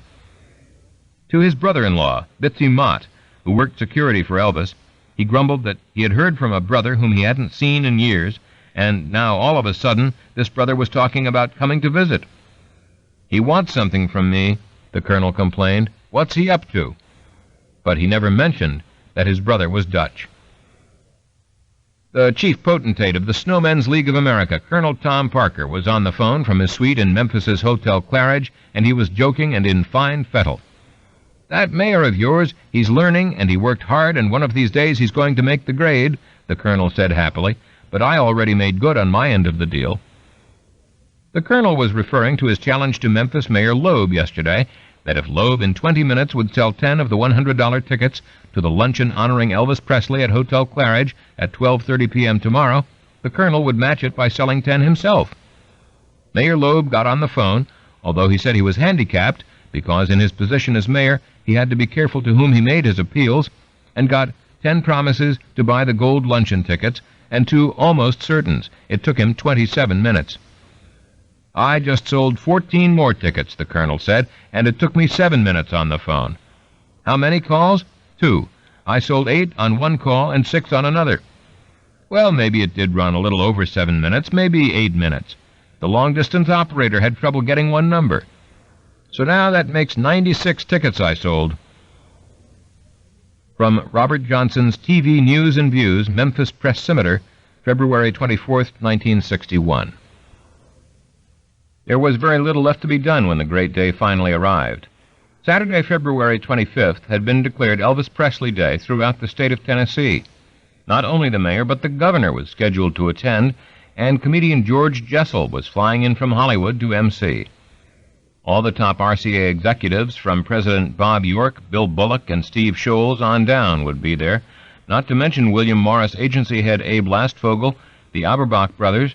Gene was flying in from Rome, where he had been conducting hill and range business. The Colonel's first show business client, Gene Austin, of My Blue Heaven fame, and virtually every Memphis civic leader you could name.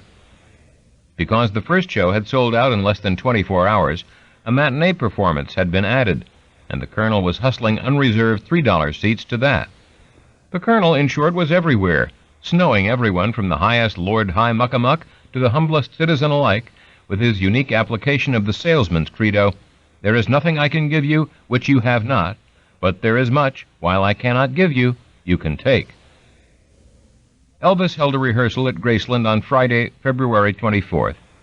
The whole studio band arrived from Nashville, along with Scotty, DJ, and the Jordanaires, and they ran through a program which combined some of Elvis's biggest early hits, That's All Right, Heartbreak Hotel, All Shook Up, and of course Hound Dog, with a judicious selection of recent recordings, Such a Night, Fever, It's Now or Never, Swing Down, Sweet Chariot, Are You Lonesome Tonight?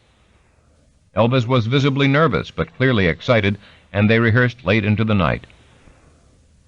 The matinee performance, which began at 4:23 p.m., was characterized by the commercial appeal as bringing together elements from Negro cotton field harmony, camp meeting fervor, Hollywood showmanship, beatnik nonchalance, and some of the manipulations of mass psychology. At the evening show, the crowd grew restive during the Colonel's usual parade of tap dancers, acrobats, jugglers, and comedians, though they woke up a little for Booth Randolph's yakety sax and Brother Dave Gardner's sharp-edged satire. Then, after a brief intermission, Elvis came out, and MC George Jessel flung himself, palms down, at Elvis's feet, as wave after wave of screams and applause washed over the singer for a full 3 minutes. He grabbed the mic as if he were trying to eat it, the press scimitar reported, remarking on his nervousness and evident rustiness after more than 3 years away from live performing. The press scimitar reporter noted something else, too.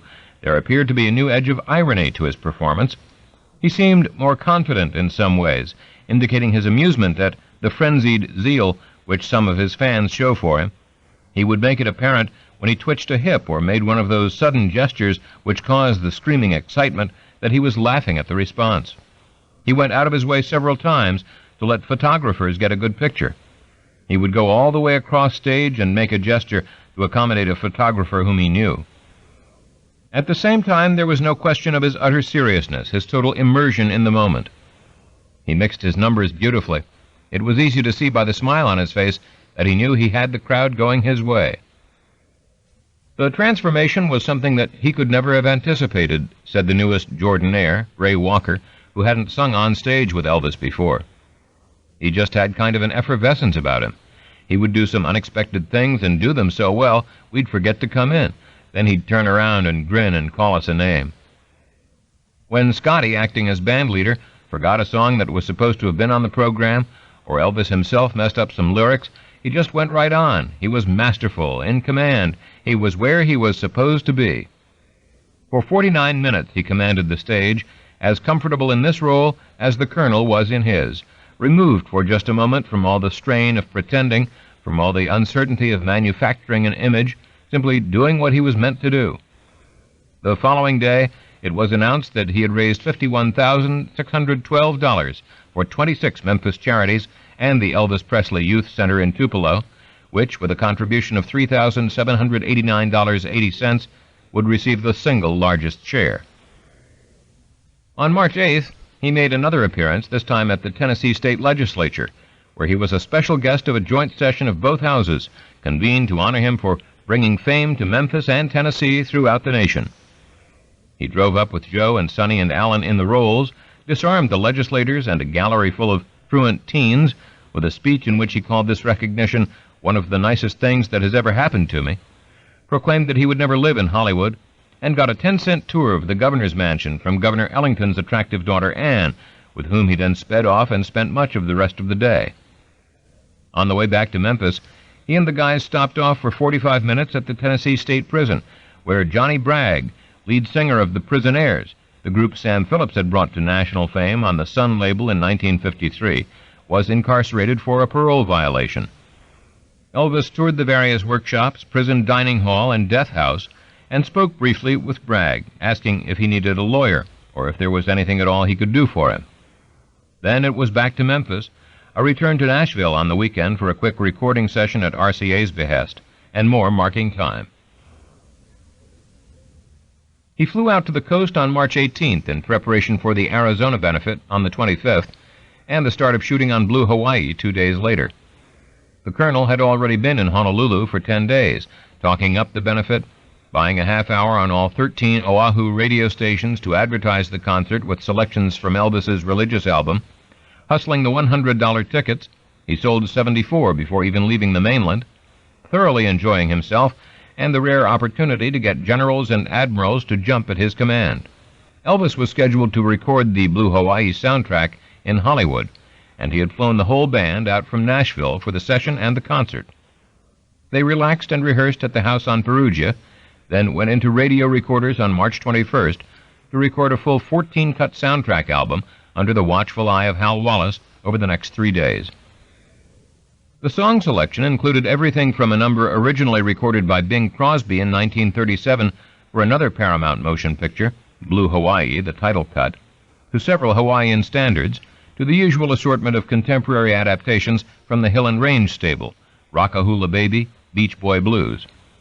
Among the Hill and Range contributions was a pretty ballad based on an 18th century French melody, Can't Help Falling in Love, and yet another number in Elvis's recently acquired Mediterranean manner, No More, adapted this time from the classic Spanish folk melody La Paloma, and co-written by songwriter Don Robertson, two of whose more contemporary compositions Elvis had just recorded in Nashville the previous week.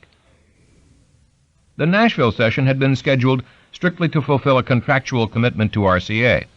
12 songs were required to make up a new studio album, and as per the Colonel's instructions, just 12 songs were recorded, with the title assigned to the album that came out 4 months later, Something for Everybody, reflecting some of its compromised origins.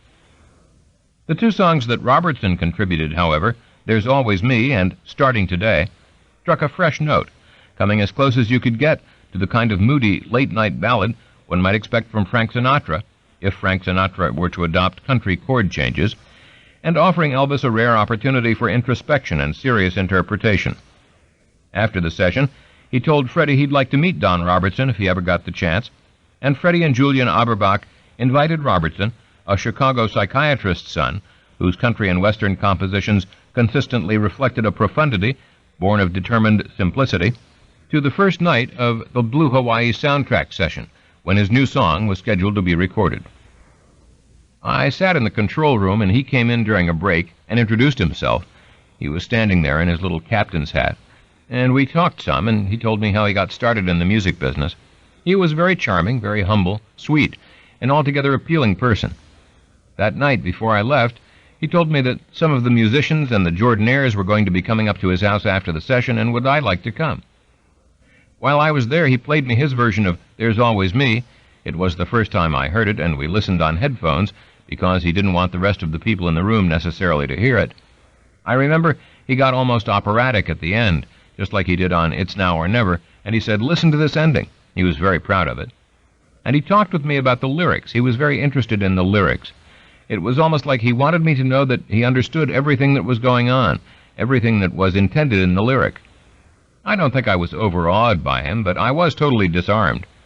He had this talent for making people feel comfortable, for letting you know that he really liked and respected you.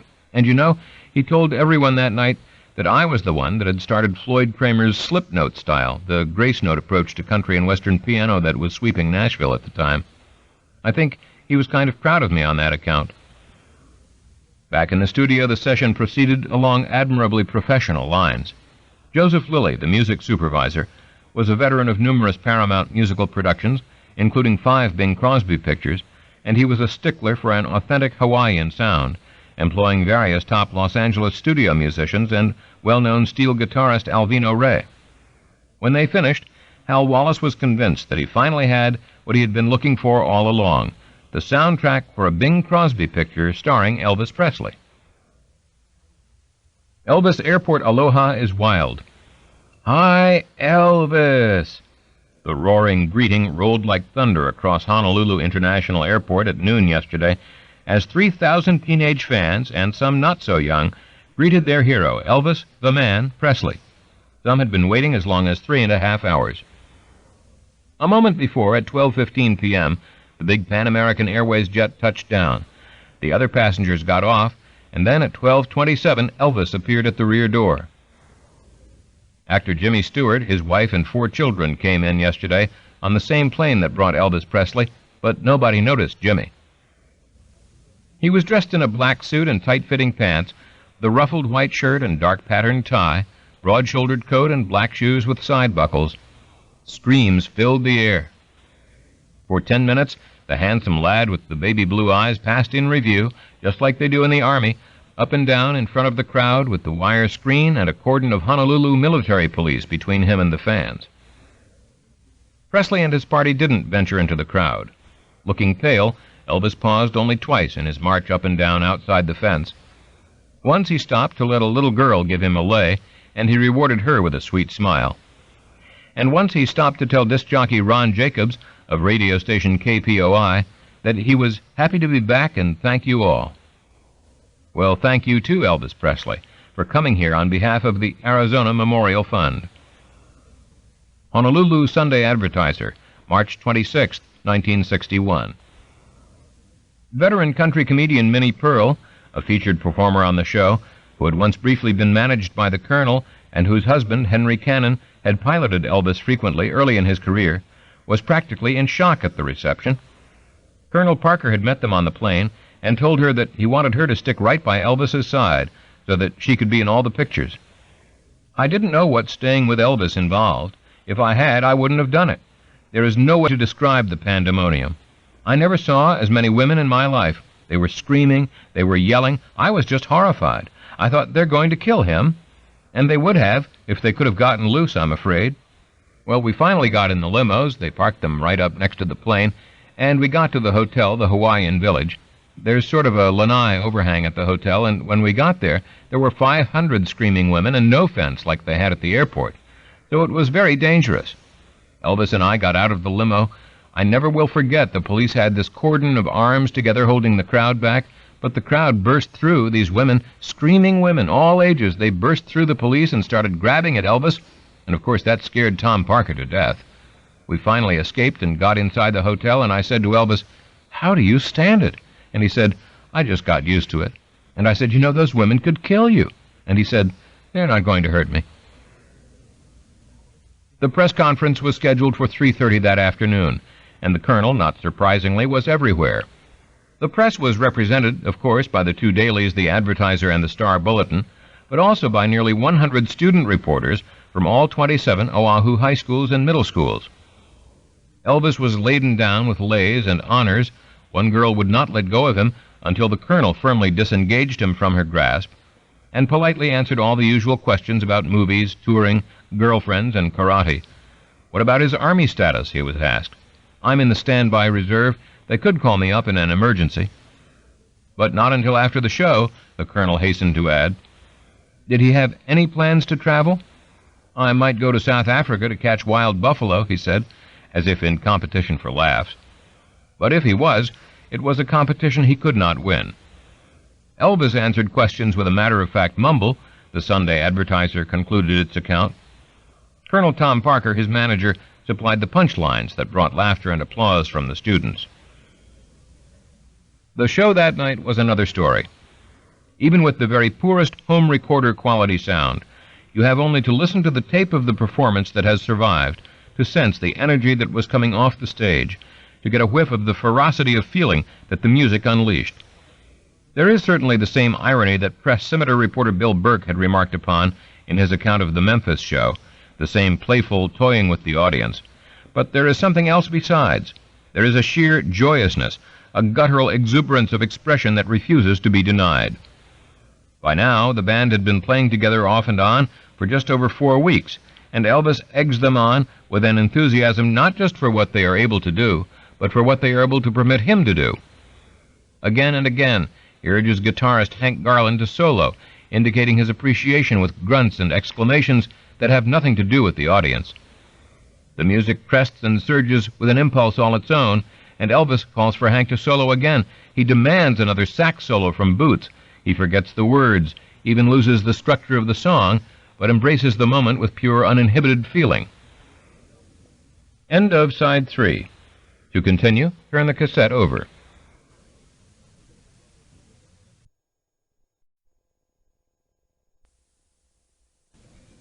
Side 4, Careless Love, by Peter Guralnick, continuing on page 103. To Boots, it was one of the highlights of his life, and to Jordan-Air Gordon Stoker, who had worked with Elvis steadily since 1956, there was a spontaneity to his performance that most closely resembled a man being let out of jail. Listening to the recording, though, raises a question. You wonder why this quality couldn't have translated for Elvis into film. It was certainly present when he made King Creole. You even sense it in the tentative, wildly erratic groping for emotion that is his performance in Love Me Tender. In this first attempt at acting, in the absence of either knowledge or experience, there is a self-contained assurance that allows him effectively to bypass technique, even as you are aware of his technical limitations. He seemed then to have confidence in himself and in his mission. Now, as many people were coming to observe, he mouthed that confidence in any number of public situations, but it did not appear to be truly present. It was not there, certainly, for the shooting of Blue Hawaii. The picture was intended to be a bright, fast-paced musical comedy with a formulaic Hollywood approach. It had a good supporting cast portraying the usual stock characters, including 35-year-old Angela Lansbury as Elvis's bird-brained Southern mother. Elvis himself played Chad Gates, a rich boy who wants to throw aside his privileged status and embrace island culture. There is the usual tri- or quad-angle romance with an older woman, a younger true love, Joan Blackman playing Mally Duval, half islander, but perhaps in a bid to mitigate any suggestion of miscegenation, also half French, and a much younger woman, misunderstood brat. Journeyman director Norman Torg, a big hit with Elvis and the guys for his relaxed tolerance of their hijinks on GI Blues, was once again in charge, and Elvis has clearly loosened up enough to try some conventional bits of comedy at Torg's instigation. There are playful double takes, lots of brisk and energetic business, and even some genial self-mockery to go with the spectacular Hawaiian sights and sounds and production values that are the hallmark of any Hal Wallace picture. It is in nearly every way a direct answer to the two previous movies at Fox, which Wallace detested, and which for all of their serious aspirations had clearly not achieved what they set out to do.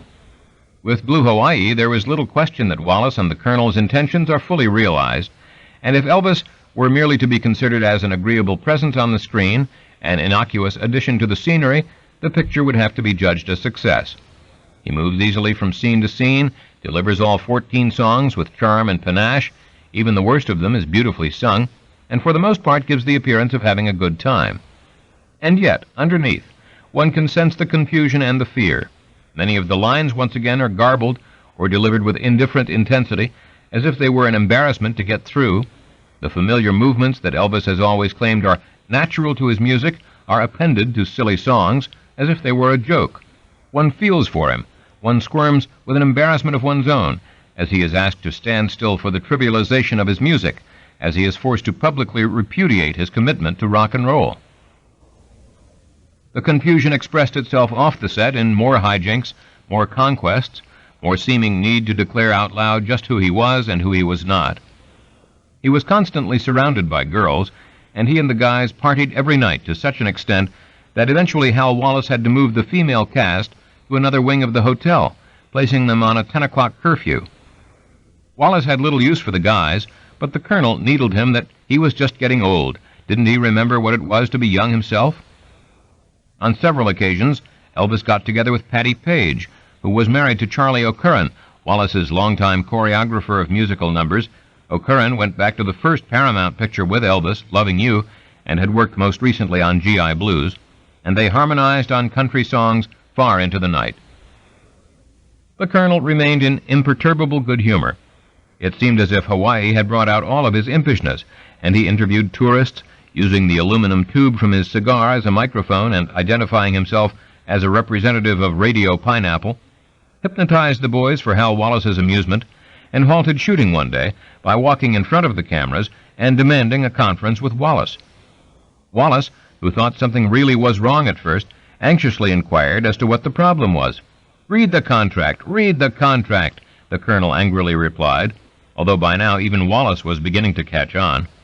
"You know, if Elvis provides his own clothes, he gets $10,000 more."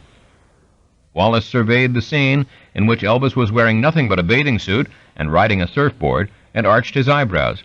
"He's wearing his own watch," declared the Colonel without batting an eye, and the scene did not proceed until he took off the watch. Just before they were scheduled to leave, Elvis and the guys were having dinner in the hotel dining room in Kauai.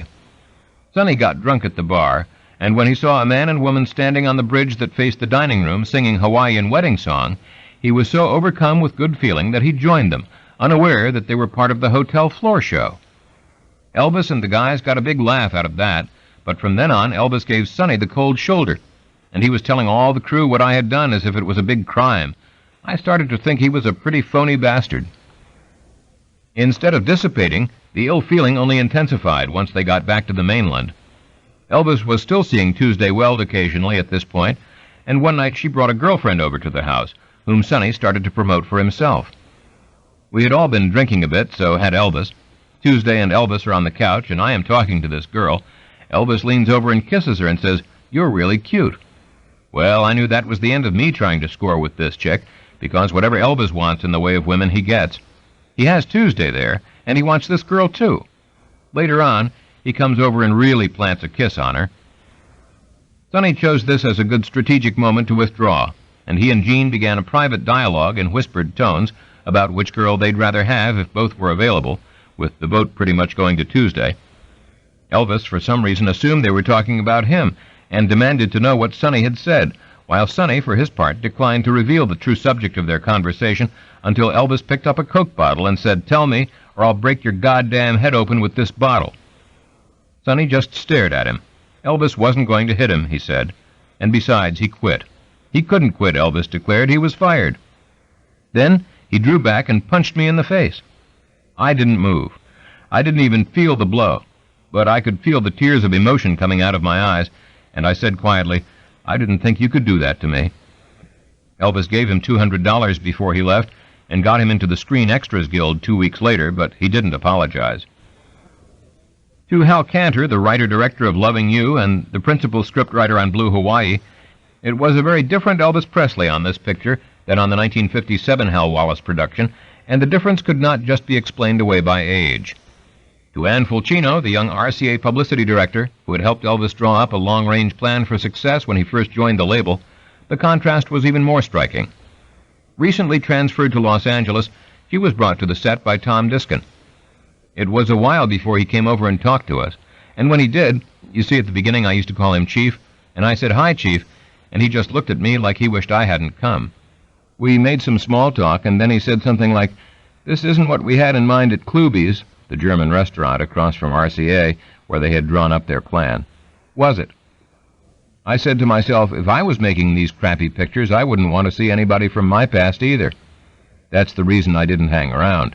Tom said, "We can stay all day," and I said, "No, why don't we just take off?"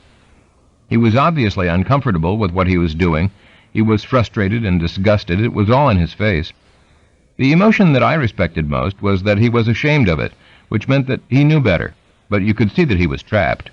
It was kind of like when your own child goes wrong, and you can't help feeling it, and I did.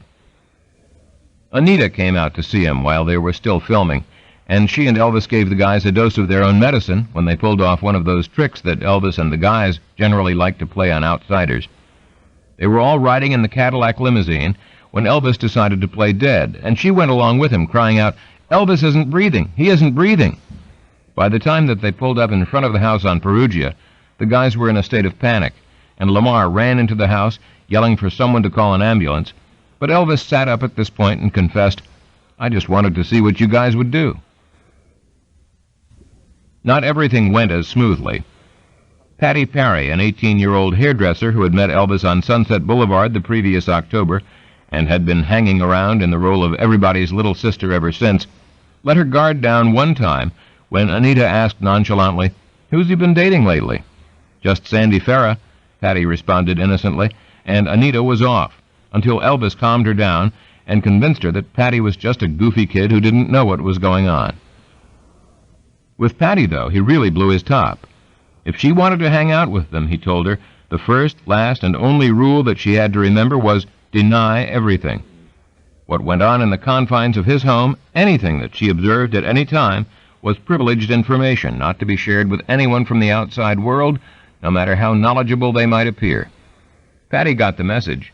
It was her choice to make, but if she wanted to continue to be part of things, she had to be loyal to him exclusively, which she accepted, so she remained a member of the family. That wasn't the only source of friction with Anita. Once again she came across evidence that he was staying in touch with that girl in Germany. There were more letters from her, more indications that she was still trying to get Elvis to bring her over to this country. He continued to deny it. He insisted that this was just a lovesick teenager's fantasy. He asked Anita to give him a little more credit, but he also pleaded with her not to say anything to anybody, and they made up for the time being. So she went back to Memphis, where she kept Grandma company at Graceland and waited for the record she had recorded the previous Christmas for Sun Records to come out. It was called I'll Wait Forever, with a flip side that declared, I can't show how I feel. I have never seen Bob Hope as intrigued with anyone as he was with Colonel Tom Parker at the MGM party honoring Bob and Lana Turner. The Colonel stood at the back door handing out pictures of Elvis Presley, and on the back it said, Elvis is now in Blue Hawaii, a Hal Wallace picture. Mind you, a Paramount picture at an MGM party. Bob wants to do a picture based on the life of the Colonel, who admits he's the greatest con man since Barnum. The Colonel gave Bob a citation, on which all of Elvis's pictures made at other studios were mentioned. Mrs. Parker, who is as quiet as the Colonel is lively, was with him, and she seemed to enjoy meeting Bob, Lana, and Janice Page. Bob wants Elvis to play himself in the life of Colonel Parker, but the Colonel says, no money, no deal. Hollywood Gossip Column item, May 1st, 1961. The Colonel seemed without a care in the world. Everything was clicking. Surrender, Torna a Suriento, had succeeded Are You Lonesome Tonight at #1 on the charts in March. The GI Blues soundtrack, out since the previous November, continued to alternate between #1 and #2 on the LP charts, and they had another movie starting up, for United Artists this time, in July. There had been an almost uninterrupted flow of publicity off the back-to-back charity concerts, and Colonel had recently written to Vice President Lyndon Johnson, announcing their availability for other worthy causes in the future. They had raised over $62,000 for the USS Arizona Memorial, he informed the Vice President. Now, more than ever, he declared, we feel it proper to let you know that we are willing, able, and available to serve in any way we can our country and our President in any capacity, whether it is to use our talents or help load the trucks. He had created his own world, which even included his own club, the Snowmen's League, a W.C. Fieldsian celebrity role without meetings or reality outside the Colonel's sardonic imagination, which cost nothing to get into and $10,000 to get out of. We've never lost a member, boasted the Colonel. It was nothing more, in short, than a celebration of the age-old concept of snowing, somewhere between selling and conning, to which the Colonel had dedicated his life. Its name, a takeoff on the Showman's League of circus owners and carnival operators from whom the Colonel had taken his inspiration. Its membership booklet, a map of the League's method of doing business. The table of contents gave a hint of methodology, with references to the melt and disappear technique, and the concept of directional snowing, which required the ability to make one's approach simultaneous with one's departure, as well as consequences of the snowing life. With sufficient training, one can develop the ability to go nowhere with devastating results. But the real core of the book was the 32 blank pages and complete listing of paid-up members in alphabetical order, also blank, at its center.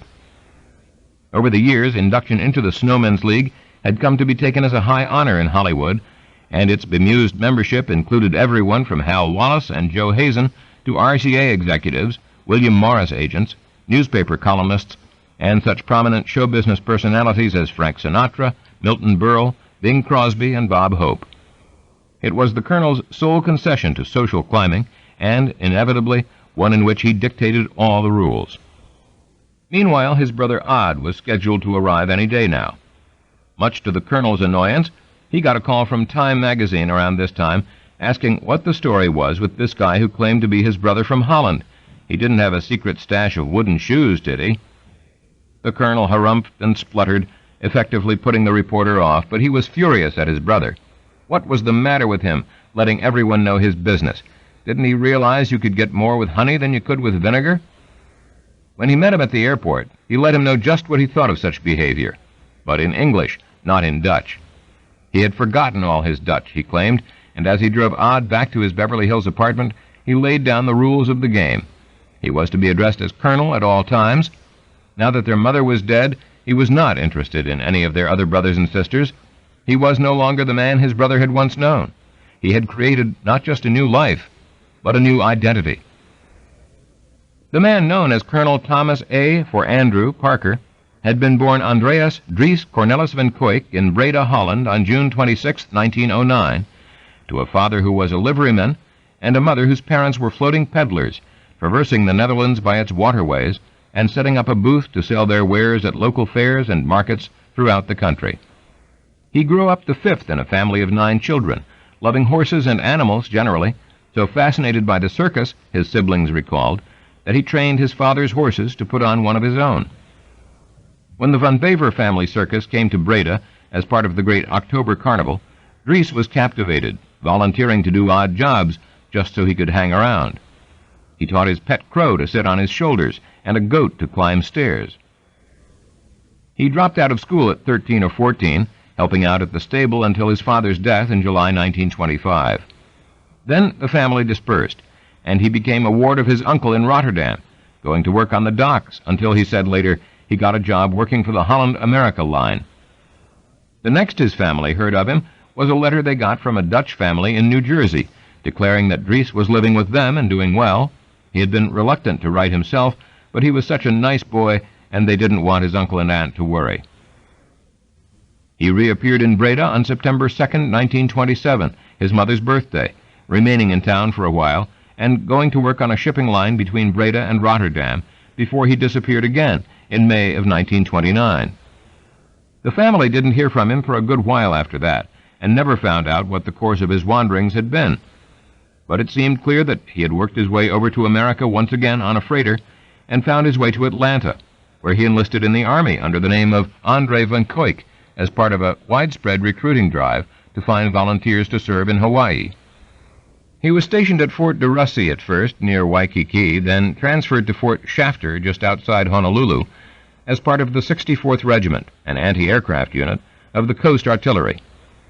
It was at Fort Shafter that he came under the command of Captain Thomas R. Parker, and it was from Fort Shafter that his family first heard from him again with a note that contained virtually no information, but that was written in English and signed, inexplicably, Thomas Parker. His mother started getting bank drafts for $5 apiece shortly thereafter.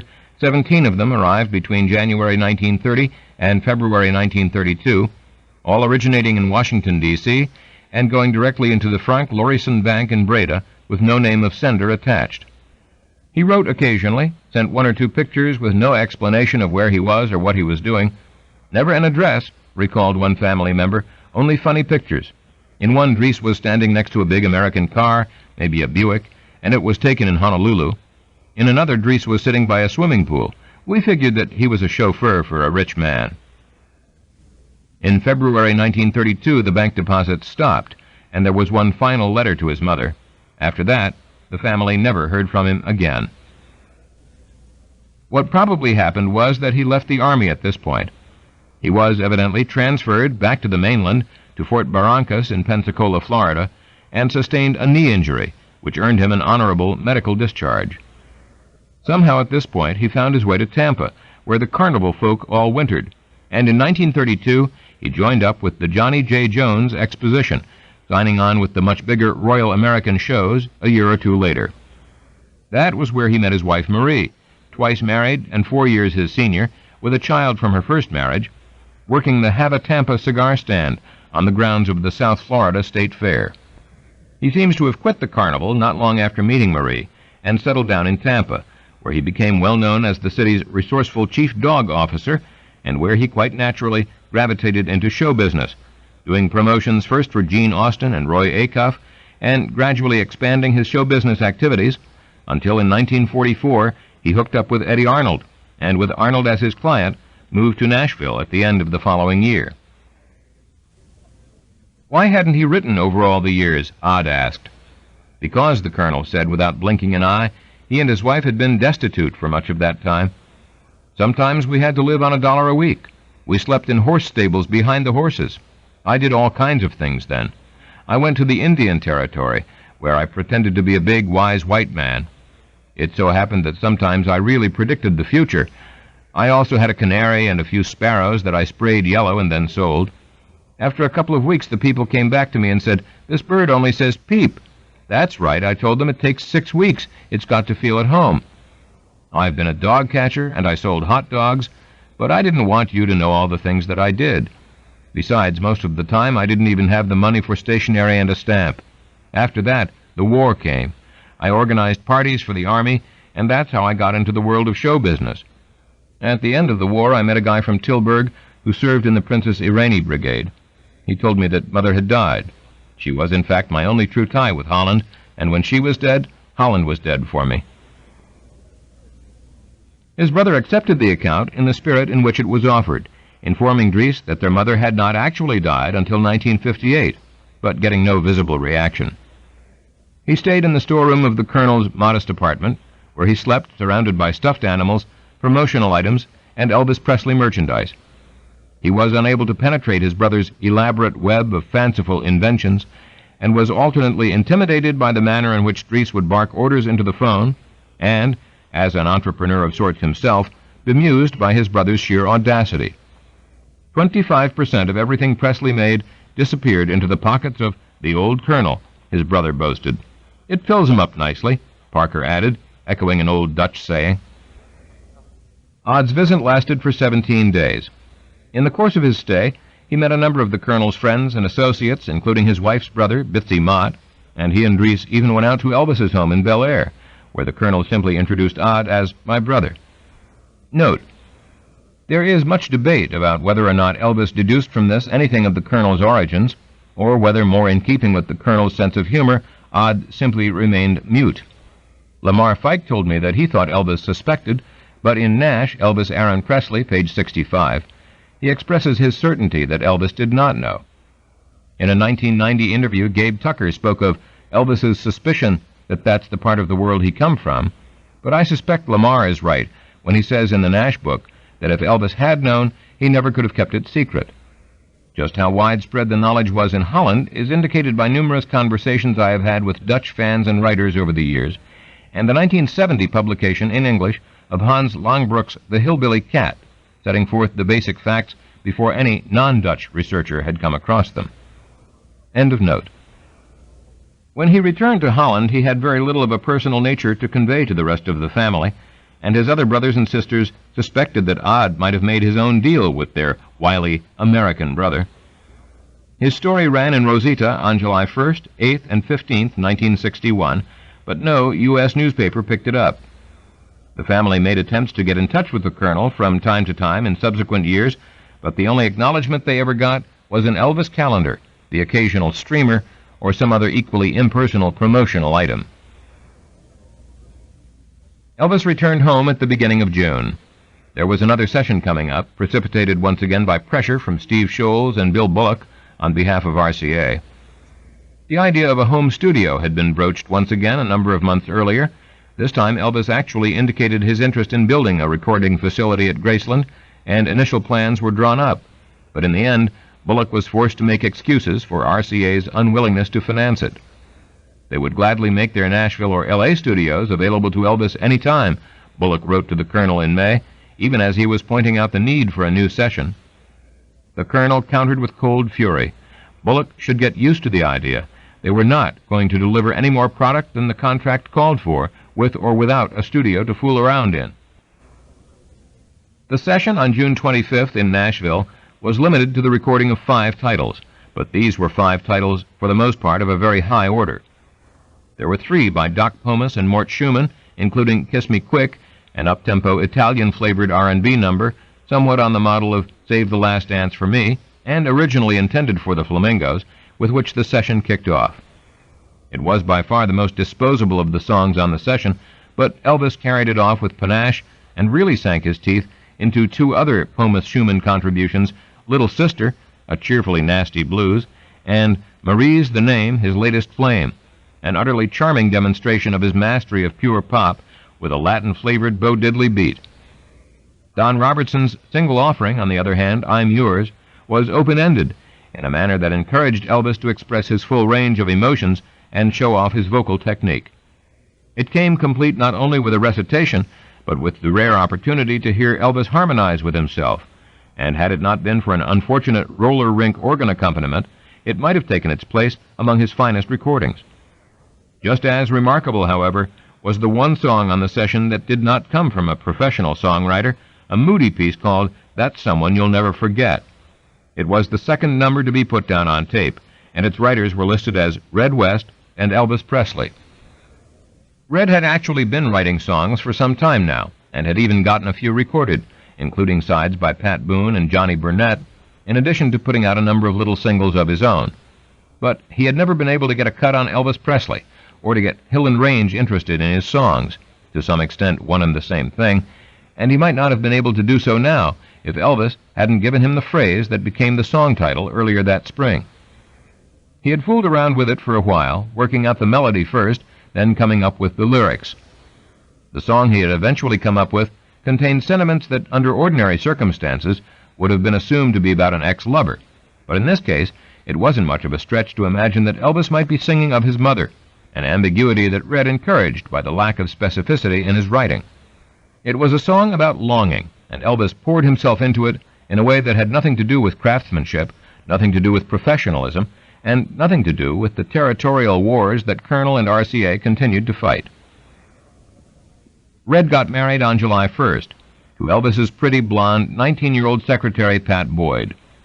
There was the usual informal get-together at Graceland the night before.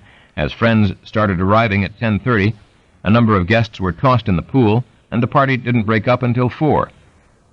Elvis and Anita were late to the wedding the next day, late enough that Elvis's place as best man had to be taken by Joe Esposito, but when he arrived, he was resplendent, like the groom, in white tuxedo jacket, white ruffled shirt, paisley bow tie, and dark pants. After a reception in the church hall, most of the wedding guests drove out to the fairgrounds, which Elvis had rented out for the occasion, from midnight until 6:30 the following morning. The next day, Elvis had to go to Nashville to record the soundtrack album for his new picture, and after a riotous 4th of July fireworks fight, he and the guys all left for Crystal River, Florida, where Follow That Dream was scheduled to start shooting, trailing Elvis's new 20-foot Coronado powerboat behind them. Follow That Dream was a Mirisch Brothers United Artists production, for which Elvis was to get $600,000 plus 50% of the profits, an offer too rich for Hal Wallace, who had the option of preempting it, even to think about matching. Elvis's 19-year-old cousin Billy Smith accompanied the group for the first time, and the Colonel arranged for a special event to honor Elvis's achievements in show business on the last Sunday of the month in Weeki Wachee Spring. Over 3,000 solid citizens showed up, including the hastily convened Elvis Presley Underwater Fan Club, which put on a show in a large tank while Elvis and the guys, attired identically in cool, dark Continental suits, appreciatively looked on. Elvis attended with his co-star Annie Helm, as well as his father and stepmother, who had come down with the kids for a visit, while the Colonel orchestrated the bizarrely paranormal proceedings. This was the Colonel's old stomping grounds, and he demonstratively renewed acquaintanceships, as old friends from dog-catcher and carnival days constantly stopped by to wish him well throughout his Florida stay. At one point, he even visited an elephant from the Royal American shows, too old for the carnival now, whom the Colonel fed and clowned around with and encouraged to remember him. Elvis enjoyed having his new boat on the river, went water-skiing frequently, and gave a good comic performance as idiot savant and instinctive moral arbiter Toby Quimper. There was a decent screenplay for once, a good supporting cast, and the usual friction among the guys, as Joe got fired briefly for conspiring with the Colonel to get rid of a recent addition, Ray Sitton, known as Chief, whom no one much liked to begin with, but who, after Joe's reinstatement, became an accepted member of the group. The director, Gordon Douglas, invited Elvis to dinner one night, throwing him into a fit of consternation, until the Colonel suggested that he bring all of the guys with him, explaining to Douglas afterward that Elvis was not comfortable except within his own circle. Annie Helm, who was playing the ingenue role, observed it all with wide-eyed wonder. She was 22 years old, a 7-year veteran of television, modeling, and ballet, who had made one previous movie, but this was her big break. I was not really a fan of Elvis's. I was so caught up in my own career I was almost like an old lady in my view of him, but I loved the part. I met him on location. He came over to my cabin on the day that I arrived and brought me a flower. He may have just picked the flower on the way over to the cabin, who knows, but we went for a drive and turned the radio on, and he was on the radio. It was a very bizarre date. I mean, I felt like I was in a small town with the poodle skirt and sneakers, like a little kid going out for a milkshake with my date. But we hit it off right away. He was so much fun, and there really was nothing to do down there except play cards at night and go out on the boat. I mean, we were all very bored. They quickly drifted into a romance that seemed to her strangely impersonal in a way. He loved to hang out with the guys. They made his word good. No one questioned what Elvis wanted. It wasn't that his demands were out of line. He just didn't want to put up with any nonsense. He had a lot of patience. He was always very polite, but he wanted things a certain way. It wasn't my idea of a fun date after a while. It was just me and the guys. That's sort of a strange way to spend your evenings with a person you care about. I always had fun with the Colonel. He liked to joke around, and that's the kind of relationship that I saw between Elvis and the Colonel. I think Elvis really cared about the Colonel. I remember the difference between Elvis's relationship with the Colonel and with his father. It was sort of like there was more of a reserve with his father. He was very polite, but I was shocked when I first found out that this was Elvis's father. When we were on location, we all took Dexedrine. I mean, in those days it wasn't considered drugs. I had doctors giving me Dexedrine diet pills from the time I was 14 because they wanted me to be emaciated as a model. You know, we used to stay up late at night playing cards and goofing off until 1 in the morning, and then we'd have to be up early, so if I wanted a Valium to go to sleep, it was there, and then there was speed to keep us going during the day. I really was amazed at his talent. I used to tell him that. I don't remember him talking much about his feelings, but he did share with me that he was offered a part in The Fugitive Kind that was based on Tennessee Williams's play, with Elia Kazan directing. It was a wonderful movie. I mean, it was almost written for Elvis. He didn't say he had regrets, but my feeling was that he did. It was just never quite comfortable for me. I mean, it's abnormal to have a relationship with 7 or 8 guys. Naturally, they disappeared when we had romance, but then they came back again. In those days, we were very promiscuous, and of course I knew he was having a lot of affairs, but we really adored one another. I mean, I really loved him. I just sensed that his life was very compartmentalized. They shot the interiors in Hollywood. Elvis and Annie continued to go out for a while, but she knew instinctively that it was all over. Much of September was spent in Las Vegas, holed up at the Sahara, the casino owned by the Colonel's friend Milton Prell. Every night they went to the shows, Elvis and his guys, dressed identically in their dark glasses and dark mohair suits.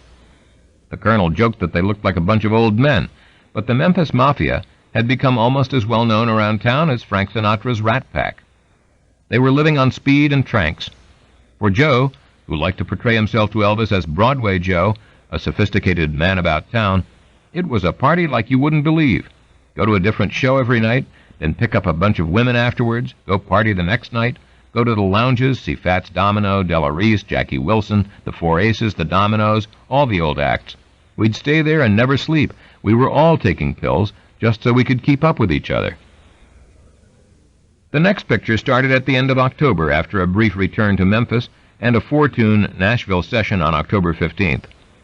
Kid Galahad, the second in the 2-picture deal with Mirisch, turned out to be a very different experience from the one he had in Follow That Dream. Once again, he was playing a kind of idiot savant, an instinctively gallant boxer this time, but without the comic touch or script of the previous film. He was unhappy with his appearance. His weight had ballooned to nearly 200 pounds, unmotivated about the film, and he felt generally put upon. Just about the only consolation was taking boxing lessons from former world welterweight champion Mushy Callahan, who treated him with deference and for whom Elvis felt great respect.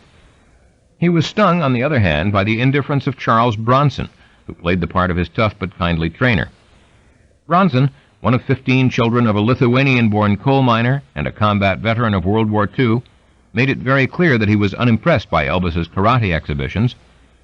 Elvis, for his part, indicated to Red, and to Sonny too, now back from exile with no apparent hard feelings on either side, that he had no use for Bronson, whom he uncharacteristically dismissed as a muscle-bound ape. After 3 weeks of location work, they moved into a new house on Bellagio, just around the corner from Perugia. It was a Mediterranean villa with more room for the guys, and Elvis brought the husband and wife butler and cook team with them from Perugia. There were the usual family squabbles. Joe and Chief still didn't get along. Elvis took a liking to Sonny's girl with predictable results. A new guy, Marty Lacker, a friend of George Klein's, who had come out with them for the first time, seemed to conceive of himself as Joe's assistant, and rubbed everyone, including Joe, the wrong way. Elvis was always encouraging Lamar, to spout off on subjects he knew nothing about, just setting him up for the kill, and Gene was feeling more and more left out. About the biggest excitement was a chimpanzee named Scatter, whom Elvis had bought in October from a Memphis TV personality named Captain Bill Killebrew. Scatter was only the latest in a long line of simians that went back to Jehu, a spider monkey who lived in a cage on the glassed-in porch on Audubon Drive in 1956. Killebrew had taught Scatter how to drive. Killebrew sat behind him with a setup that enabled him to steer, accelerate, and brake from the back seat, and Alan got him a chauffeur's cap and drove around in the rolls with Scatter sitting on his lap, ready to duck below the dashboard whenever he saw anyone that might be impressed by the sight of a monkey at the wheel. Scatter introduced an unpredictable element into their lives. Shortly after his purchase in Memphis, he bit Vernon's wife, Dee. He wrecked a hotel room in Flagstaff on the way out. Best of all, he loved to look up girls' dresses, and he was an exhibitionist in the manner of all chimpanzees. The guys taught him to drink, too, and there was no end of Scatter's stories, from his tearing out of all the phone lines in the house, to his having simulated sex with a former stripper named Brandy, to various hair-raising and skirt-raising escapades with nearly every other girl who came to visit. When there was nothing else to talk about, there was always Scatter. Elvis finished up the movie on December 19th, which would have given them more than enough time to get home for Christmas, but what was the point? Vernon and Dee were still living at the house, though they had just purchased a 3-bedroom split-level ranch around the corner, but even if they had been able to move before the holiday, there was still no real reason to go home.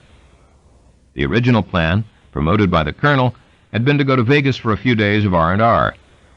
Billy and Marty returned to Memphis to see their families, and some of the other guys took off for varying lengths of time. But then Joe started dating Joni Roberts, a 20-year-old dancer at the Sands, and soon everyone else seemed to have found more than enough diversions of their own. Elvis flew in Bonnie Bunkley, his other Memphis girlfriend, for a few days, and he and Bonnie and Joe and Joni frequently double-dated in the rolls, with one of the guys driving and the rest tagging along. To Joan, who had come out to Vegas after completing her reign as Miss Missouri the previous summer, but was as notable for her perky good humor as for her blonde good looks, Elvis was so wonderful and warm, he was always more than polite. I can remember him yelling at the guys if any of them started to call somebody by their first name. "I call him Mr., so you better call him Mr. too." I don't know, I really accepted it all as normal. It was exciting to walk in and have everybody turn. He had so much mystique about him. You would walk into all the shows and get the first-class treatment. Come right here to the front row. Everything was yours. Anything you wanted. All of that was exciting. To Joe, it was not quite so wholesome a vision. His own view of Elvis was an increasingly conflicted one, colored by his view of himself as a person with more street smarts and greater sophistication. Elvis was very insecure. He knew nothing about the street. All he knew about was what he read in books. And his insecurity, Joe felt, led to weakness, fear of confrontation, an inability to assume responsibility, and a need to surround himself with potential scapegoats, whose number, Joe recognized, would always necessarily include Joe himself. On New Year's Day, they ran into the songwriter Don Robertson, in town to get married and also staying at the Sahara. Elvis had met my wife Irene before. She had gone with me up to the house, and he liked her a lot. Anyway, we sat in the coffee shop at the Sahara, Irene and me and Elvis and Joe or Lamar, just the four of us, and we got on the subject of weight. I had always had a struggle with my weight, and Elvis had too, and Lamar was this wide, and Elvis said, "I've got something for you. I've been taking some pills, and they just work great." So after we parted company, one of his guys came down to where I was in the lobby and said, "Elvis asked me to give this to you." It was a big bottle of 1,000 dexedrine pills, and I started on them right away. Later, Robertson spotted Colonel at the roulette wheel, losing what looked like thousands of dollars, and we ended up sitting and talking very briefly. He said, "You've been pretty lucky with Elvis, haven't you?" That was all he said, but the implication was that there was no talent involved on my part. I was just lucky. Days stretched into weeks, weeks into a month, and more. People came and went. Elvis celebrated his birthday on January 8th with a big cake supplied by the Colonel's friend Milton Prell. It seemed sometimes as if there was something almost holding him there. 3 times they set out to leave, and 3 times they were forced to turn back on icy, snow-packed roads. He loved Las Vegas for one reason above all. Time was meaningless here. There was no clock, There were no obligations. It was a place where you could lose yourself, a place you could indulge your every fantasy. It was, for Elvis, momentary respite from all the self-doubt, from all the questions lying in wait, lurking in the shadows, waiting to assault him. Neglected dreams. They finally picked up camp and returned to Memphis at the end of January. Vernon and Dee had by now completed their move, taking up quarters in their new house on Hermitage, just behind Graceland, and life soon returned to the normal round of movie-going and other recreational activities. There was another session in Nashville on March 18th and 19th, at which Elvis cut 10 new sides. With 5 tracks still in the can from the previous session, plus 1 unused number from Blue Hawaii, this constituted precisely half of the 1962 contractual commitment to RCA, and there was little doubt that the rest would be taken care of by soundtrack recordings. Elvis threw himself into a number of Doc Pomus and Mort Schumann songs, including Suspicion, the latest in a growing line of Italianate offerings. There was one particularly moving ballad in the Don Robertson tradition, She's Not You, written by Pomus in collaboration with Jerry Lieber and Mike Stoller, but once again the most arresting element of the session was a song that Elvis brought to it himself, which he only got around to at the end of the first long night of recording. You'll Be Gone was a number that he and Red had been working on, writing and rewriting it in informal jams for over a year now. Originally they had set it to the tune of Cole Porter's Begin the Beguine, but then Porter's publishing company refused them permission to alter his composition in any way, and Charlie Hodge suggested a basic 2-chord Spanish melody, to which they continued to add new lyrics. In the end, the song that they came up with was musically melodramatic and narratively murky, a tale of dark passions and dawn partings. Because of the murkiness, it's hard to be any more specific. Whether the singer was abandoning or being abandoned by his lover remains, for me anyway, a moot point. But it was one into which Elvis poured all of his emotions, climaxing in an all-out musical crescendo that all but overwhelmed the song. It might well have offered a lesson. Had there been anyone to analyze the non-soundtrack sessions of the last 2 years, they would certainly have noticed that new directions were being explored, that Elvis appeared tentatively to be trying to forge a new artistic identity composed of equal parts bravado, the aria-like quality of many of his most ambitious songs, and vulnerability, the utterly naked, painfully wounded fragility of some of the Don Robertson and Doc Pomus ballads. His very willingness to put his name on 2 of the songs, to claim actual authorship for the first time since 1956, and not for business reasons this time, might have seemed to an outside observer evidence of a barely cloaked desire to reveal himself. Note: I've never written a song in my life, Elvis declared in numerous early interviews. To Dig magazine in 1957, he responded to a question about his early songwriting credits with more than a trace of self-consciousness. "It's all a big hoax. It makes me look smarter than I am," he said, though he admitted reluctantly that he had had an idea for a song just once. End of note. But there was no such person. The Colonel increasingly saw these non-soundtrack sessions as a waste of time, a diversion from their principal business of making movies.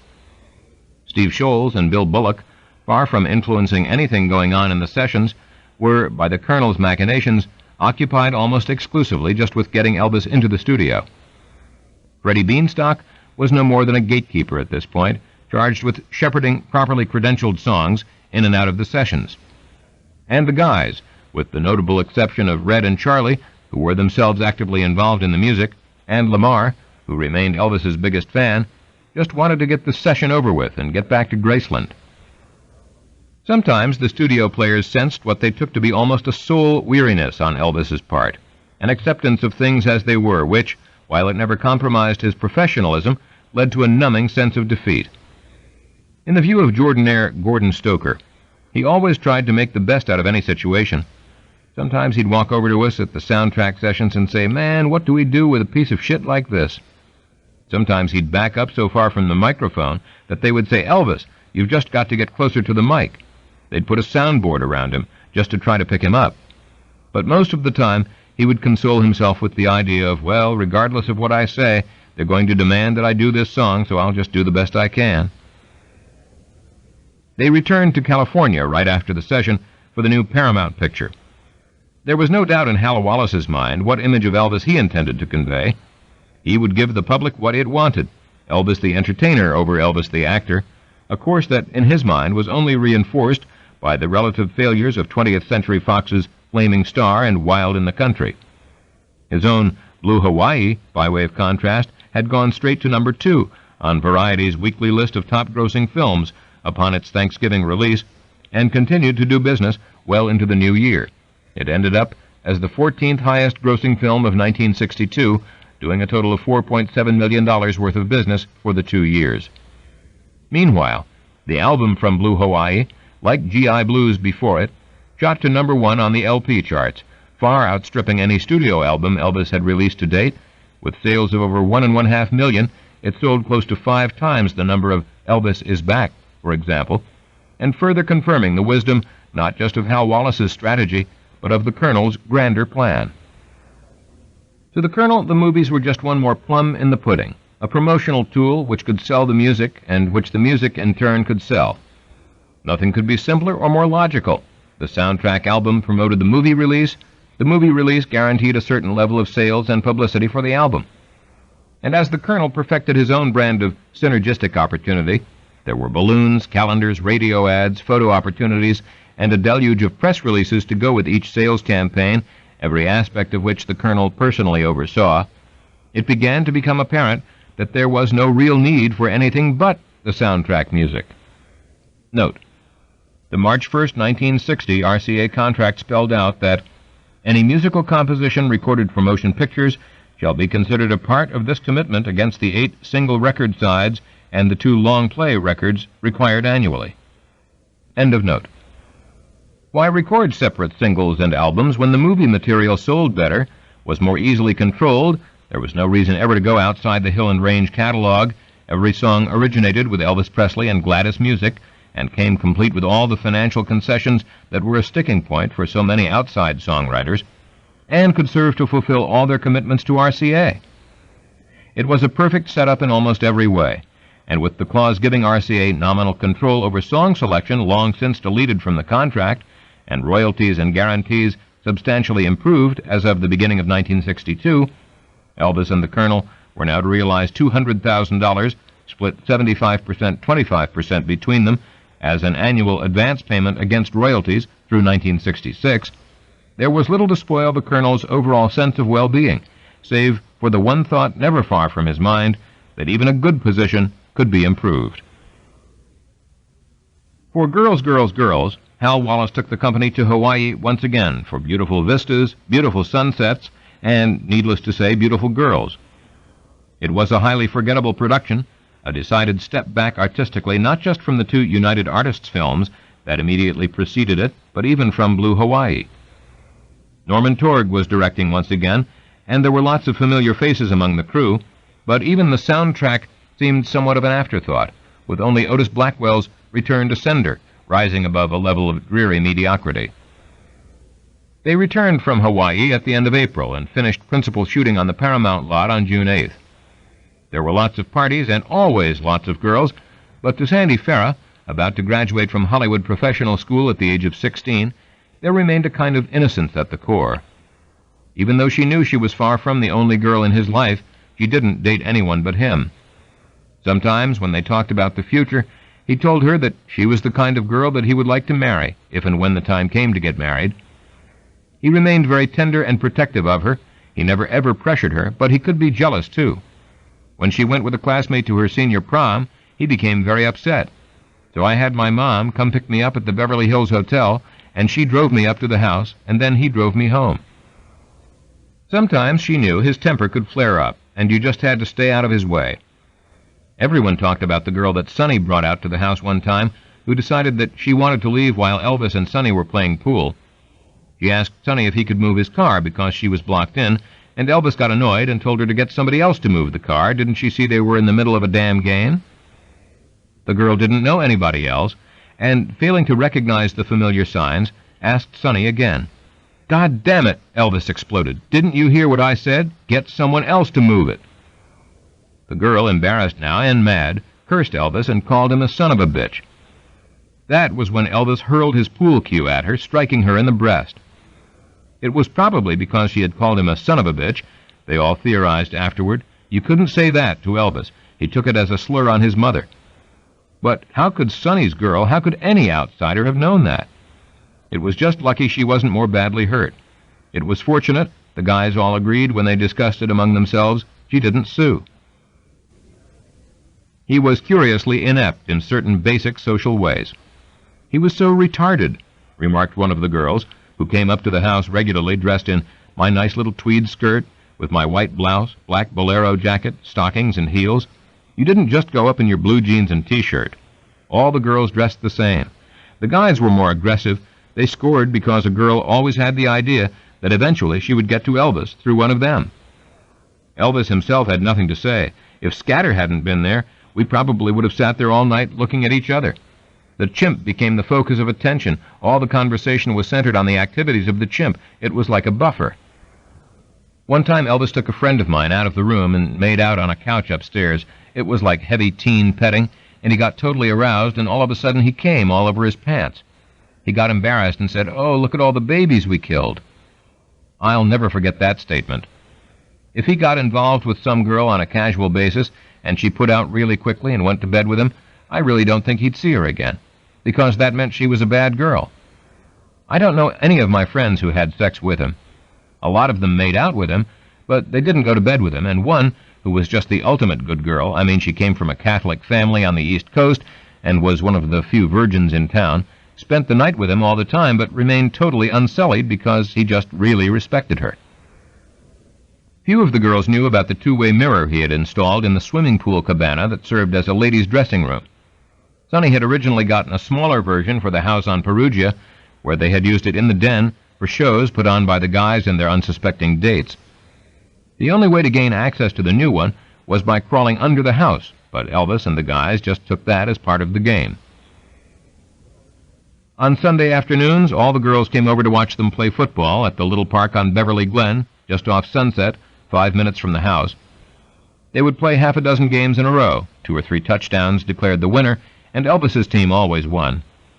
They played against teams made up of other young actors and singers like Pat Boone, Jan and Dean, Ty Hardin, Bob Conrad, Ricky Nelson, and Bing Crosby's son Gary, while Elvis's team included Red and Sonny and the rest of the guys, plus ringers like Max Baer Jr., the giant star of the Beverly Hillbillies, whose father had been heavyweight champ. Elvis always played quarterback, throwing himself into the fray with genuine abandon, but taking the game utterly seriously, too, diagramming elaborate plays for his team, following developments in the National Football League religiously, and deeming the sport a gift of the gods.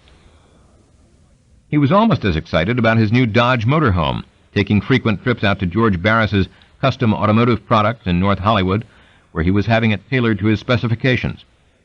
Barris, the 37-year-old king of the customizers and car designer to the stars, had already fixed up his black 1960 Cadillac limousine with 2 telephones, an entertainment console, a refreshment bar, and a little electric shoe buffer, all gold-plated with a golden guitar insignia, while the car itself was painted in a white-gold Murano pearl with gold-plated trim and Elvis's name written in gold. He and Barris frequently conferred on the motorhome, seeking some of the same luxury yacht feeling for a vehicle that Barris personally considered a piece of shit. He'd be very much involved. He liked to make a selection of materials. He liked to see sketches. He was not some guy who would write up a ticket and then say, no, not that way. He was excited every time he got something new, and he never was pushy to put himself on a different level from everybody else. He eagerly pointed out all the little conveniences and innovations, what Barris called the toys, to the guys, oblivious of how many times he might have shown them off before. He kept checking about when the motorhome would be ready, and then he practically floored Barris when he asked if he and Mrs. Barris might be willing to do Elvis a special favor and put up a house guest for a few days. His girl was coming over from Germany for a visit. It was something he had been planning for quite some time now. He had started talking to Priscilla about it in March, 2 years after they had last seen each other, and months since their most recent telephone conversation. Priscilla had continued to write nearly every day. She continued to voice her hope that her parents would allow her to visit, and that they would be reunited someday, but she had just about given up the thought of ever hearing from him again when he called and said that he wanted to make arrangements for her to come to L.A. Her parents were naturally somewhat apprehensive about the prospect, and her dad set all kinds of conditions once he was even willing to discuss it. She had to finish her school year, he said. He wanted a complete itinerary, and he wanted to know where she was going to be staying and who would be chaperoning her. It would, of course, be out of the question for her to stay with Elvis, and she would need a first-class round-trip ticket. She was sure that Elvis would be insulted and tell her to forget about the whole thing. She was furious at her parents and sulked in her bedroom for days, but Elvis only seemed to see each of the requirements as a challenge to get by, and one by one, in a series of phone calls and negotiations, he overcame each of the objections until, in the end, a day was set. It all had to be carried out with the precision and hush-hush secrecy of a military operation, and maybe that was one of the things that appealed to him most. Not only was there Captain Beaulieu to mollify and security to be maintained, the colonel didn't have to tell him what the consequences would be if the press ever got hold of this. There were Anita's acute suspicions to allay as well. With Joe's cooperation, he came up with a plan to throw her off the track, dispatching Joe's new wife, Joni, to Memphis, which, with the movie done, couldn't help but convince Anita that they would be home soon. Elvis even enlisted his father and Dee to divert her attention by taking the girls to look over a fishing camp that he said he was planning to buy. The motorhome was ready. The Barrises had prepared a room for Priscilla at their duplex in Griffith Park. Captain Beaulieu's conditions had all been met. Everything was in readiness. One night, Elvis sat all the girls down at the house on Bellagio and announced that there would be no more parties, that nobody would be allowed up at the house for the time being. This little girl who was coming to visit was very special, he said. They had been talking on the phone all these months, and now she was traveling all the way from Germany to see him. Joe picked her up at the airport, pointing out some of the sights to her on the way back to the house. They were met at the door by Jimmy the butler, who informed her that Mr. P. is in the den, and she followed Joe down the stairs to the source of the music and laughter she had heard when she entered the house. She didn't see Elvis at first. There were a bunch of people standing around a jukebox. But then she spotted him dressed in dark pants, a white shirt, and a dark captain's hat, leaning over the pool table, lining up his shot. He stood there for a moment, until at last he saw her, too. "There she is," he shouted, throwing down his pool stick. "There's Priscilla." It wasn't the way she had envisioned it, candle-lit, hesitant, intimate, alone. He kissed her in front of everyone, murmured how much he had missed her, and took her around the room to introduce her to all of the guys and their girls. She tried not to shrink from the attention, his and everyone else's. He told her she looked great, and she wondered if she really did, and she wondered for the first time if she had made a big mistake. She wondered who was this confident, dark-haired, 27-year-old man whom she had known as an insecure, fearful, fair-haired boy, and how could he possibly be interested in her? The rest of the evening passed in a blur. He went on playing pool, coming back to her from time to time to give her a kiss, as if to make sure she was really there, but continuing to play the star role, while treating her like a prized possession meant to be casually shown off. He was no more at ease than she was herself, she realized, but he was not willing to admit it, and covered his fear with a boastfulness that she failed to recognize at first. "It was a shock to me. He wasn't someone that I could just say, 'Gee, I'm feeling insecure now because I don't know anybody, because everyone is older and I'm the only girl here who is 16. I didn't feel that I could confide in him. He had a wall put up, not from me, but he had his entourage around. I think he felt like he had to lock himself up into another person that was confident. I think for the boys, he had to show that he wasn't about to let a woman control him or make decisions for him, that he was in charge."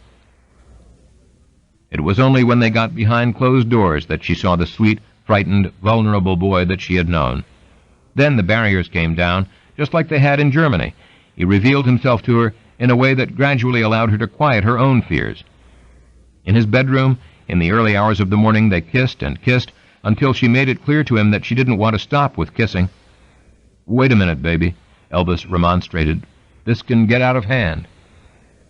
"Is there anything wrong?" I was fearful that I wasn't pleasing him. He shook his head, kissed me again, then gently put my hand on him. I could feel for myself just how much he desired me. "Elvis, I want you." He put his fingers to my lips and whispered, "Not yet, not now. We have a lot to look forward to. I'm not going to spoil you. There'll be a right time and place, and when the time comes, I'll know it." Although confused, I wasn't about to argue.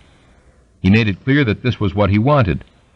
He made it sound so romantic, and in a strange way, it was something to look forward to. In the early morning hours, he had Joe drive her over to the Barrises, so as to be sure to keep his promise to her father. The next day he was like a kid, showing her all around. He pointed out the houses of the stars, the movie lots, places that he knew, places that he'd been. We drove all over for hours. He was just so happy to see me, and that threw me too, because I couldn't understand. Here he was doing what he loved. He could be with whoever he wanted to be with, and yet here he was showing such enthusiasm and boyishness around me, trying to show me Hollywood. Later in the day he got the idea of going to Las Vegas. They had the motor home. It wasn't that much of a drive anyway, and Alan could take her shopping for something to wear. If she would just pre-write a series of postcards before they left, Jimmy could mail her parents one a day, with the appropriate Los Angeles postmark. The guys spent the rest of the afternoon and evening loading up, and around midnight they all piled in, with Elvis driving, Priscilla beside him, and Jean riding shotgun and babbling away in a language that only his cousin could understand. Every so often, Jean would pounce on Elvis in an alarming sneak attack, but then he would scuttle to the back of the bus, where he was protected from reprisal by the rest of the guys, whose loud guffaws made Priscilla feel as if she would always be an outsider. They arrived at the Sahara at 7 in the morning, and after getting the room set up just the way Elvis liked it, with his RCA stereo system assembled, the lights turned down, and all the TV sets on low to provide an illusion of constant muted conversation, they went to bed. Elvis stared at her for a while before the sleeping pills took effect. "Do you believe this, baby?" he said. "After all this time, here you are. Who'd ever have thought we'd pull this off?" Then his words began to slur as he said, "Let's not even think about you going back. We'll think about the other when the time comes." Elvis spent the next 2 weeks showing her the town. She had as hard a time getting used to the upside-down hours at first as she did to the celebrity life, but gradually she grew accustomed to both. She took amphetamines along with the others to wake up in the late afternoon, and she took sleeping pills in the early morning hours to get to sleep. She was, in her own words, adapting.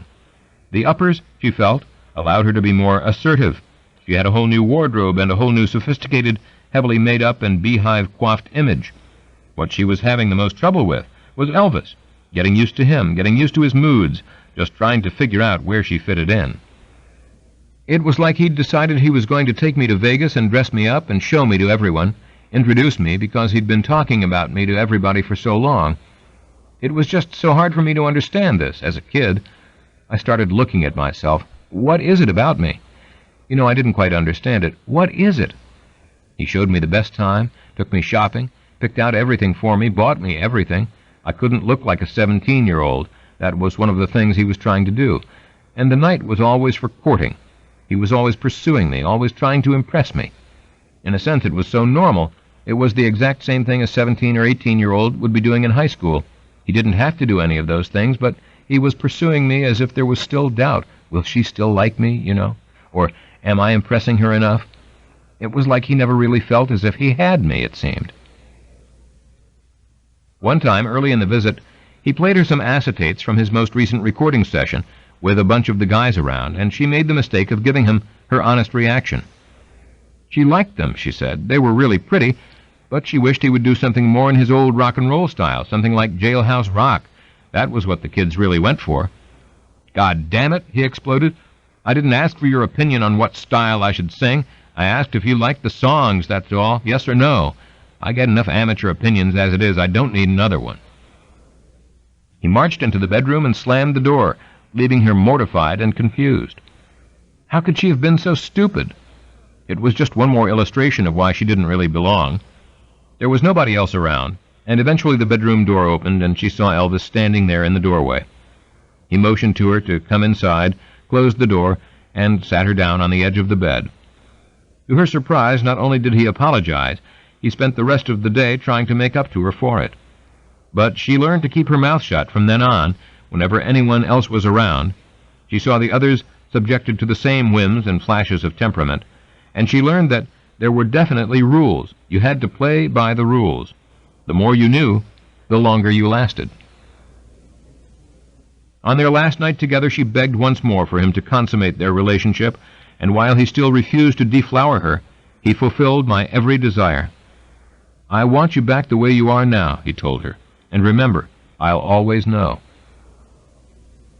She returned to her parents transformed.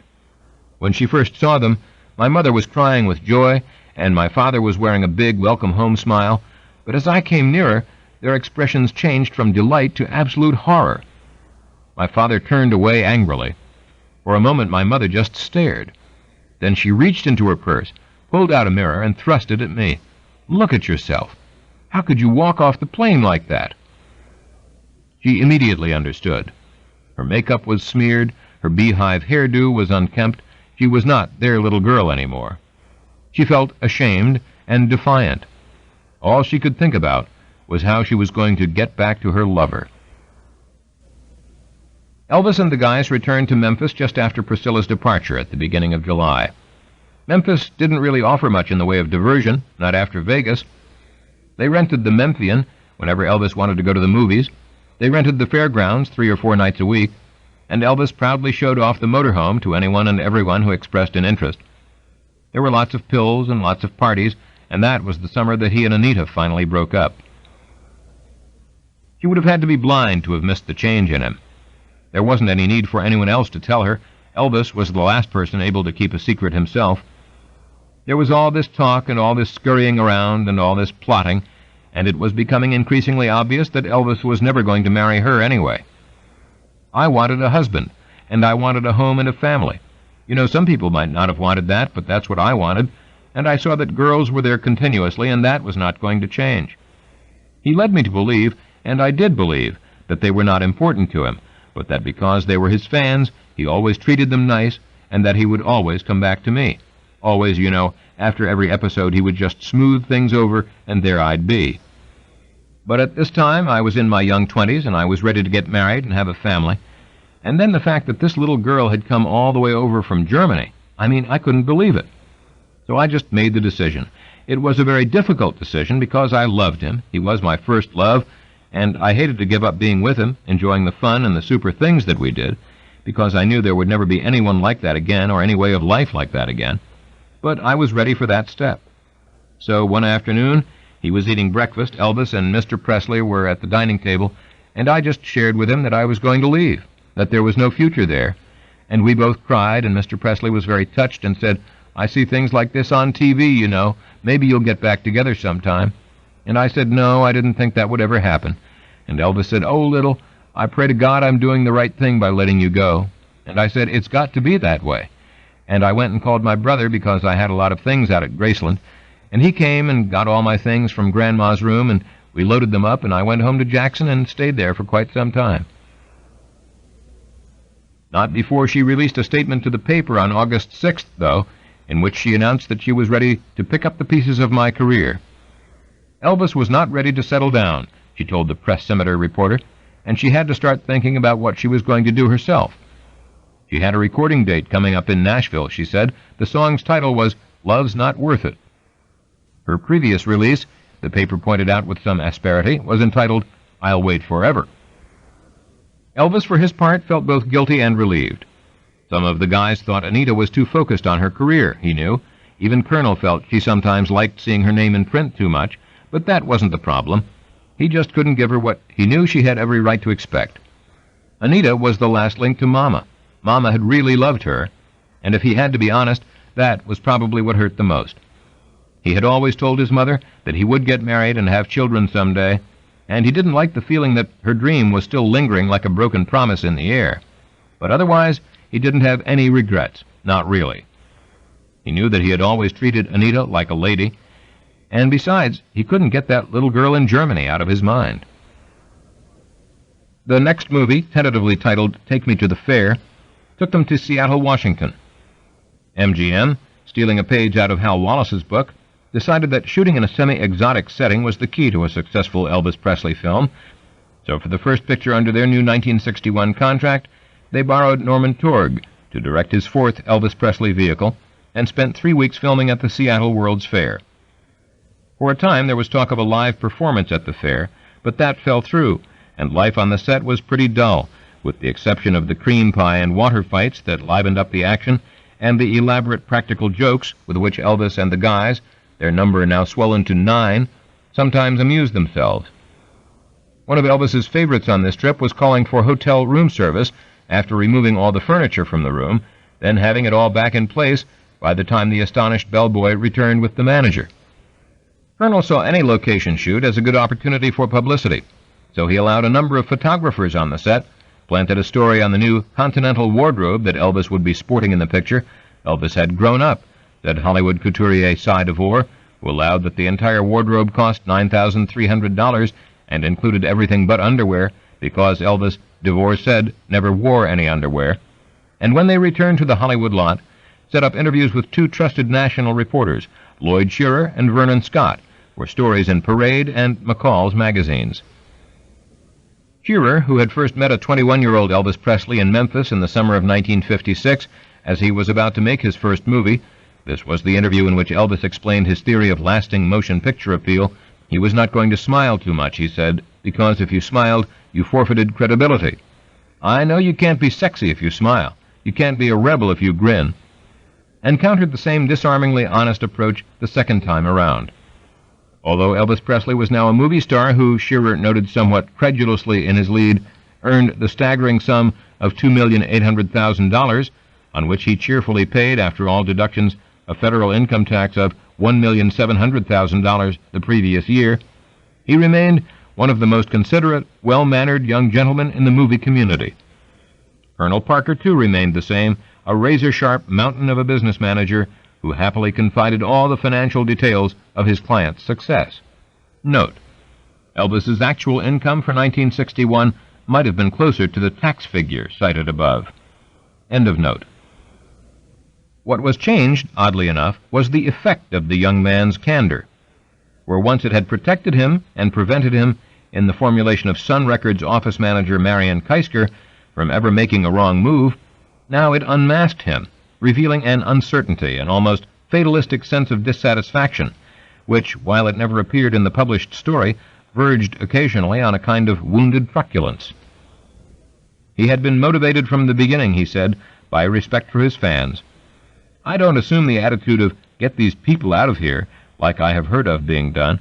I don't just sign the autographs and the pictures and so forth to help my popularity or to make them like me. I do it because they're sincere, and if you don't do it, you hurt their feelings. Once you get involved in this business, your life is not your own, really, because people are going to want to know what you're doing, where you are, what you wear, what you eat, and you have to consider that these people are sincere. As far as his own career went, there remained a lot to do, but I feel that it takes time to accomplish certain things. You can't overstep your bounds. In that same vein, he wouldn't want to remain at a standstill. I'd like to progress, but I realize that you can't bite off more than you can chew. You have to know your capabilities. I have people say to me all the time, why don't you do an artistic picture? Why don't you do this picture or that picture? Well, that's fine. I would like to. I would like to do something someday where I feel that I really done a good job. I think it will come eventually. You know, that's my goal. But in the meantime, if I can entertain people with the things I'm doing, well, I'd be a fool to tamper with it, to try to change it. It's ridiculous to take it on your own and say, well, I'm going to change. I'm going to try to appeal to a different type audience. Because you might not. You might not. And if you goof a few times, you don't get many chances in this business. That's the sad part about it. So you are better off, if what you are doing is doing okay, you're better off sticking with it, till just time itself changes things. I mean, that's the way, I believe, really. He spoke of his mother, whom Shearer had met. Funny, she never really wanted anything fancy. She just stayed the same all the way through. His loneliness, and his guiding philosophy and motivation. I like to entertain people. The money or the financial end is not the greatest aspect as far as I'm concerned. It can't be. Because if it was, it would show, and I wouldn't care about the other people. I wouldn't care about a performance that I gave. That's why I pick all my records and try to pick the best songs possible. I tried to do the best I can in the movies, you know, with the experience I've gotten, but looking at myself strictly as a human being, who's, like I said, been very lucky, but whose life has blood running through my veins, and it can be snuffed out in just a matter of seconds, not as anything supernatural or better than any other human being. But did he like himself? Shearer cut in, which seemed to bring him up short. Sometimes, he said with a laugh. No, what I mean by liking myself, I'm proud of the way I was brought up to believe and to treat people and have respect for people.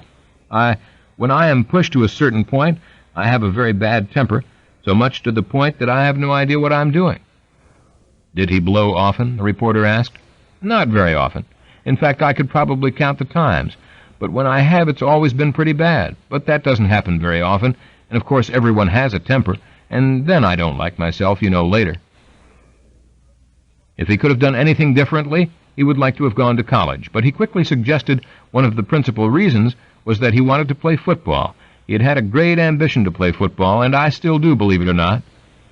He had a touch football league back home, and he liked contact sports, where you dealt with your opponent as a man, He wasn't knocking people who liked golf or tennis or other things, but he liked rugged sports, such as boxing and football and karate. He knew the numbers of all the NFL players. He watched as many games as he could, even got film from some of the NFL teams to study the action more closely. What about these 8 or 9 guys that he had around him all the time? What exactly was their function? "Well," Elvis said, hedging on exactly who was and wasn't a member of the group, "there really weren't 8 or 9. There were just 5, really. The others came and went.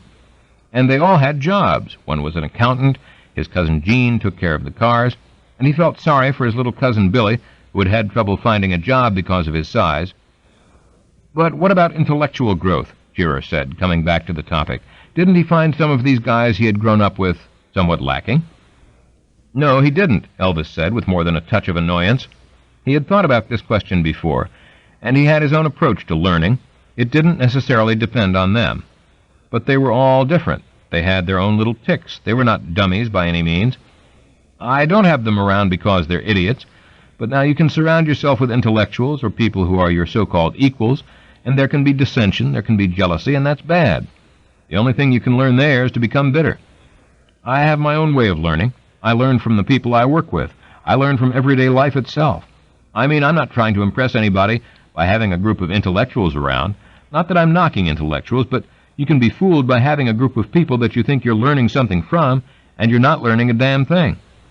I had a girl say to me one night, 'Don't make the mistake, Elvis, of surrounding yourself with people you can't learn something from.' And the girl never caught it, but I got up and walked away from her. I never said a word, but in so many words I was saying, I can't learn anything from you. You can't fool yourself. I have my own way of thinking, and nobody else, regardless of their belief, can change me or make me think a certain way if I don't feel that it's right. There's not an intellectual son of a gun walking the face of the earth that could make me believe a certain thing unless I really thought it was right. It's more important to try to surround yourself with people who can give you a little happiness, because you only pass through this life once, Jack. You don't come back for an encore."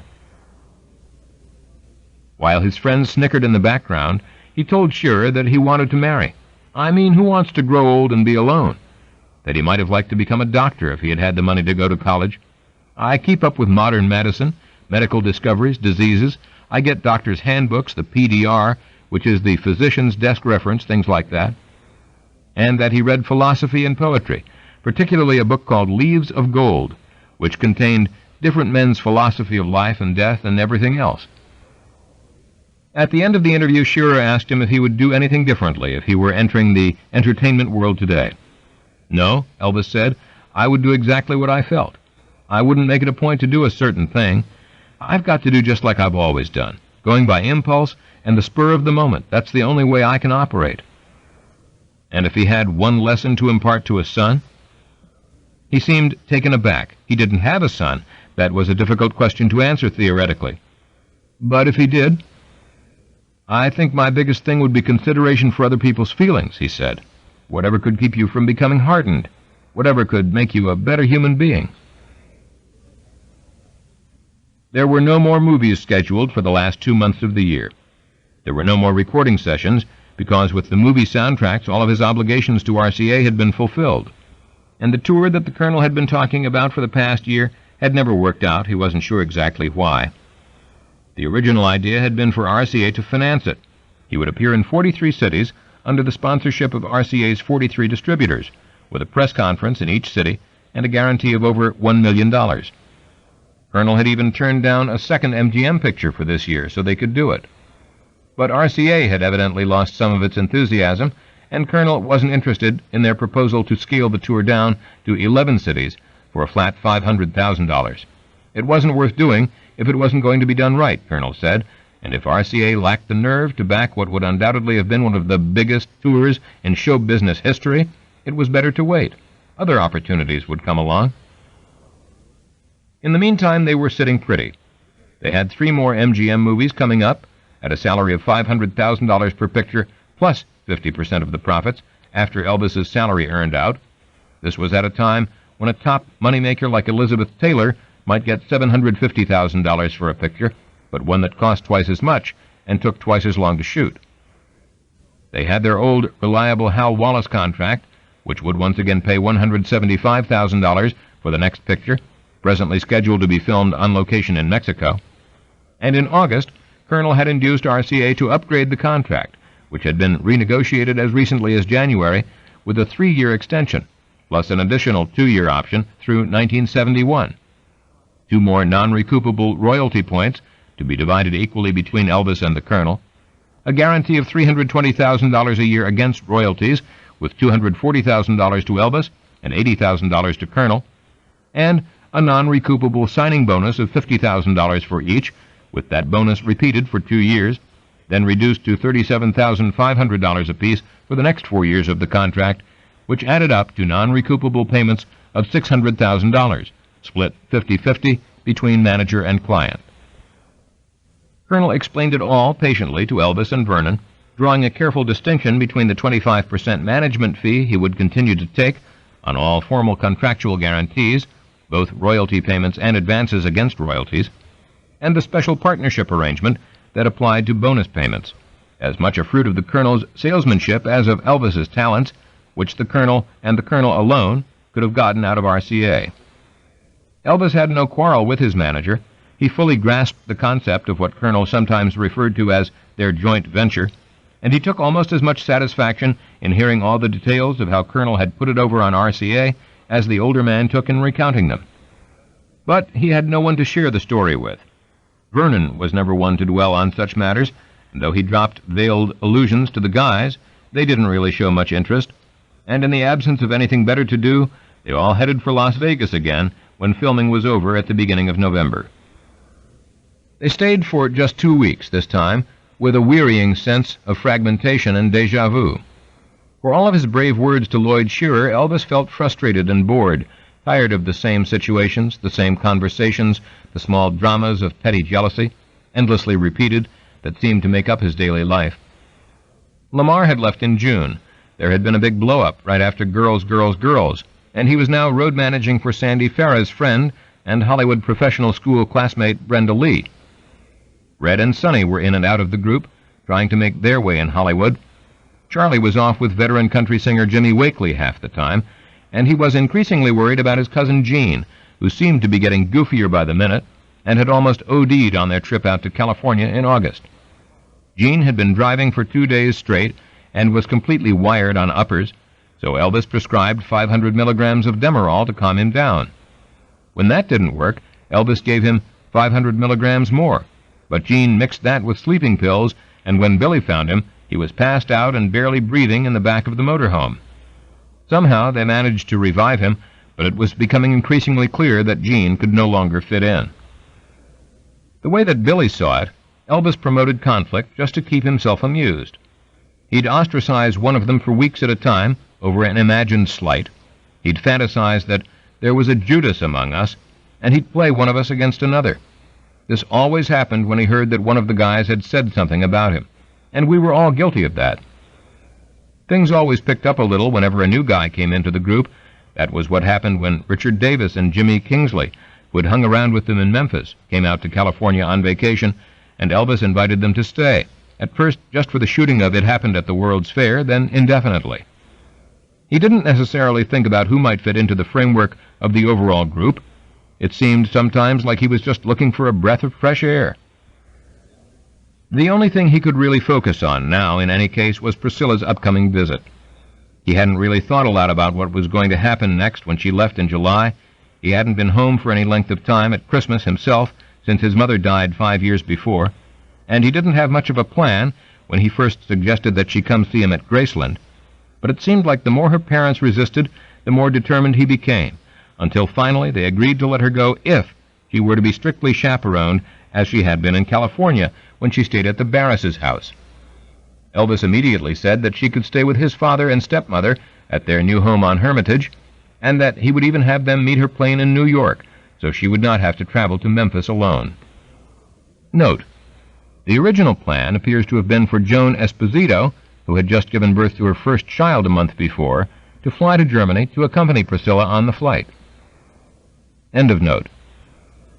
He grew more and more excited as the day drew near, and he had Vernon call the moment they arrived at Hermitage, so he could come over and drive Priscilla through the gates of Graceland himself. The annual Christmas display was fully mounted, the house was ablaze with lights, and there were fans at the gate snapping pictures of the life-size nativity scene on the lawn, but she could only think that she was finally here with him. After all these years, she was actually about to see his home. The whole gang was waiting when she arrived. Some of them she recognized, and some of them she was meeting for the first time, but Elvis whisked her away to his grandmother's room, and they had a brief but happy reunion. How had things been for Grandma since she'd been home? The 17-year-old girl asked her after Elvis left them alone. Grandma shook her head. She was worried about Elvis, she said. She thought he was still upset about his father's marriage. He don't spend much time at Graceland anymore, and his daddy's worried. I don't know if he'll ever accept the marriage. Later that night she was so worked up that Elvis gave her 2 big red pills to relax. She didn't wake up for 2 days, and when she did, it was to discover that everyone had been worried to death about her. Vernon and Grandma had wanted to call in a doctor right away, Elvis told her, but he had vetoed that. From her point of view, she was more concerned about the 2 days she had lost. End of side 4. Change side selector switch. This book is continued on the next cassette.